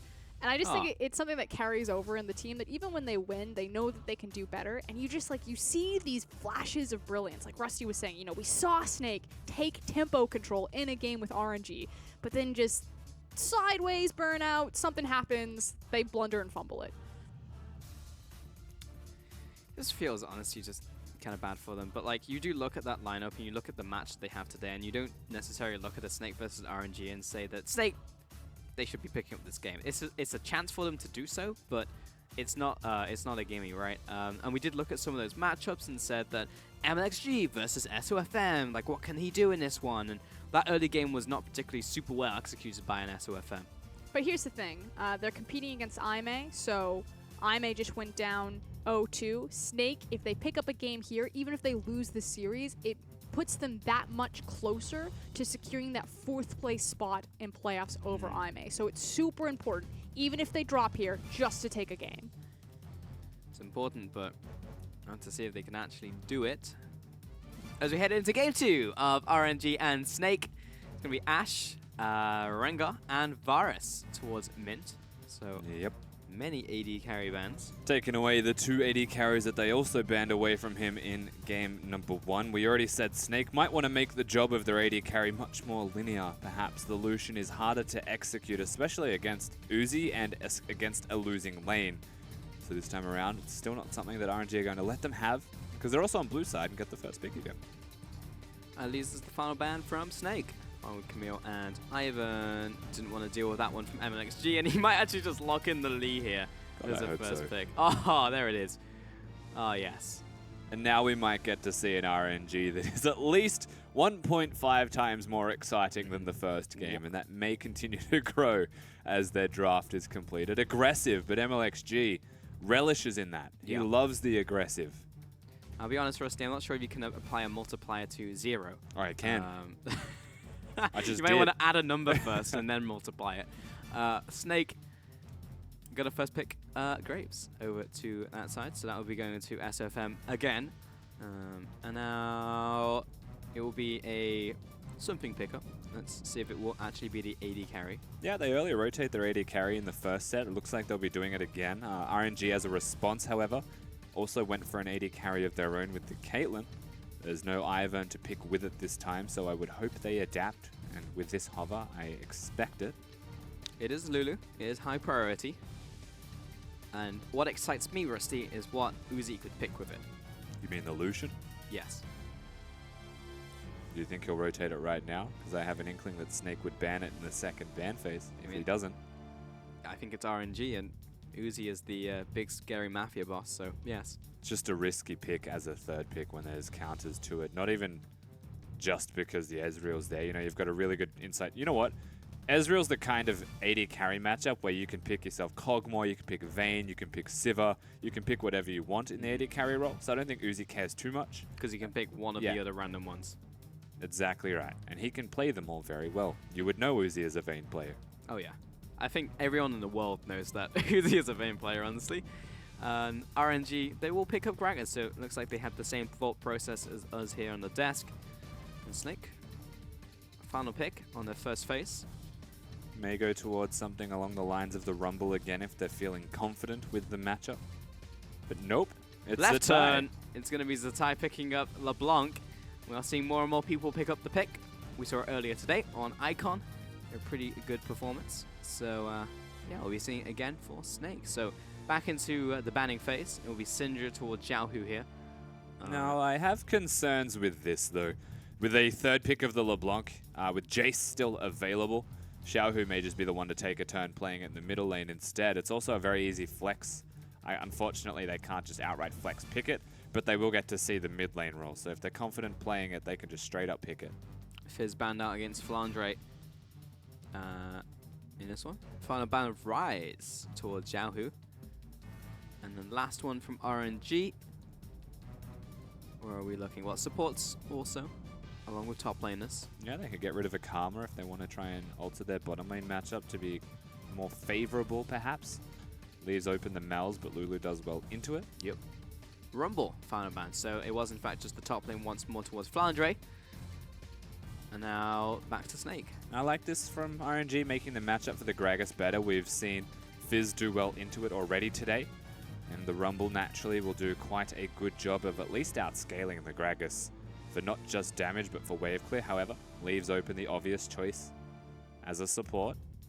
There's the Karma. Yeah, we were talking about that as a potential ban from RNG if they wanted it. RNG now still waiting for that AD carry pickup, and both of these picks will be on the same rotation, so we'll see if that is the case. But Uzi, I mean, there's no Lucian ban, so it could be that. If he wanted to go Vayne, I mean, this is the series to do it, in all honesty. But he's looking very serious at the moment. I'd say their mid laner does still need to be something with magic damage. Okay. We already mentioned once again, a good Kog'Maw. matchup into the Ezreal. So they Good can afford matchup. to do this, and this is where I might even, expect a Talia again, something that you don't necessarily need magic damage when a Kog'Maw is there, but you can make it safer for yourself. Very true. Uzi's Kog'Maw. This will be fun to watch. There's been 10 games so far, and is a pretty good win rate at 70%. Pick Jace, man. Yeah, just pick Jason to the tie. Do it. Do it. Pick something. Talon. Oh, that will do too. That's also fine. Yeah, pick up Talon. I guess that works actually better than you would expect. LeBlanc, since a few patches ago, now has a 0.25 delay on the W. Talon, if that is in crit range, just wins that trade anyway. Yep. It's not a bad outcome for them. Cool. It also goes towards LPL. Pick an assassin in mid lane. You don't need to pick another facilitator for your Kog'Maw. I guess technically it is a facilitator for the LPL because we just want to kill the person who's coming at you. And the final pick was Kled for Flandre. Now this is one of those matchups where, so they pick the Kled for top lane. It does decently well into the Gragas, but when you watch how they both influence team fights and how they both get around the map, Kled's going in a straight line, getting the rest of his team there. He wants the Kog'Maw, so he'll go straight to the Kog'Maw. And RNG need either the Lee Sin or the Gragas to stand in front of that. That is their primary purpose here, to protect Uzi when the Kled goes in, so that he can actually execute on a front-to-back type of team fight. Snake have a lot of damage backing up Kled, though. They really do. But Kled will probably have to come in at an angle if he ever wants to get onto that Cogmore, because he is, I mean, he's got a Lulu and he's got a lot of Peel as well. So anyone who's going to go with him, probably someone's going to die as they take that charge. Talon will be there to protect. So it's a hard one for Snake, but we have a composition here from RNG which less likely to stall for a million years and more likely to start fighting and taking names. Yeah, exactly. But Graves has the tempo in the jungle when you look at how they clear these camps out. So Lee Sin maybe lucky enough to get the blue side jungle start, which has been so graciously gifted to a lot of players, but it usually involves Azara and Malzahar, so a bit risky to do this time around. And it's RNG and it's Uzi, so again, that's closer to a 0. True. But there's an opportunity for him to gank. Level 2 ganks, you could get towards the top lane. You could gank for a Gragas quite successfully. Not as easy to do against the bottom lane, so that's why I'm still kind of highlighting this top lane scene. That's where the action may well unfold in the early stages of this game. Very, very possible as we get onto the Rift for the 4th time today. And this could be a week of 2-0s, honestly. Yesterday was 2 sets of 2-0s. Yeah, it was. And we're still keeping up the streak, and as Frosk was saying, 2-0s, very important. We'll explain later, but TLDR, teams need those 2-0s to leapfrog over their competition. And speaking of leapfrogging, Blade of the Wrong King allows teams to forego timing windows to get Barons earlier. We already mentioned this in game number 1, but Mountain Drake again. Of course it is. The premise of that, so earlier Barons, always a consideration as the Mountain Drake crops up. Also just very easy as a Drake for junglers to solo earlier in the game. He's a big, lumbering, non-impactful, gentle giant that tries to throw rocks at you, but really he just misses all the time. It just means that it's very easy to take him out, and pretty standard keystones, I think. Yep. Across the board. No warlords. No warlords coming out, and yeah, Ming and Uzi back into that bottom lane. They'll face check. Here comes Crystal and Min. Bit of a barrage coming out down onto Ming, and return 5 to Uzi. And MLXG will start off just taking the small ones. I believe he was gifted a rake at best. Let Me was also nearby and has a single CS from the Raptors. So he's going to go up there. If he gets there in time, which it looks like he will for the first CS to go down anyway, means he'll get level 2 first. He will. MLXG is taking this blue buff as well. Ward over the wall. And you can see a blast plant there. So yeah, SOFM could get triple buffed if he doesn't have an inkling of what MLXG is doing. Very creative stuff out of the RNG. Top lane and jungle put together. Mid, a bit different of a story right now. He wants level 2 first, but you have to watch how MLXG is able to impact this, because SOFM just seems to be aware of it. Yeah, wow, okay. He'll just go into the blue buff himself as well. He is pinged down that he is there. MLXG will take his red buff, so it will just be a 2-for-2 trade. Interesting. The Spidey senses just seem to be there for SOFM. Either that or he just really likes invading and didn't care. Yeah. Even if it was taken away. Yeah, I feel like it might be a bit of the latter there, Rusty. Just happened upon the blue buff being available. One thing we didn't actually note, Pulse, when we were looking at the Keystone Masteries is the Thunderlords over the Wind Speakers for the Lulu. That's true. Means that he's able to 1v1 trade more successfully against the Karma when they actually 1v1. Oh, here comes Xiaohu onto SOFM. He was getting a little bit too greedy for that one. Turns around, lots of damage onto MLXG. Misses the Q, gets the smite down for the healing. SOFM, break coming out, Zatai coming in, and jumps over the wall once again with that parkour. And it'll be first blood towards RNG. So we praised SOFM, but in fact it was because he was being greedy. Unfortunately, invading against a Talon is one of the hardest things in League of Legends competitive to do at the moment.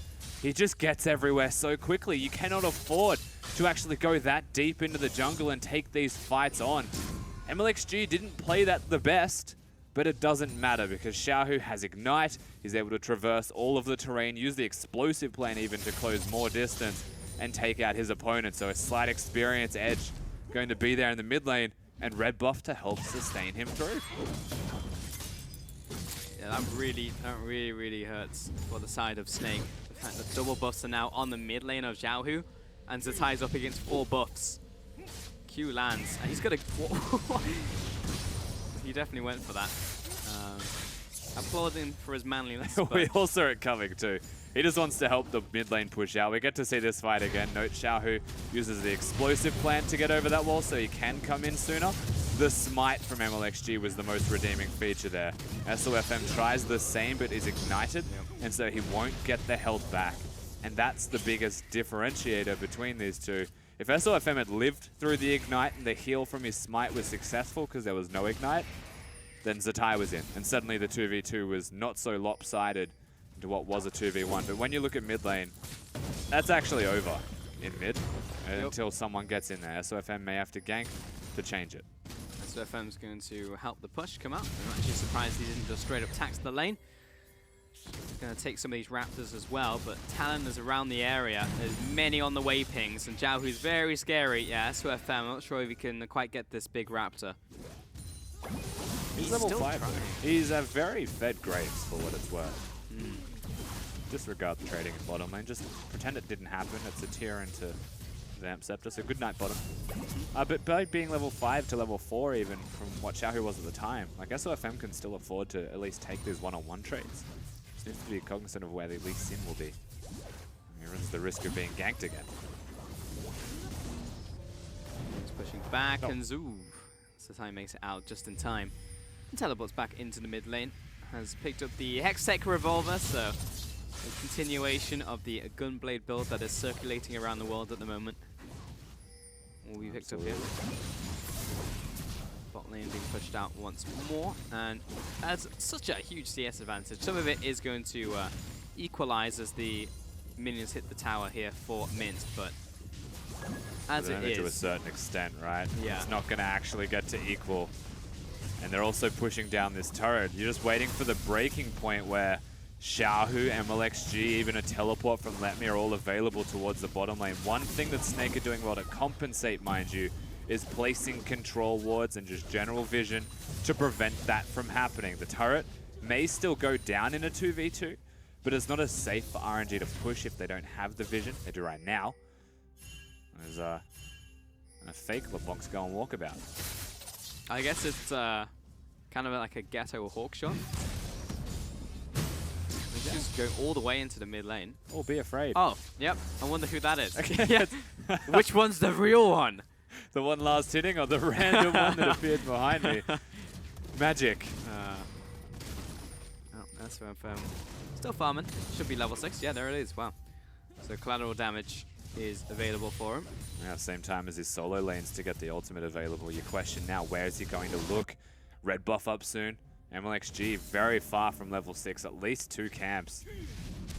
If SOFM finds him, you'd expect the Lee Sin will pop. SOFM hasn't skilled his ultimate yet, though. He does need to do that. Taking out these raptors. Might want to. And MLXG is definitely just taking that red. This obsession with raptors is unhealthy, SOFM. It really is. MLXG. Here's Whoa! Okay, Flandre locked onto him. He just walked in range. He knew if he walked up to Kled, then he would just find a compulsion to have to go on him. It actually latched to like 90 degrees to the side. That was so awkward. Flandre now trading up against Let Me. Still mounting Skull, and we're good for now. So, still only that one kill to RNG, and most of that gold is over to Xiaohu, plus that bottom lane. 20 CS advantage to Uzi, so that's more than the kill. It is, but when you look at the jungle CS advantage, SOFM is leaps and bounds above his opponent in MLXG, who is still not going to be level 6 compared to the 7 of the Graves. This is a big strength that Snake now have going forwards as... Oh, Crystal being flashed on, auto attacks, and the ultimate coming down from Uzi. Raining down from the sky will be another kill, just in that 2v2. They just pretended they'd recalled. You know, Ezreal uses the ultimate, Karma empowers the Q, they have nowhere to get out then. They're able to just rush forwards directly after them. The kind of play that you hate happens. It does happen more often than you'd like though. Very solo Q-esque play, however, from RNG just then. For sure. They'll get this extra wave under their belts, and Uzi will go back to base, and pretty happy camper at this point in time. And RNG. Yeah, he's a... Yeah, that's the other emotion that Uzi shows. And he'll go back to base, so should be enough for at least part of his Blade of the Rune King. And I personally dislike that everybody rushes the full Gunblade. It's a very expensive item to invest into when you could stick with the revolver. Oh, God. Not the place you wanted the blast plant. Into nice. flashes well over the wall, dodges the collateral damage. That was sick. It's sick that he lived, but unfortunately he walked into 2 people as mid's trading pretty heavily. I think we're good. Xiaohu will back away. SOFM's already used his collateral damage. I mean, that was just straight up unfortunate. You do not expect 2 people to have just walked into that bush and you blast plant into it. And absolutely credit where it's due for MLXG to survive that. His Crystal just hasn't left the bush. Not again. At all. Well, this time there wasn't a LeBlanc with him, so it's Graves. Xiaohu. Remember, Hex Drinker Drinker is way there. out. He'll jump on top of SOFM's. A lot of damage. Shadow Assault finds the kill, jumps over the wall. And in a 1v2, Xiaohu just picks up a kill. That didn't even feel like a 1v2. Xiaohu just completely kills SOFM before they're even able to look at the dive. He still has the Hex Drinker, so there's actually no threat of Zatai's damage actually finishing him off either. That was just really well done from Xiaohu. Man. Pretty much by himself. Xiaohu just says, yeah, now, and just completely kills the jungler outright. And that, pretty much. I mean, that's one of those situations in League of Legends where you just have to say, I just got outplayed. That man's a monster. We've seen really good talents in the LPL. Rookie looked massive. We saw Xie the other day as well, going berserk when he was playing it. Now Xiaohu's turn to show that he also has what it takes to keep up with the big dogs in the mid lane, which there are a lot of in the LPL for what it is worth. Our mid lane is very high caliber. For sure. It's just noodle fight in the top lane. Well, SOFM had a big advantage. He's still 2 levels ahead of MLXG. That will just close in now. I don't need this queue at all. Fine. He's having a bad day. A lot of his queues are just straight up missing. He's walking into bushes and there's just people there. Yep. Really rough. It's just unfortunate. Flandre under attack. This could be a kill right here, and in fact it will be. Just hits him with his barrel, and that'll be a kill. Flandre sticking around for too long. That felt a little bit too casual, I have to say, from Let Me there. There was nothing to it. Just hits the button. Snake are doing the Mountain Drake as a result, weirdly enough, of RNG winning bottom lane. So they get the turret bottom. They send their bottom lane back to top. Snake are aware of that. This happened in game number 1 as well. Yeah. And just as they go to do that, the Mountain Drake's going to be secured. But, I mean, it's not that bad of a trade if you're RNG. They've got the gold. They've got the lead. They're happy. Ming and MLXG moving to that top lane. They have a minion wave, and it's a cannon wave, so this is probably the tower. MLXG will surely help once he's finished with the Krugs, but at the very least it's going to stop Flandre from even approaching. Yep. So tower to RNG, and that's 2 towers to 0. Which we have to actually bring up that it's just SOFM and Zatai down here, so Letme's able to defend this 1v2, no problems at all. The reason that he's able to do this is because the Karma and the Ezreal are mid. He can see them, so they're not just invisible now, there's no threat to his life. This gives RNG all of the knowledge and the availability to just continue to push top lane unrelentless in their aggression, but they are making the play to kill them. Charging into Uzi. He's already on top of him. Wildgrove gets most of that HP back, and Zatai will jump in, jump out. Crystal into the fight. He's hit by the body slam. Everyone's closing in around RNG, but Uzi is still alive. Finds one, and Uzi is onto Zatai. He'll back away. Mint and Flandre under attack from Xiaohu. Shadow Assault for 1. Moves after with the rake. Blade's end should be enough, and he actually takes out from the bleed. 4 kills to RNG for 0. That actually looked fine from Snake, but suddenly everybody from RNG is just here. They're ready to go. They're waiting. And they just destroyed Snake completely. SOFM's able to help wave clear, but he's not here. They don't actually have the teleport on the Graves. He has to walk the long way. And because he was down there trying to help Zatai get turrets, this is what happens. The fact that Uzi lived that whole time. Yep. Everyone was wailing on Uzi, but Lulu is a thing. Exactly, and Lulu's able to get the ultimate off. The big thing, Zatai just goes back to his W. I have no idea why he did that, but he didn't stay to do damage to Uzi. Now doesn't have distortion, doesn't have chains or Q, and then just gets exhausted. That's pretty much Zatai's usefulness in the fight removed because he decided to go back to his distortion. And Uzi that whole time, you have to remember, gets Skull, makes him run away. Kled's just left by himself, and of course the Kog'Maw's going to kill him. That was a great day for Uzi. He just sat there and just kept auto-attacking, and then Ming just clicked all his buttons on him, and no one could kill him. Yeah, the mindset shifted from what direction is forwards, and Uzi walked it.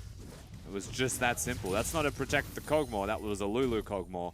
And a disjointed, disconnected experience from Snake. And we got our wish, Uzi. Uzi? I just called you Uzi. Thanks, Rusty. It's alright. 8-0. Lots of kills in this early game. A 5,000 gold advantage at just 15 minutes into the game. Next dragon's going to be Infernal, and RNG are just astronomically far ahead of Snake. And the biggest thing, and you know, we saw RNG play with, again, as their AD. It wasn't that exciting. Hang on. Just get it over and done with. All right. There's those twinkle toes. We saw RNG playing with again. Uzi wasn't there at that time, and they still looked like a really good four-man. Again, and Ming, they were losing lane. And it's not unexpected to see them lose lane with a player that doesn't play AD carry, having to fill the boots of a world-class AD. Uzi comes back, and now every lane wins. And that is the RNG that you expect to see go into playoffs, challenged for the title of the LPL in this split now that he's back. And Uzi commands everything. He'll get the blue buff from MLXG, and surely he'll get the red as well. This is the guy who's going to bring this win home. And Zhao, who's massive as well, 4-0-0. He's already got his first lethality item. He's even had the luxury of going for tier 2 boots. Uzi is well on his way to his Hurricane. Bodying. SOFM is walking back in, but he was taking so much damage from the bleed and the ignite that it was becoming less and less of a good idea. You know he wants it. There's no minions, but like, that was a 50-50 there. Flandre is trading off against Let Me, and he's good. He'll go back into the top lane. Flandre is severely losing all of these trades now, though. 2 levels behind in top lane. RNG, they don't have to deal with a Syndra in mid lane either. That's the thing I dislike a little bit about Snake's team comp right now. They've got the Kled to charge, then they've got the LeBlanc to try and split push. They're really... I'm going to say the team composition makes a bit of sense, but not enough to say that it's just a defined do this composition. And that's what Snake were definitely lacking. Is that's clever, but it's not going to fool him because he's on a ward. Nope. Jump over the wall. Oh, huh? Wait, that didn't use his ultimate, right? Cancelled it. It cancelled it as he jumps over the wall. I'll give him that. That was pretty crisp from Zatai. It's pretty smooth. Even the idea of placing the clone in front of you, very clever. Yep. But in the end, it will be him just getting away, and no resources really burned from either side. Just a bit of time. And Crystal and SOFM, they're going to secure the hell out of this grab. But that is also time where Snake is setting up on the top side of the map, and it's not like a full investment towards that top side. SOFM's just trying to get some extra CS and maybe threaten the turret. But right now, Flandre and Let Me, the only reason he can afford to be up there is because Let Me will win, and they want a counter game. But I'll get you this time. Up. Well, I hit the Q, but I didn't really want it. Nope, they want the turret instead. MLXG a bit too overzealous, and here they go. Exactly what we expected. Let Me is taking a bunch of damage, but still has ultimate. And he'll doesn't be even okay. need to use it. Yeah, no, he's good. He's very tanky. And meanwhile, the rest of the map setting up for an Infernal Drake. That's the difference between Snake and RNG right now. MLXG is just able to straight up do it by himself because Graves is top lane. And yes, he wants to influence top lane. He acknowledges that Let Me is winning and will just fight Flandre at a moment's notice if he's ever in range. But the byproduct of that is RNG just making the proper decisions. And goodbye, Infernal Dragon. 18 minutes, 8 kills, 6,000 gold, 7,000 gold. A lot of gold. Infernal Dragon to RNG. Trade for a Snake. Mountain Dragon. Xiaohu comes into the tie, but he's got distortion, so he's fine for now. Didn't use the Shadow Assault. And SOFM on his way top lane. Let Me, he's still there. Charge being used by Flandre. Has that shield being built up. Comes right on top of Gragas. Whoa. Zatai coming in as well. Pops the ultimate. There goes Skull running away, and all of Snake are coming in for a piece of the Fat Man. And that'll be the one kill over to Snake. Congratulations, you're no longer going to get perfect game, but you had a Drake anyway, so I wouldn't count it. They take a turret bottom lane. They're sieging and threatening the middle lane also. Uzi can rotate down if they choose. The Drake's secured. There's no Baron to take. Snake commit resources to a single kill. And congratulations, you got him. You'll have to do it about 10 more times, maybe, for it to be worth. Snake is just floundering all over the place. Nice joke. And we're not even at the 20-minute mark, and RNG, you're already looking at this game as a writer. Had this been game 1, I'd be saying, all right, what do we do game 2? We'll go back to the drawing board, but Snake don't have the luxury in this best of 3. And now it's just a question of, can they get a pick maybe with LeBlanc? Does she have the strength to pick someone off? Can he utilize his composition? At the moment, it's looking like a no. The fact that Zhao, who is gigantic, let me take 4 people and their attention to kill him. He's about to have a Spirit Visage, so it may take even longer once he completes that. The thing that I like and dislike about Snake is they live and die by their jungle. And literally so. When he dies at level 2, it felt like all hope was already lost. You know, Xiao who gets a kill. He's a big carry, so it's good that he gets the kill. They were looking for MLXG afterwards. Unfortunately, they don't get him just because MLXG is a god on these sims, so be it. But look how Snake just struggle now. Crystal calls out by Let Me. The one-man army, SOFM just waited there to finish off the wolf. Meanwhile, top lane, Tai being chased down from Xiaohu, and he's ticking out from the Ignite and the bleed. It's enough damage. He bleeds out right behind the tower. As he crumples, Xiaohu will look towards the bottom side. Flandry tried to catch him. Yeah, he teleported actually to the top lane to try and catch him. So now RNG, knowing that their mid laner can either go back to base or he can sit there and regenerate health with what is going to be buffs now backing him up. Rinse and repeat this until it works. And it will be working sooner rather than later. All right, we're charging on someone. Flandre jumping after Xiaohu. Connects the bear trap on the rope, but man, the assassin's path is just ridiculous. Here comes Ming, here comes Uzi. Flandre, Break comes out, loses Skull, and he's just a lonely Kled who can't do anything. And see, RNG bring resources up to kill him, but look at what they want to get for it. There is actually the Baron worth looking at for this team with a 3-0 Cogmore. They can threaten that, and so Snake have to come up and defend. This is the difference. Let Me has got his teleport. He's already bottom. This is something that a minute in advance they said they were going to do, and Flandre had already committed his teleport, and now he has to deal with the repercussions of dying and his team having to try and control the Baron area. So time wasted, resources spent, and a lot of focus placed now. But RNG do not care. They'll just go back, they'll reset, fight another day. All right, Rusty, what can Snake do? Is there anything they can do to plausibly win this game outside of RNG screwing up? I mean, they're finally getting items. The first step is to not get Crystal. Yeah, blown up by Xiaohu. Goodbye, Crystal. S2FM, get out of there. All right, he's all right, but he lost his support once again. Yeah, Let Me also get some Mystic back scratches as he walks through. Doesn't hurt. They are getting items, which is the big thing you would say. Unfortunately, no support. Xiaohu on the way. Let Me as well. He wanted the ultimate, but good arcane shift will get Mint out. Ultimate comes through, but middle tower is gone. They can translate to the Baron too if they want. RNG, again, all the availability because Crystal, unexpected, I know, plot twist, gets caught out of position. There's not much more to add to this. I think that Snake could have come back into this game, maybe N1, but they've got a Kled that has to go forwards. S2FM is caught, S2FM is dead. In the jungle, MLXG has located a Flandre who is dismounted. Xiaohu on the way. Crystal may actually just die for this, and Flandre is doing his best to get Skull back. He's getting a lot of this courage. Nope. Shut down by Ming. Very close. But he also needs another fraction of a second. Oh, okay. Whoa, okay, well, if he had vision, he was dead. Zatai tried something. I feel like he's the shining light of the team at the moment. Even then, the one fight we saw happen top lane felt like the only thing. So RNG, they are just going to do it. There's a ward that spots them. I don't actually think they even care to clear the ward all that much. Xiaohu was a one-man army who was stopping everyone who's gonna get from past Snake him? Come to at come me. in. He is the ultimate nightclub bouncer. He has some illegal weapons. I'm not even sure he's licensed to use those. But RNG will go back to base. They'll have the Baron. They have over a 10,000 gold lead at 23 minutes. They have an Infernal. He's at the point where he's named his biceps. Oh, well, yeah. One's called Search, the other one's called Destroy. Mint just meant both of them. He's also the type of person I What guess are you too. doing over here, SOFM? Why? This is the most SOFM maneuver I've ever seen.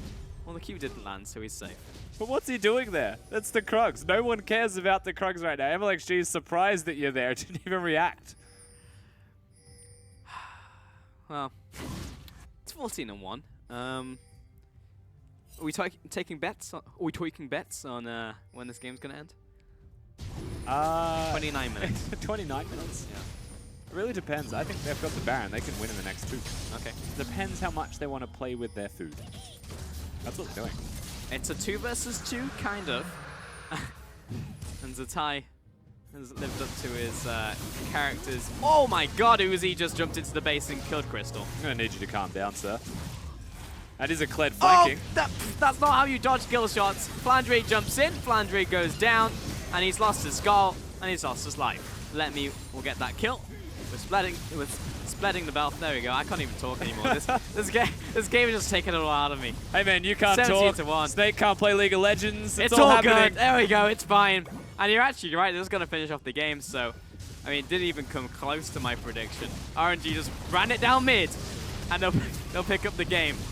And MLXG is just using his ultimate to keep people back to the spawn pad. 25 minutes on the clock. They're on to the Nexus. RNG. Xiaohu is just playing with everyone on the spawn pad. And what an easy sweep. 2-0 over Snake.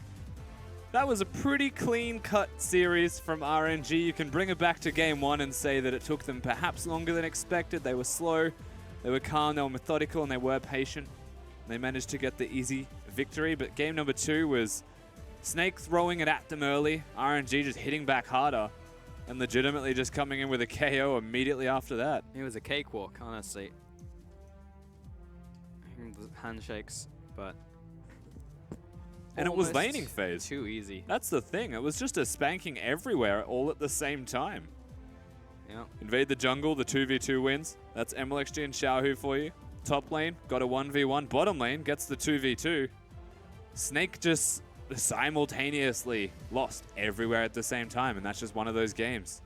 There was no coming back for them, no matter how hard they tried, unless they grouped, made a desperate play, and even then it didn't actually work out as planned. Complete disaster, and pretty much what we expected from an RNG series. Maybe not game 1, that was just them being a little too leisurely for their game, but game 2 was just, as you said, every game winning, every lane winning, and also every game winning. And Uzi, it's just when you have him in the team, plus MLXG, everything just goes right. Hello, Fruskurian. Oh, hi. What did you think about that game? It was interesting. Snake following part of the seams right there. RNG looked much crisper. I do agree with you, Rusty. It was kind of like the 1-2 good night. In fact, I picked 2 replays that were the left and the right hook. So I'm pretty excited to get into those. But You're up, down, get out of town. Thanks, Fish. You're welcome. East, West, have a rest while we're going. East, West, have a rest. I can do this. Man, All Russ can day. go all day. 26 minutes. Apparently, so can RNG if you look at that gold graph. Yeah, they bodied them pretty cleanly. That's a spanking. Yep, bodied is the word. So for the viewers who don't know, I am on house arrest with some of my vocabulary that I've been using in a game. So I have to get creative about my analogies for how someone's been beaten. They got booty blasted. Booty blasted. Mm. Shellacked. Rump roasted. Shellacking. Rump roasted. There's one. Amazing. I'm just going through analogies in my head right now as well. Which ones can I say on air? Not many more. I mean, you're still PG for now. Spinter splittered.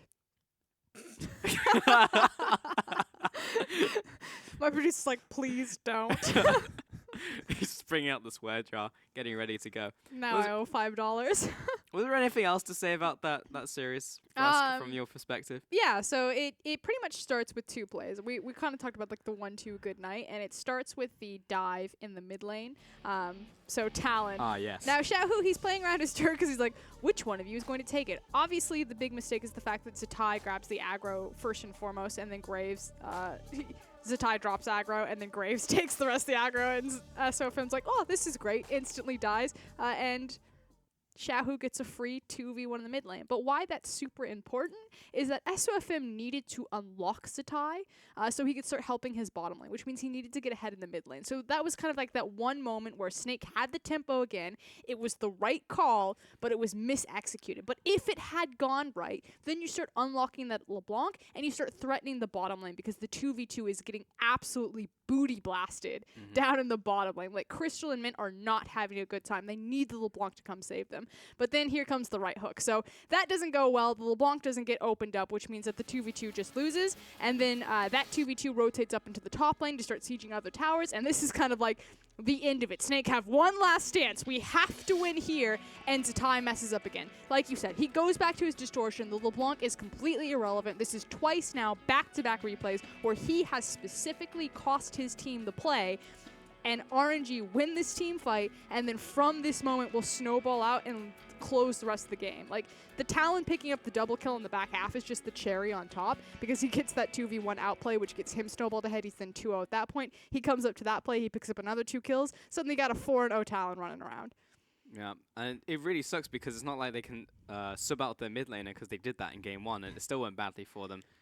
So the MVP of that game was, we missed it coming in from China, but it was Xiaoyu. Oh, Xiaohu.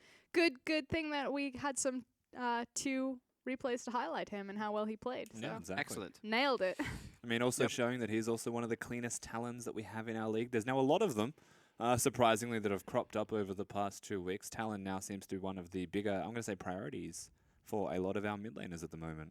It's just so potent, and like you said, the fact that we've kind of leapfrogging in our power spikes because Blade of the Ruined King is so potent on the 80 carries, it makes the Baron plays that much earlier, and how punishing Talon can be when teams are playing around Baron, especially when they don't have a lot of vision. He just sits in that brush, he waits for someone to walk by, he can assassinate them, or even worse, he can start playing the split push, and he's not threatened by someone starting a Baron just because of how quickly he can move across the map to be there when it starts. So I just think right now the meta ecosystem in general is really healthy for Talon to thrive. I also love seeing it with Kog'Maw as well because then Kog'Maw just gets to sit there and you have to deal with the Talon who's running at you, and then the Kog'Maw, like we saw in that top lane fight, where Uzi was just going to town on everybody because they had to think about the Talon who's going to jump on their faces. Yeah. So it was just it was a good composition. We saw 2 different things from RNG, which was just game 1, 2 lackadaisical in my opinion, but didn't need to try necessarily against Snake. Game 2, back to more typical RNG form of just winning every single lane, pushing it in, run it down mid, pick up the game. And for what it's worth, the game 2 RNG is much more of a I want to see that in playoffs RNG than I do in game number 1. Because if you play that slowly against the best teams in the league, they'll be able to find opportunities like Snake even did, but continue those opportunities on. WE, the best example of this, very good trading team. You play that slowly, you give them way too many opportunities to just bounce back in. So RNG in game number 2, the aggression, the ability to actually force mistakes from their opponents and force the right things even with their draft to unlock that is what we want to see from them. Yeah, and of course they are the team who is locked first anyway, so these wins do not mean as much for them as they do for the likes of a Snake, who really need these wins right now, specifically like the 2-0s and even just netting wins in the first place to try and upset the balance of those around that team, right? So Snake are above LGD because everyone is, but then you have IMA and then OMG, who they were vying over places, and it was a clear divide. They have those 1-game differences between all of those teams. Which, crazily enough, OMG fighting for 2nd place is super weird to even look at right now and say it's a possibility. They could very well lock themselves into a 2nd place position, forego the first round of playoffs. I never would have thought I would have said that. It's actually really easy for OMG to do it because they have the most 2-0s of any of those teams. So between Invictus Gaming, OMG, IMA, and Snake, OMG actually have 5 2-0s, whereas most of the other teams are winning or picking up wins through 2-1s. And again, what you can't see on this screen is this is a points-based system. You get points, more points if you 2-0 your opponents versus 2-1, which will snowball you ahead. So even though IG and OMG are currently locked in their standing place, OMG could very well snowball ahead of them if they land equal on series just because they're beating teams faster.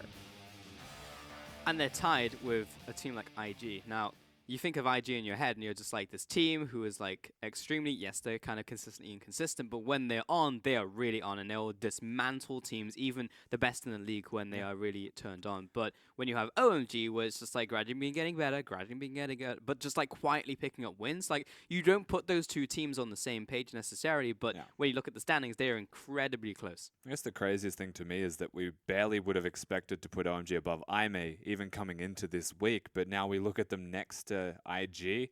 It did say that they shouldn't even be even close to that place on the standings, but they're proving everybody ever wrong. Yep. I start to even weight heavily towards OMG just because it's that consistency factor. You at least know exactly what you're going to get from OMG every single time. And, you know, sometimes it's enough and sometimes it's not. But with Invictus Gaming, they'll drop games to teams that they should absolutely crush. And they'll pick up games where they look like one of the best teams in the league. They're just so inconsistent and so varied. Yeah. I mean, that's it, right? Like, that's the biggest thing, because we're seeing, like, those consistent wins from OMG. Maybe not consistent wins, but as you said, you know what you're getting from this team, and it's literally just a coin flip with IG, and that's, like, kind of, I won't say the depressing thing, but it is kind of the depressing thing, because you look at, like, when they have these exceptional games, I feel like that was the first team we came into the split and said, that is a game that we want to see from all of the top teams from IG. It's like they dismantled their opponents step by step, and that's exactly what we wanted, and I just want to see that all the time, but we don't get it. I'm an IG fan, and you're just twisting the knife over there. Look, man, I just want... Okay, I want Duke to be on a carry champion every single time, because every time he's stuck on something like a Maokai, it's like, oh boy, I get to click W again, cool, then he loses the game. Put him on, like, even a Shen, he'll get that outplay potential. I'm just saying, I'm an IG fanboy as well, mainly because of Duke, but I just want to see him put on something he can actually and you do can some work pick your on. teams, huh? IG, LGD. Man, I just pick lots of winners. You know me. Yeah, winners. I've jumped ship as well. It's like, see you later, GT. I'm on the IG train, so maybe I'll have to hop out that one. So you get a chance now, as you can also bail since I've done it. But we also want to look towards our match of the week, which is EDG and WE. That will be our final game of Saturday. And I believe you'll be on that one, Froskirin, as well. So that'll be a fun one, as that is the top of the table in Group B. It is the changing hands of the dynasty, effectively. It's Team WE, you know, kind of returning to form, possibly returning to be that #1 Chinese dynasty versus EDG. Will they be able to retain their dynasty status as the premier LPL team, or will they finally fall? Is this kind of like the last leg that's been kicked out from underneath them? So it's quite an important match, as well as it should be a really good series. And those are the hype ones. We also have 2 more series. QG versus GT. Now, I already spoke about GT, and I think they're pretty much in the dumpster at this point in time. However, they can still play Blue Shell, so they might just take a game from QG, but they've been just looking better and better. And then Newbie and Vici, which is the one that matters significantly more. Very important match, actually, between both of those teams for the playoffs run. Yep, indeed. Any comments on that one for us, Kieran? I just think it's hilarious that our producer was like, you can rap, and Pulse is like, hype up GT, got it! Yeah, I'm ready to go. Let's do it. No, I'll take any chance I have, because now no one can stop me. I am the one with the power on this desk currently. None of you can close the show, so I get to choose when we stop talking about stuff. Yep, and we're still going. But if you both of you shut up, then it becomes a one-man I'm just going to stare at the camera in silence until we end, I think. All right, fine. Okay, we're going to close the show there. Thank you very much for watching. My analysts have stopped wanting to talk, so we're going to close it there for the day. But we'll see you tomorrow for more League of Legends action, including our match of the week.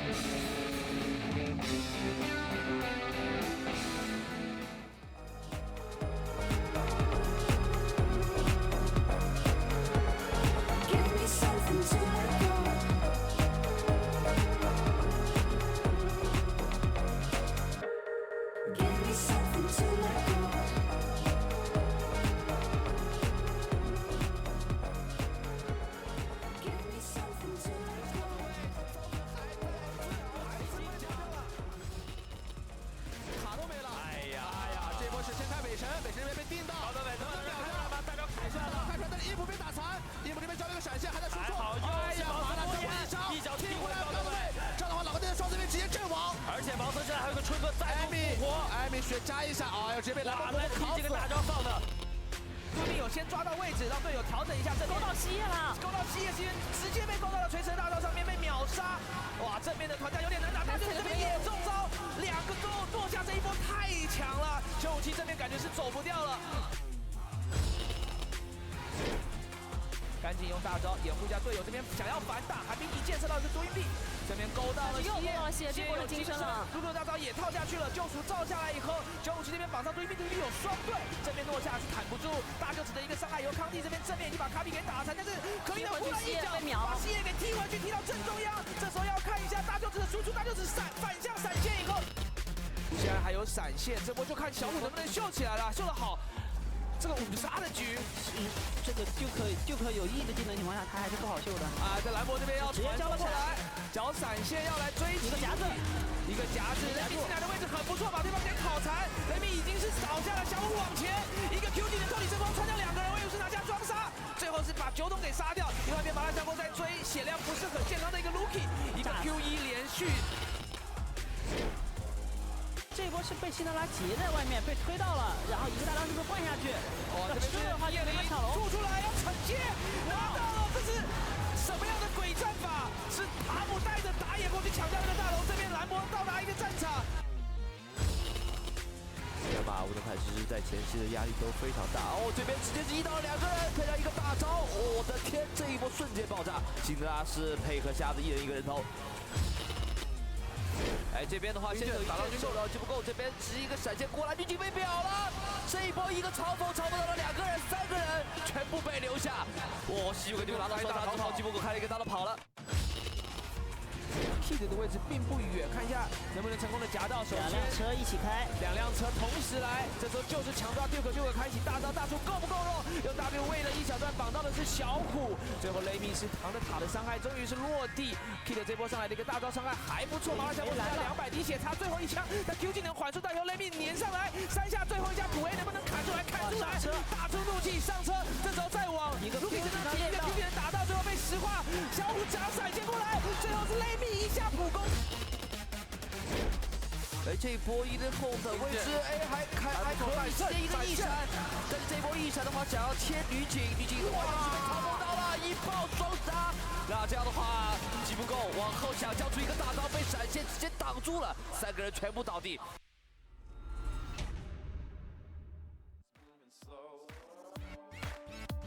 Spinning in the afterglow. Got it feeling so good. This love is all night. This love is all right. This love is all night. This love is all right. Breathe the air just like a fire, we can't control it. See explosions in the sky. Boom faster than the sun over the horizon. Chance it all to feel alive. Breathe the air just like a fire, we can't control it. See explosions in the sky. Boom faster than the sun over the horizon. Chance it all to feel alive. Bodies moving slow. Spinning in the afterglow. Dancing till the daylight.